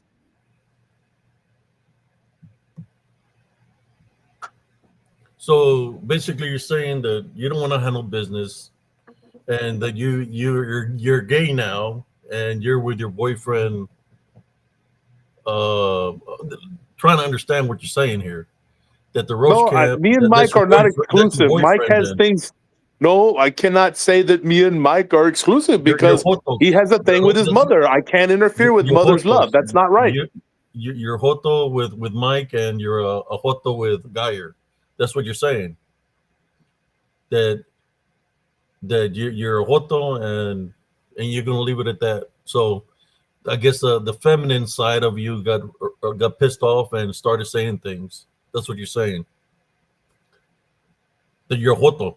That's why you're with Mike and Gayer. That y'all have something going on because you're, you know, fudge packers or whatever you want to call it. Jotos. You're a maricon. That's what you're saying. That's what you just said. You've been saying all along, right? That you're gay. That's your words, not mine. You're a maricon. Maricon, that's your words, man. You're talking. You're You making said it like a it's a maricon. bad You're thing. gay. That's what you said. So you're saying that abnormal is abnormal uh, penetration because you're with the gay camp. That's what you're saying. That y'all gay. So the reason you come after Wolf the way you do is because you like him. That's what you were saying. Pretty much. I mean, but he's not into Somebody me, cool. and so he hurt my feelings, Abe.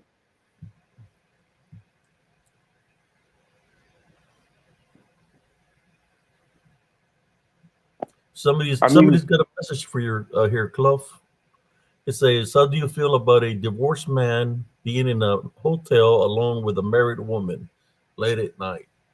ew, that's gross. I mean, I'm disgusted by it because it's a man and a woman. I'm not into that.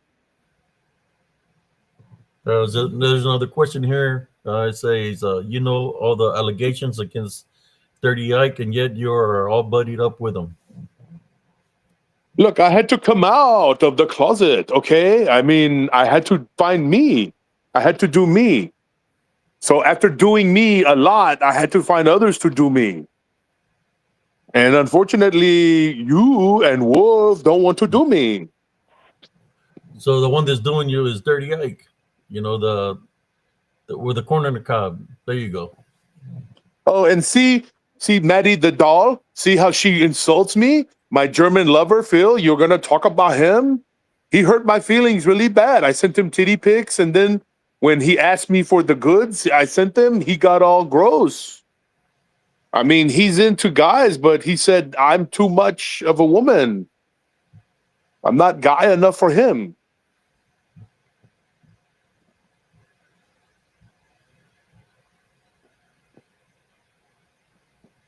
I don't know why we can't just wrestle.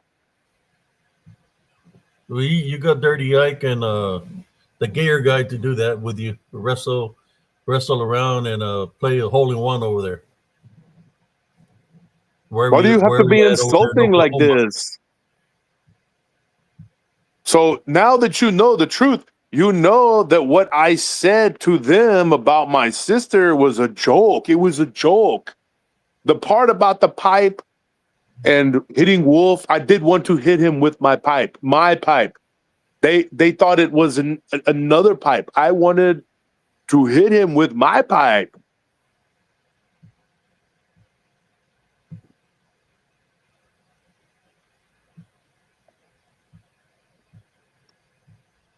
And so what, Anthony? Because I wanted to wrestle with you and you didn't want to wrestle with me. I tried to wrestle with Stefan. I tried to wrestle with Wolf. I tried to wrestle with Tony and Diablo and Scorpion, and everyone treated me bad because I was gay. I thought y'all all were Christians.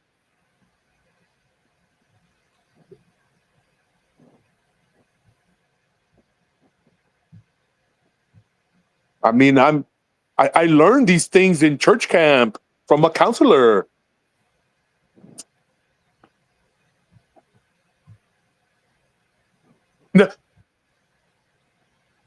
Now I'm being treated bad for it.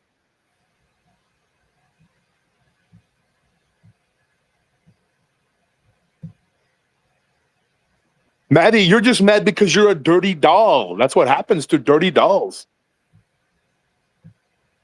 They get diseases.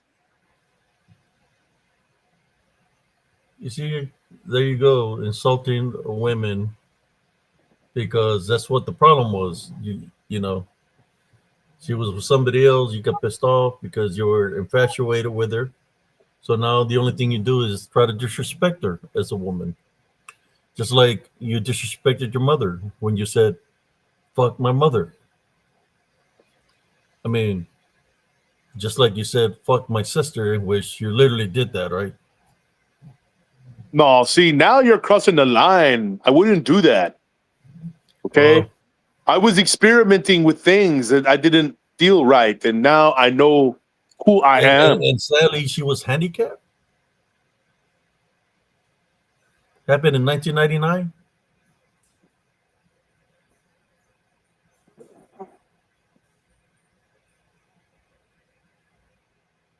That's sick, bro.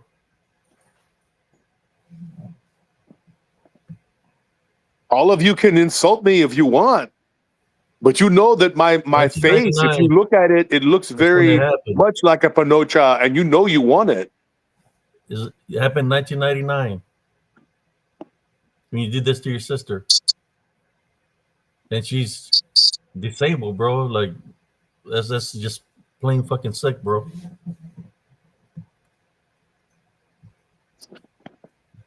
Okay, yes, I admit that I did have a small thing for Maddie because I had mixed feelings. But now I I'm not know who talking I about Maddie. am. I I'm want to talking meet about you in your a truck sister, stop bathroom. and I'm talking about your sister. What you did to her, man? That's fucked up. That's old news. Why do you keep bringing it up? Because that's what you did. That's fucked up, man. No wonder you told me one day, fuck my mother. Because I mean, what you did was wrong. What she wanted you to say was okay for you to do that. What you did to your sister. There's no proof of that. Only like several people heard me. Well, there's proof.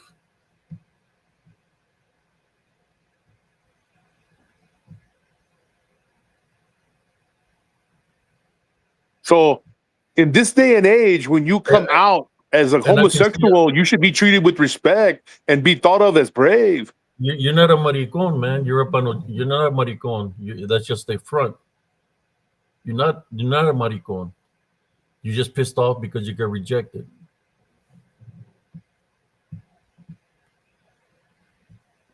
Spooktator, I don't know how his goats are. He won't let me touch them. He says they're only reserved for him.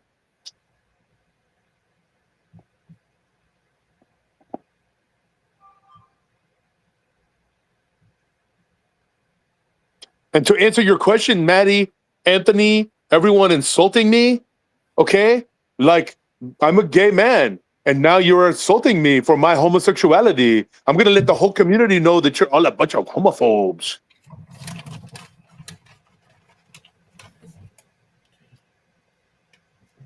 Nobody's insulting you if you say you're gay, but I don't believe that you're gay. Uh, you wasn't gay when you did what you did to your sister. You wasn't gay when you tried to cause division because Sister That's Madeline before I was in a discovered relationship with Buc-ee's in the Anthony. restrooms. So all this thing that you're saying that you're gay is a bunch of bullshit because you don't want to man up. That's how I see it as. I'm just saying, if you got something to say, I'm going to give you the opportunity now because I've seen that you said a lot of shit about me. You got something to say to me because if I remember correctly, I never disrespect you any kind of way, shape, or form. All this thing that happened, that went down, it went down a certain way and people took sides or whatever, right? Me, I got caught up in all this stuff. I just want to know why you keep on bringing my name in your mouth. Is it because Dirty Ike is telling you to say things about me, or is it because you want to mess Okay, with all right, me? all I right. mean, like I said, if you had a Full problem, I'm disclosure, just being full disclosure. Al Chile here. Okay, There's nothing dealing with the act that you're saying that you're maricon. Al Chile, straight up. full disclosure. I had some crack problems and it made me confused about my sexuality. And then I realized that what I was feeling was my true feelings and not just the crack. And so I am 100% in truck stops with men all the time, doing things with men, and I feel good about it. And y'all are angry because it's my true self. And so, yes, I have worked behind the scenes and to undermine and to destroy people's lives and to mess with people. I was confused. I thought I wanted Maddie, but now I realize No, that I could hear the anger in you. That you're my upset. my wife is more masculine. I could hear the anger in you that you're upset because of how everything happened. You got anger in you. That's why you do the things that you do. That you want to talk bad about people, make video about people because you're pissed off. You're pissed off because it didn't go your way. That's the problem. It's nothing that you're gay because you're not gay. You're married to a woman, and that's the problem. That you're pissed off because things didn't go your way. Well, To be perfectly honest, she's very masculine and she does beat me up and she's always on top of me. So I can't get her off. I can't I'm not strong enough. But that's okay because I'm not trying to be a man. Y'all are trying to be men in women's skins. Strange that I talk about wearing women's skins like Ed Gein, I'm but just that's saying, just if part of you my wanna psychosis. throw some chingazos because you wanna think I'm in a I woman's want to skin, have a sword fight with let's you do in the this, men's bro. restroom. Why do you keep talking about beating That's what me? I'm saying. Beat You my know, meat. That's what I want. if you got problemas, let's handle it mano a mano. Yeah, mano a mano, or maybe we could throw some other manos in there. Whatever. Look, I don't You're speak not gonna man Spanish. I up. just talk like Taco Bell. Don't you You remember understand when you that? made the video about me? You saying you I wanted don't to speak kick my Spanish, ass? Abe. I just talk like this, like I do. You remember that, right? I I remember. don't. I don't. I only remember like wanting to make hot Because love with you you're guys, acting pendejo. rubbing oil on ourselves. You're acting pendejo. You can You should, take the oil well, and rub it on you're my not hairy even a back. maricon, man. You're just a panocha. Because you're not gonna man up. You're not gonna man up to me. You're not gonna man up to Anthony. To nobody. Porque eres panocha. No eres hombre. Y no eres maricón either. You're not a joto. You're just a panocha. Maddie, I was wishful thinking with Anthony and Wolf and Tony, hoping that they were all maybe like they would fly that way. But when I told them about the guy that I had a tattoo with, they got all weird and got mad. To me, that's just repressed homosexuality. Man, you're sounding like the dude from the way you're talking. You're sounding like yeah, like you want some chong. You sound like the guy from Blood In, Blood Out. I What's like the name that of that scene when he says, fucker? "Give me some chong chong." What's the name of that fucker? That's what you're trying to sound like. Give me some chong. Just remember the name of the dude in the red underwear. But in your case, you say you're gay now. You're wearing pink underwear, saying I want some chong, which I know that's bullshit. Why do you think I drive a truck and smoke crack?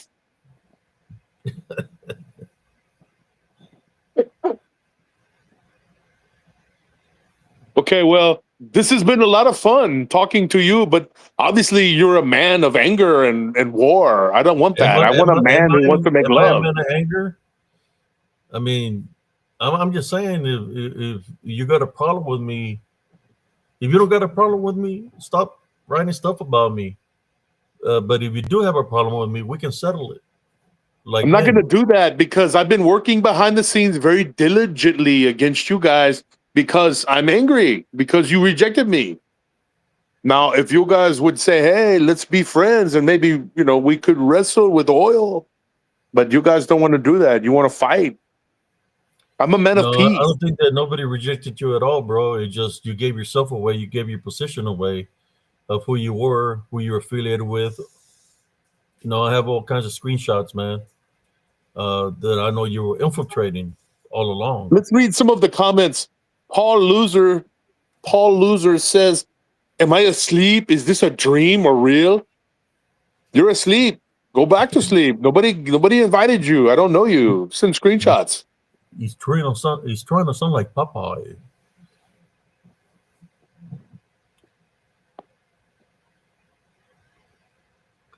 Is your favorite breakfast huevos con chorizo or huevos I do rancheros? like the corn long ways, I gotta say.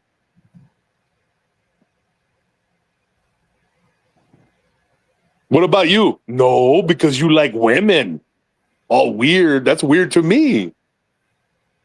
It's That's George inverted to me. Burgess says you sound like a wanker. I'm perverted to you. You're inverted to me. It's like the opposite. I don't understand. Like, why you look at women and like them. He says that you're a wanker. That's what he say. I mean, that's up to him. If he wants to do that, we could do it. I mean, whatever.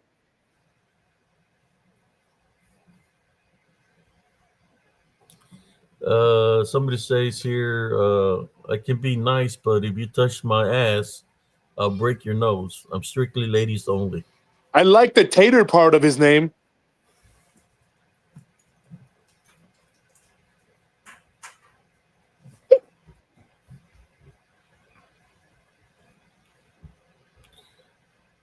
And here comes Diablo over here, Wolf's brother, to defend him and to tattle on me for all the things I said.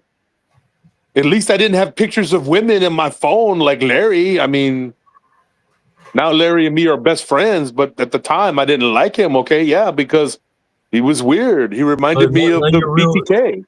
Are you friends like that movie Brokeback Mountain? I mean, whatever insults that's not an insult to me because I like I'm having just hot saying deep because injections. you say you're gay, so you say you're real good friends with them. So you're friends like Brokeback Mountain. That's what you're saying. Sure, whatever. Whoever wants to break it, I don't care. That's what you're saying.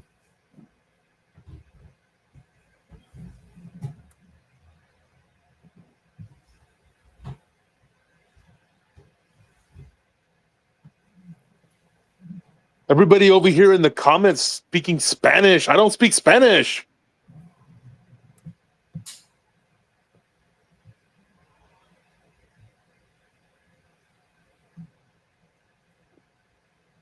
It's going to come out that you guys are trying to commit a hate crime against me.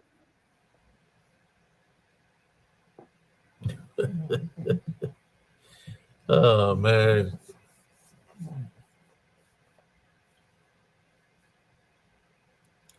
Hey man, you can be a unicorn all you want to. I don't care.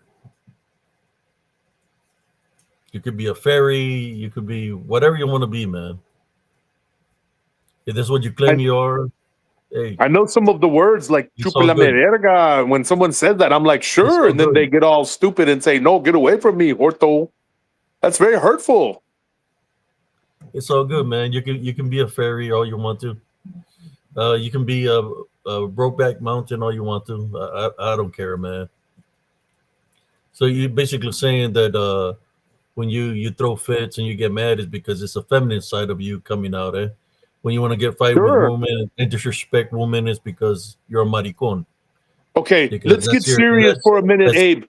that's your gay side Mr. speaking. Abe, let's get serious. Okay, if you were me and you had a woman that was built like a wildebeest and she beat you and forced sex on you, which you're not interested in, you only need a place to live.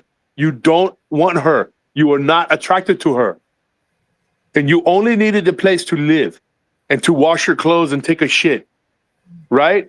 You would get a job trucking too. You would smoke crack. You would go away from her and you would find relations with who you're attracted to. I'm attracted to men. So I go out and I find men. Why is that a hard thing for you to understand, for me to look for something hard? Is it so So you're hard saying to understand? you're not a happily married man with your wife, No, but not you're at still all. married. You're still married. I need a place to live. So why you get married in the first place? Because I needed a place to live. My You family can get, didn't want me around because they said I was a sick pervert. well, there you go. That explains everything.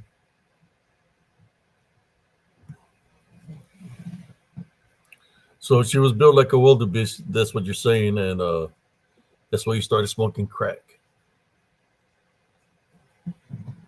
I smoked crack, I smoked meth, I smoked poles. So that's what drew you to Dirty Ike because they smoke meth over there.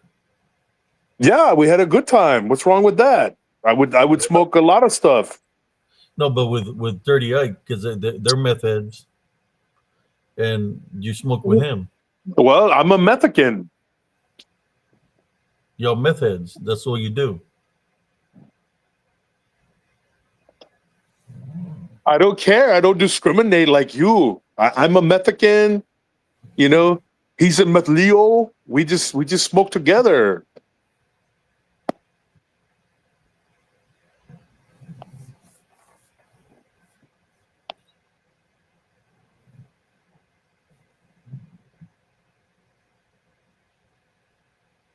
So you just jump around to go for the party. That's what you're saying. Wherever the crack is or the meth, you go there, right? So that's why Yeah, you're for over there sure. with Dirty Ike because he's a meth head.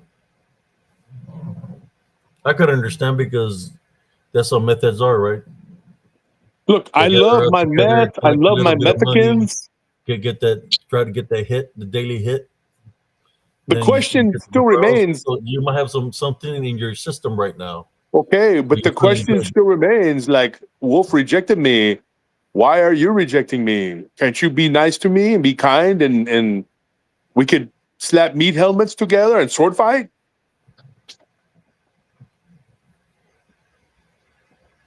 No, if yeah, come on over to Temple, Texas, and we're gonna be slapping something. Oh boy, what do I wear? Yeah, come over here to Temple, Texas.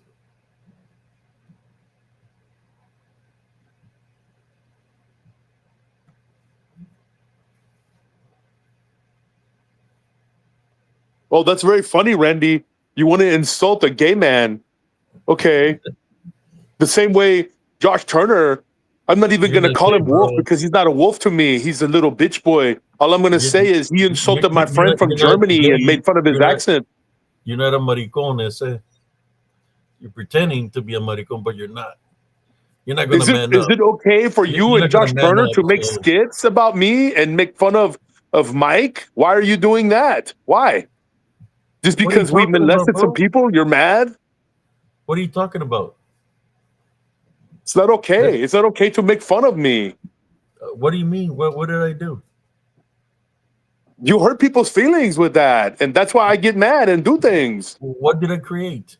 What are you talking about? I broke my pipe last night. I was so mad when I was typing. No, you said I created something. What are you talking about? A hostile environment for us, Portos.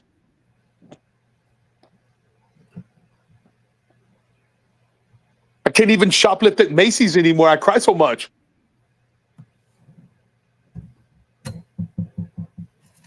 Where am I supposed to get my pantyhose?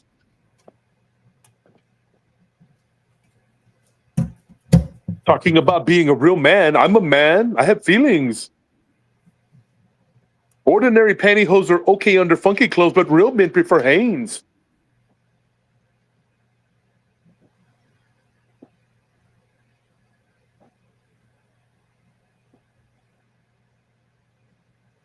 Excuse me while I cry.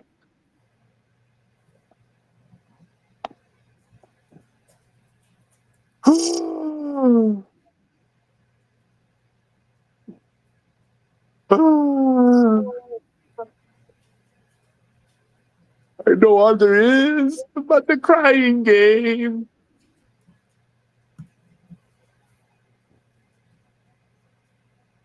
Okay, I'm too sad. I have to go. I just wanted to come clean and tell you guys the truth. But you treat me like this.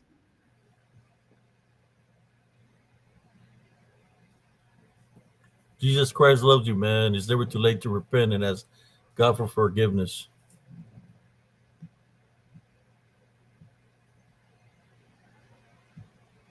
Now that's something I don't accept. King Dibbles calling my manhood a thumb. Okay, one time I walked in front of the camera without my pants on, and now everybody talks and calls me Thumbelina. That is so mean. That is so mean. Maddie, you were my one chance at being heterosexual. Why did you destroy it? What the hell? Oh my God. Hey man, I got us. You want a number to a psychiatrist? I can help you. No, I'm okay. I'll just Tell keep me to do smoking a crack. little prayer for you, It's better man. therapy. Sana, sana, colita de rana. I don't speak that stuff. Why do you keep talking to me like that? It's insulting and rude.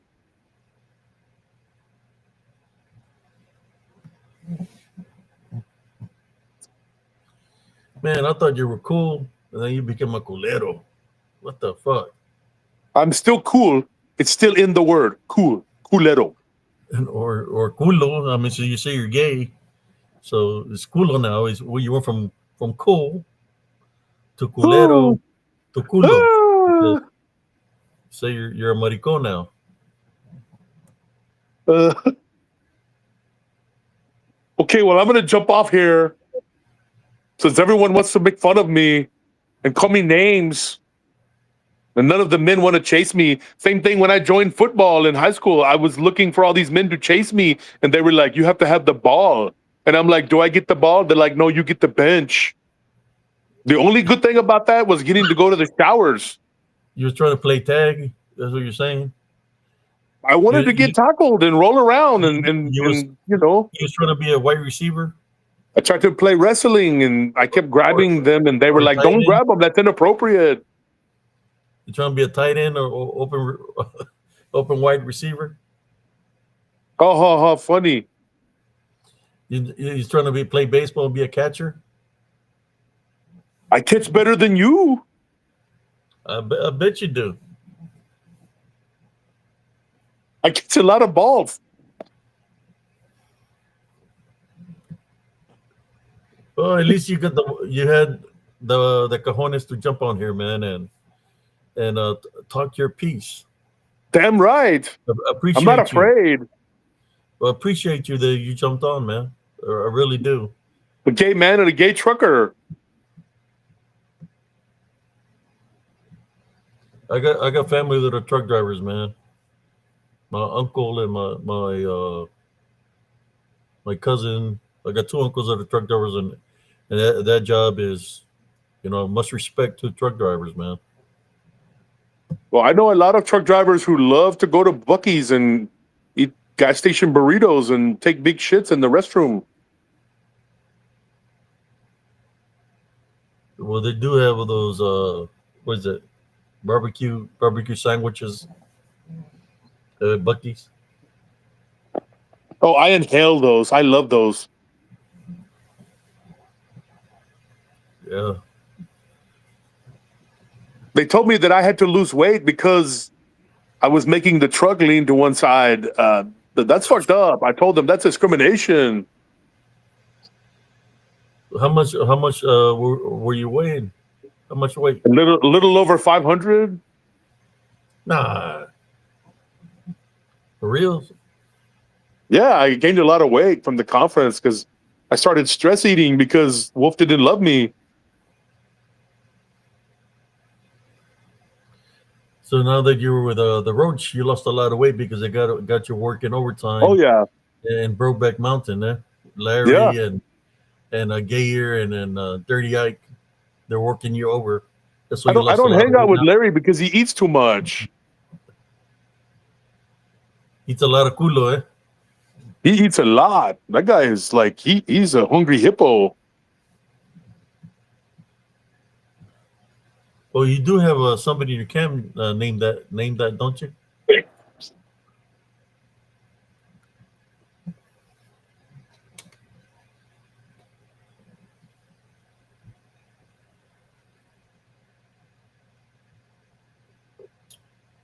So let me guess. You played football and you enjoyed the game. Who's that? Me? Not just tackling the man, but you played football and you enjoyed it.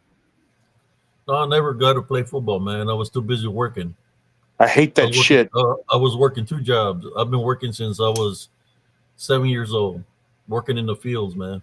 That's child labor. I don't believe you. Agriculture.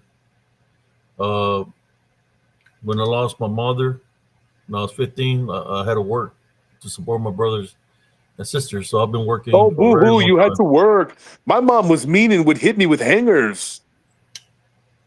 Oh, hangers ain't nothing compared to what I used to get hit with.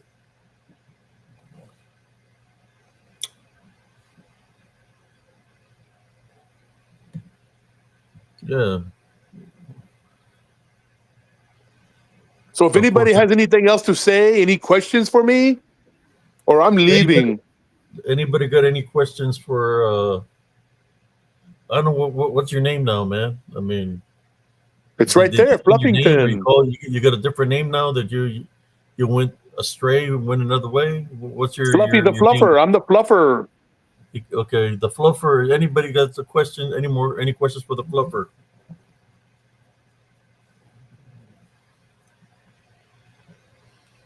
Look, there's somebody says go back to your lead role in the Glory Hole Barrel Club. That's why you're getting fat from leche.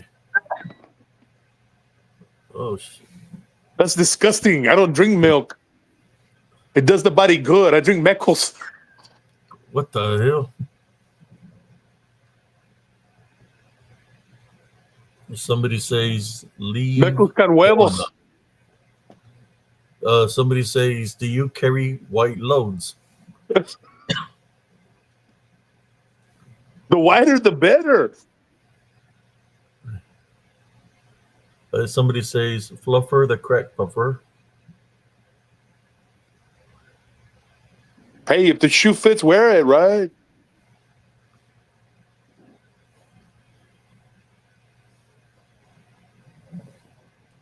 I see a bunch of salty bitches in here. Where's bitch boy at? Where's bitch boy Wolf? I want to impress him with all the shit talk I'm doing.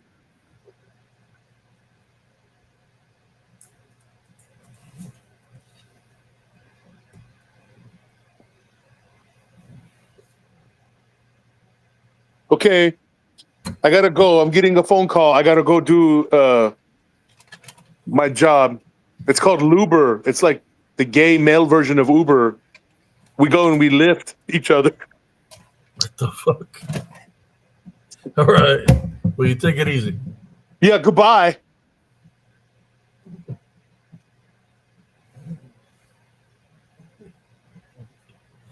Oh my God. This guy.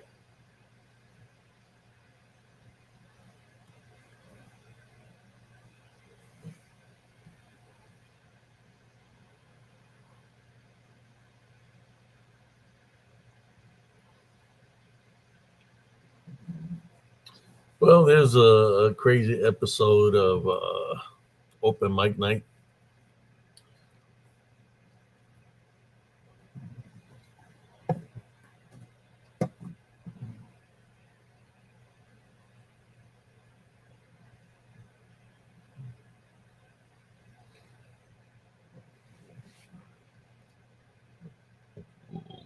No more.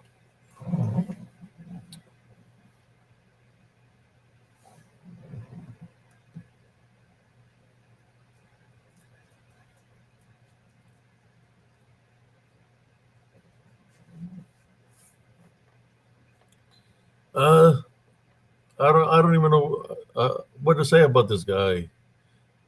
I'm speechless, and I'm going to leave it at that. He don't know his left from his right, or if he does, he's just playing a part or a role. But I don't know if you noticed when I brought up a certain thing about the year, you got a little bit quiet. It it hit something, Like I said, I've been looking into things, but I'm just gonna leave it up to God. At least he showed up to say whatever he's gonna say. Uh, I wish he didn't say too much, more than he's happy because he's gay, as in isn't happy. So we just leave it at that, I guess. I don't know.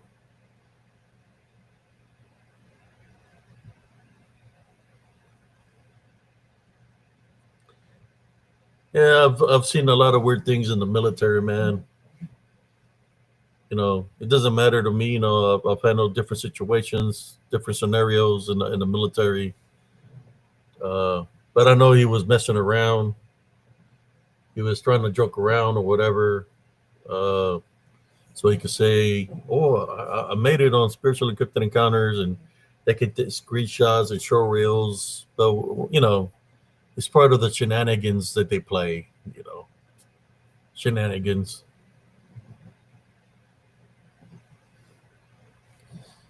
We had uh,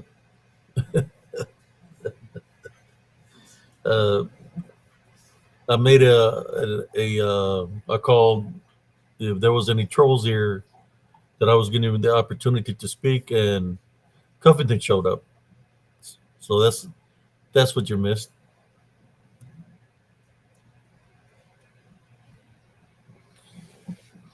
By the way, if y'all wanna, what I'll do, if you want me to, I can make a different video of that time frame of everything that's said, just in case he tries to flip things around, because that's what they do, twist things around. He showed up, said what he had to say, which to me was just messing around. Uh, it's okay.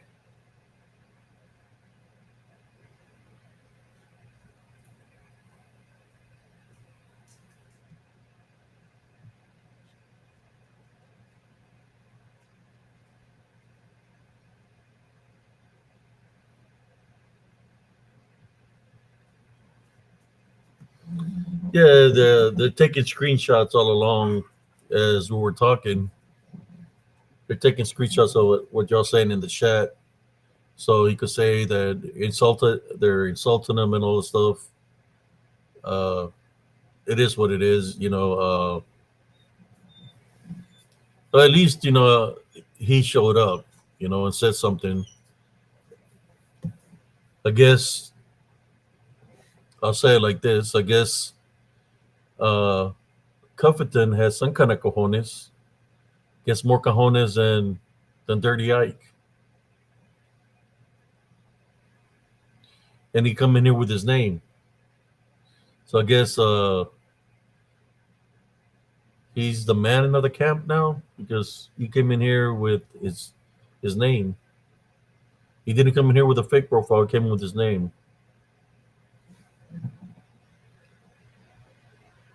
So we know who's the alpha male in that camp,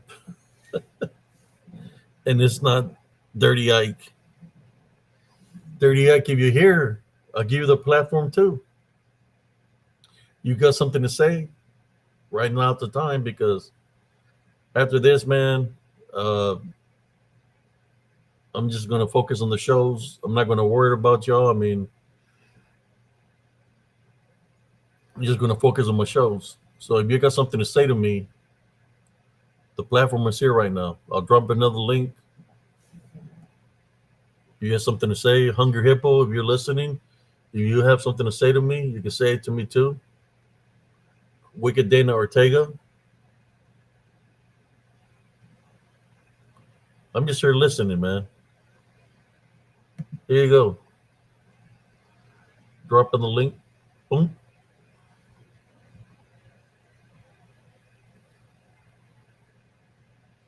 He ain't got nothing to go with them chachones. There you go. Roach Queen, if you're here, you have something to say that's not going to incriminate you, but you've done a lot of things to incriminate you.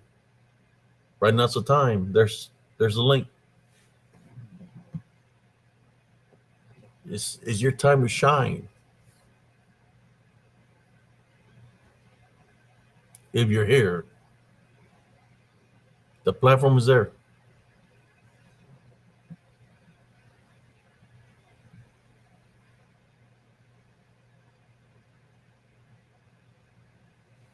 5 more minutes. If he don't show up, I'm calling it a night.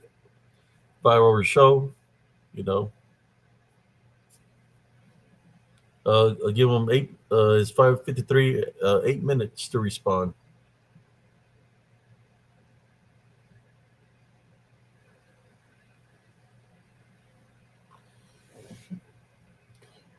I'm going to do a little prayer right now. Heavenly Father, this time I'd like to pray against any witchcraft or necromancy. If something is like that is being attempted, we tie bind and rebuke in Jesus Christ's name to protect all the viewers, protect as we place heavenly spiritual crosses on all of us from head to toe. We place spiritual heavenly crosses on our doorways and our windows.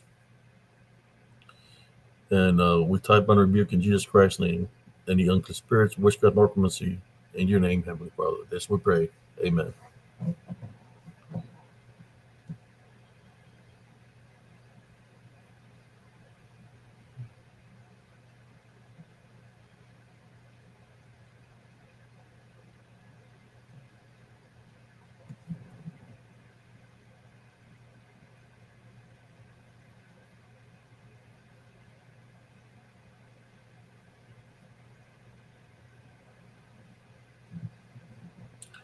I mean, I'm thinking, what's the name? I'll be saying the truth somewhat. Uh, when I first seen him, that's what he seemed like to me. Maybe he's just coming out of the closet. Maybe, whatever the case is, we'll see tomorrow because you know how they like twisting stuff around. We'll see tomorrow.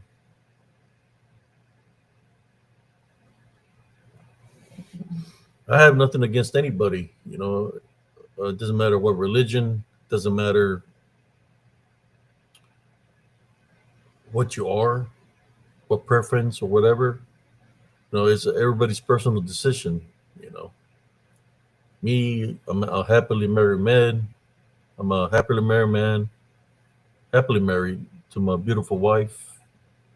Have my son, and that's my preference. If Confronting is happy the way he is, what he's doing, living his life, how he's living it, that's on him. But I feel he was bullshitting, but it is what it is.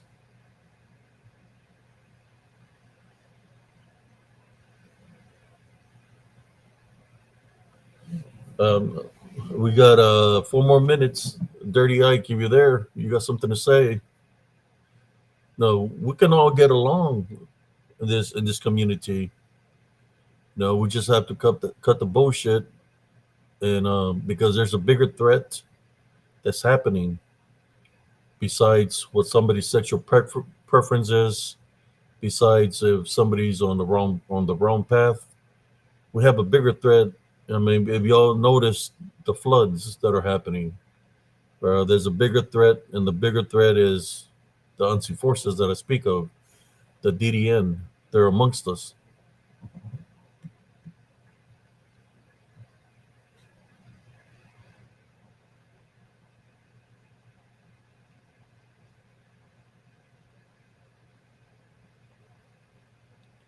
Here, I'll drop the link one more time before it's 4:57.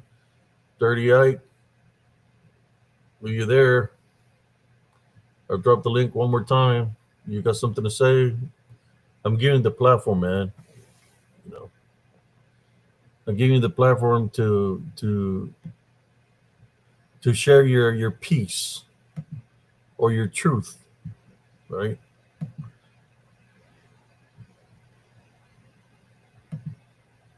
Here we go.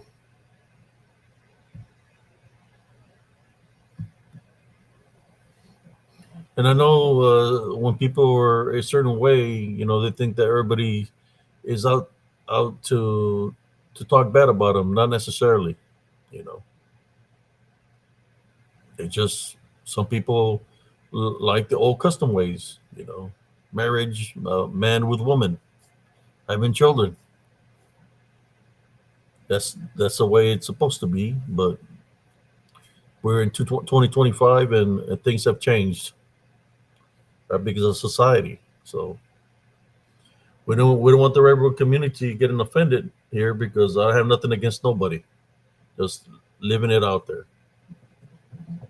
Everybody do their own thing.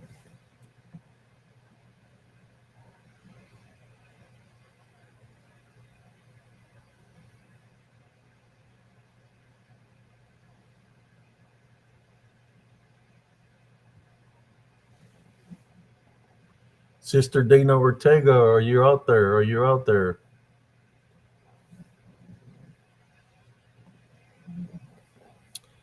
Oh, you got 1 more minute to respond.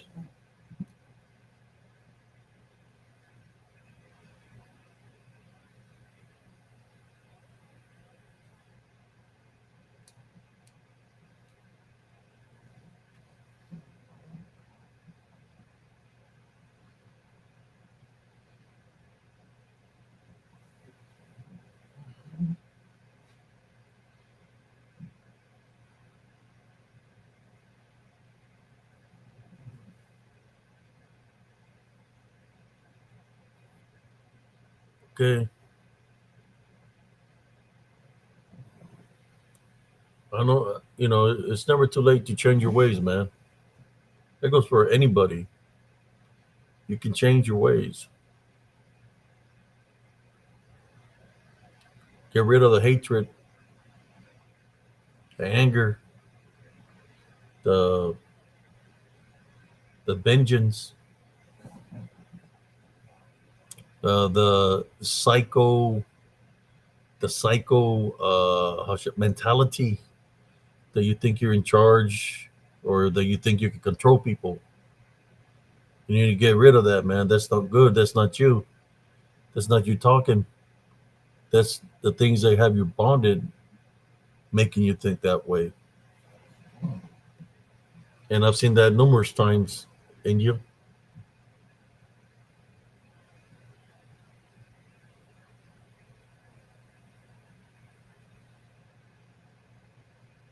Uh, we got Michelle McGee. Where are you? That's what they're saying here.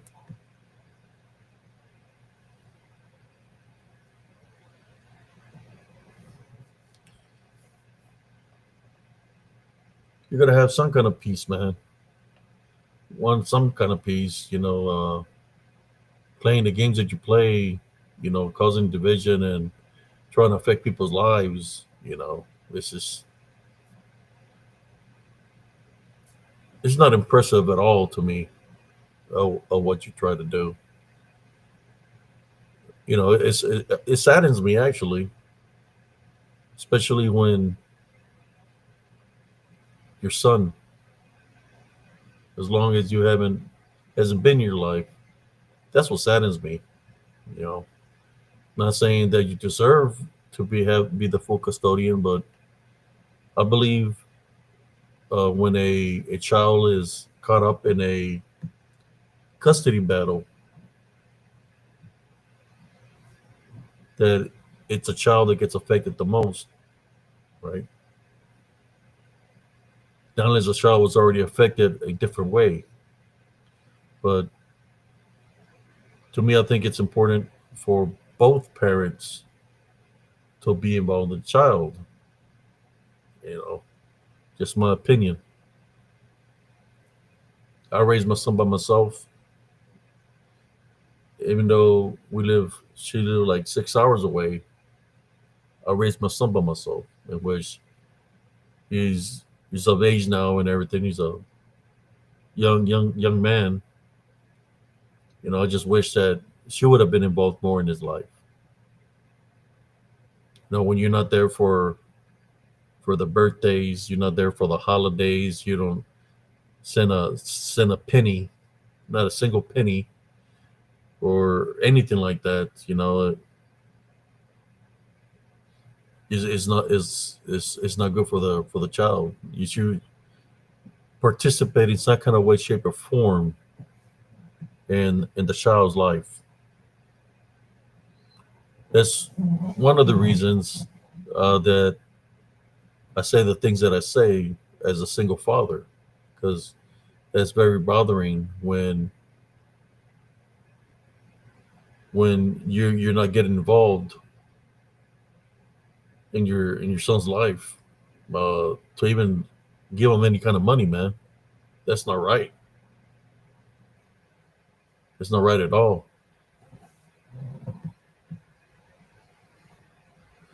It's about you right now, but as you get older, it's not going to be about you no more. It's going to be about your son because he's going to grow. He's going to be older and he's going to remember. He's going to remember all the times you haven't been there for him, and there will be more division. You think the division you have right now is bad.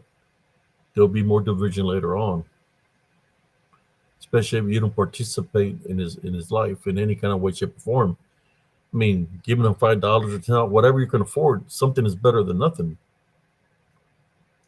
Something is better than nothing. Do something, man. Find it within you to do something, to be there for him, you know.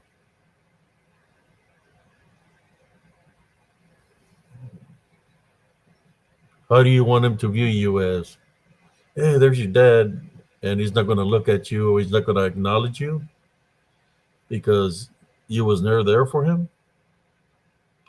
Or are you going to want him to view you or remember you as, well, there's my dad right there, because he's happy that you're part of his life.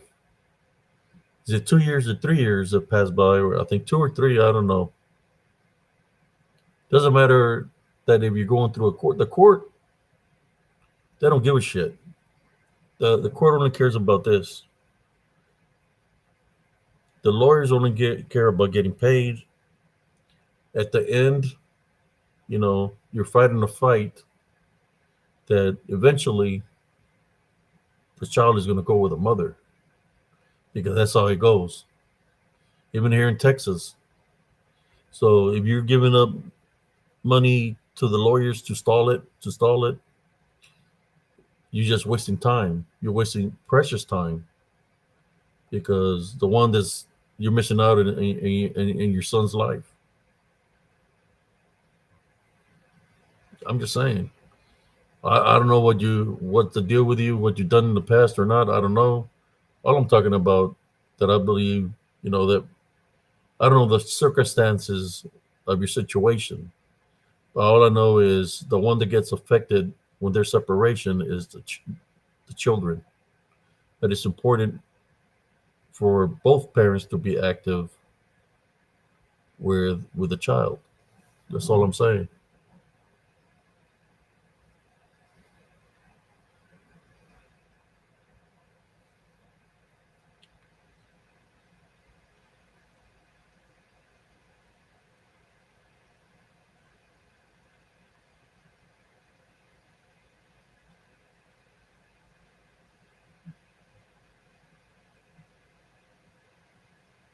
See you later, Diablo. I'm just saying, man. No, I'm a old fella now. 55 or is it 56? I don't even remember my age. I think I'm 56, 55. I'm just glad that God blessed me to be in my son's life. My son was 2.5 years old when I had the incident at the mobile home with the blood clot that I crossed over. I was somewhere else. I could see lines and lines of people. There was angels. They seemed like doctors, but they were angels.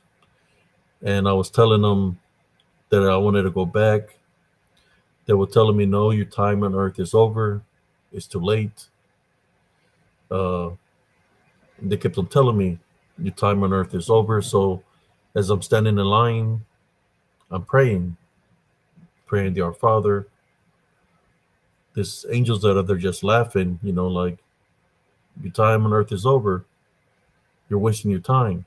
And I start praying and praying, dear Father, because if I died, my son would be in the mobile home by himself, and he would die too, with no water and no food.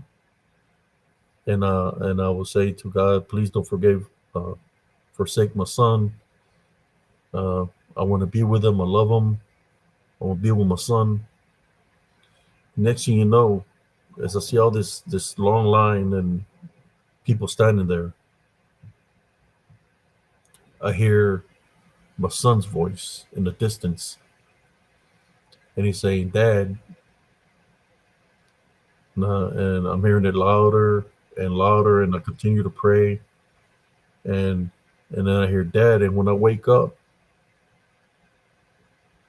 my hands are up in the air, they're stiff.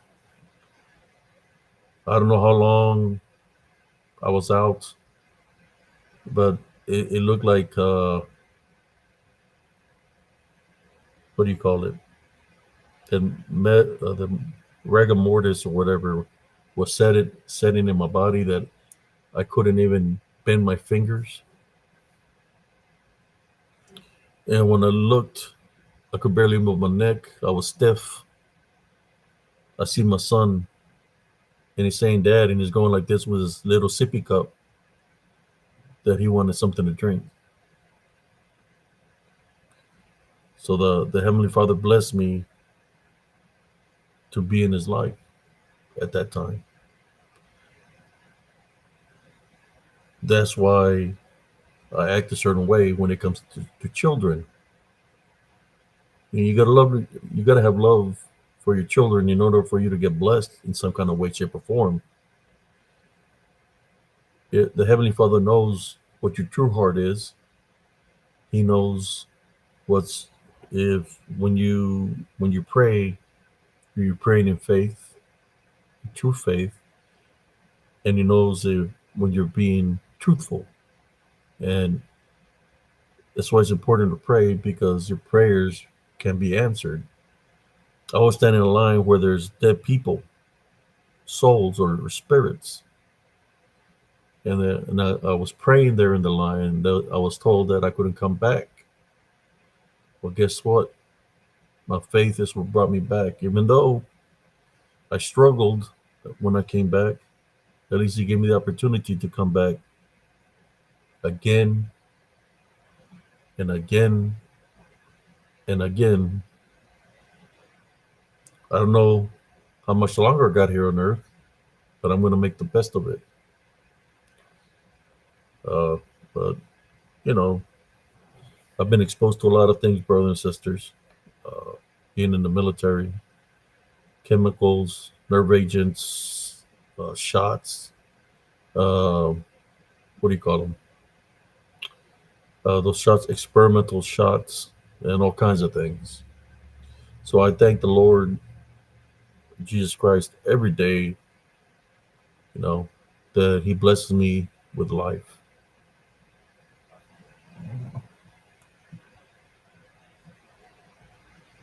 Let me try to catch up with the comments, brothers and sisters.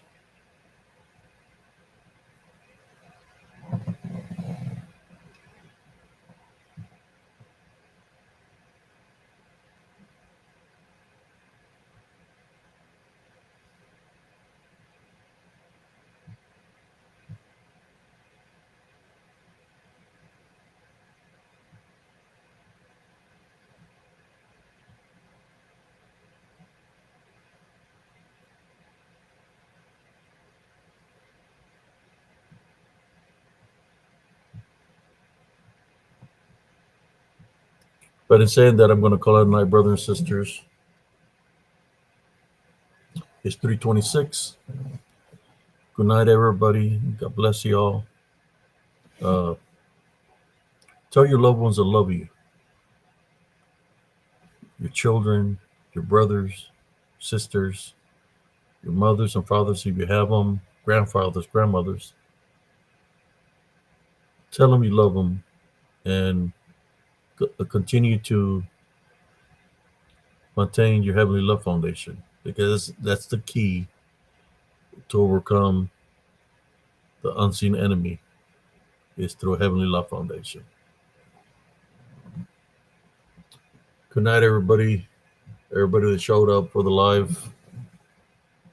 God bless y'all, and everybody have a blessed early morning. Sister Nellie, Brother Josh, Sister Madeline, uh, Diablo, Sister Ivy, Paul, Brother Scott, and Andres, Arizales, uh, Randy, and even Cuff for showing up. Even Cuffington. Thank you for showing up and speaking to us.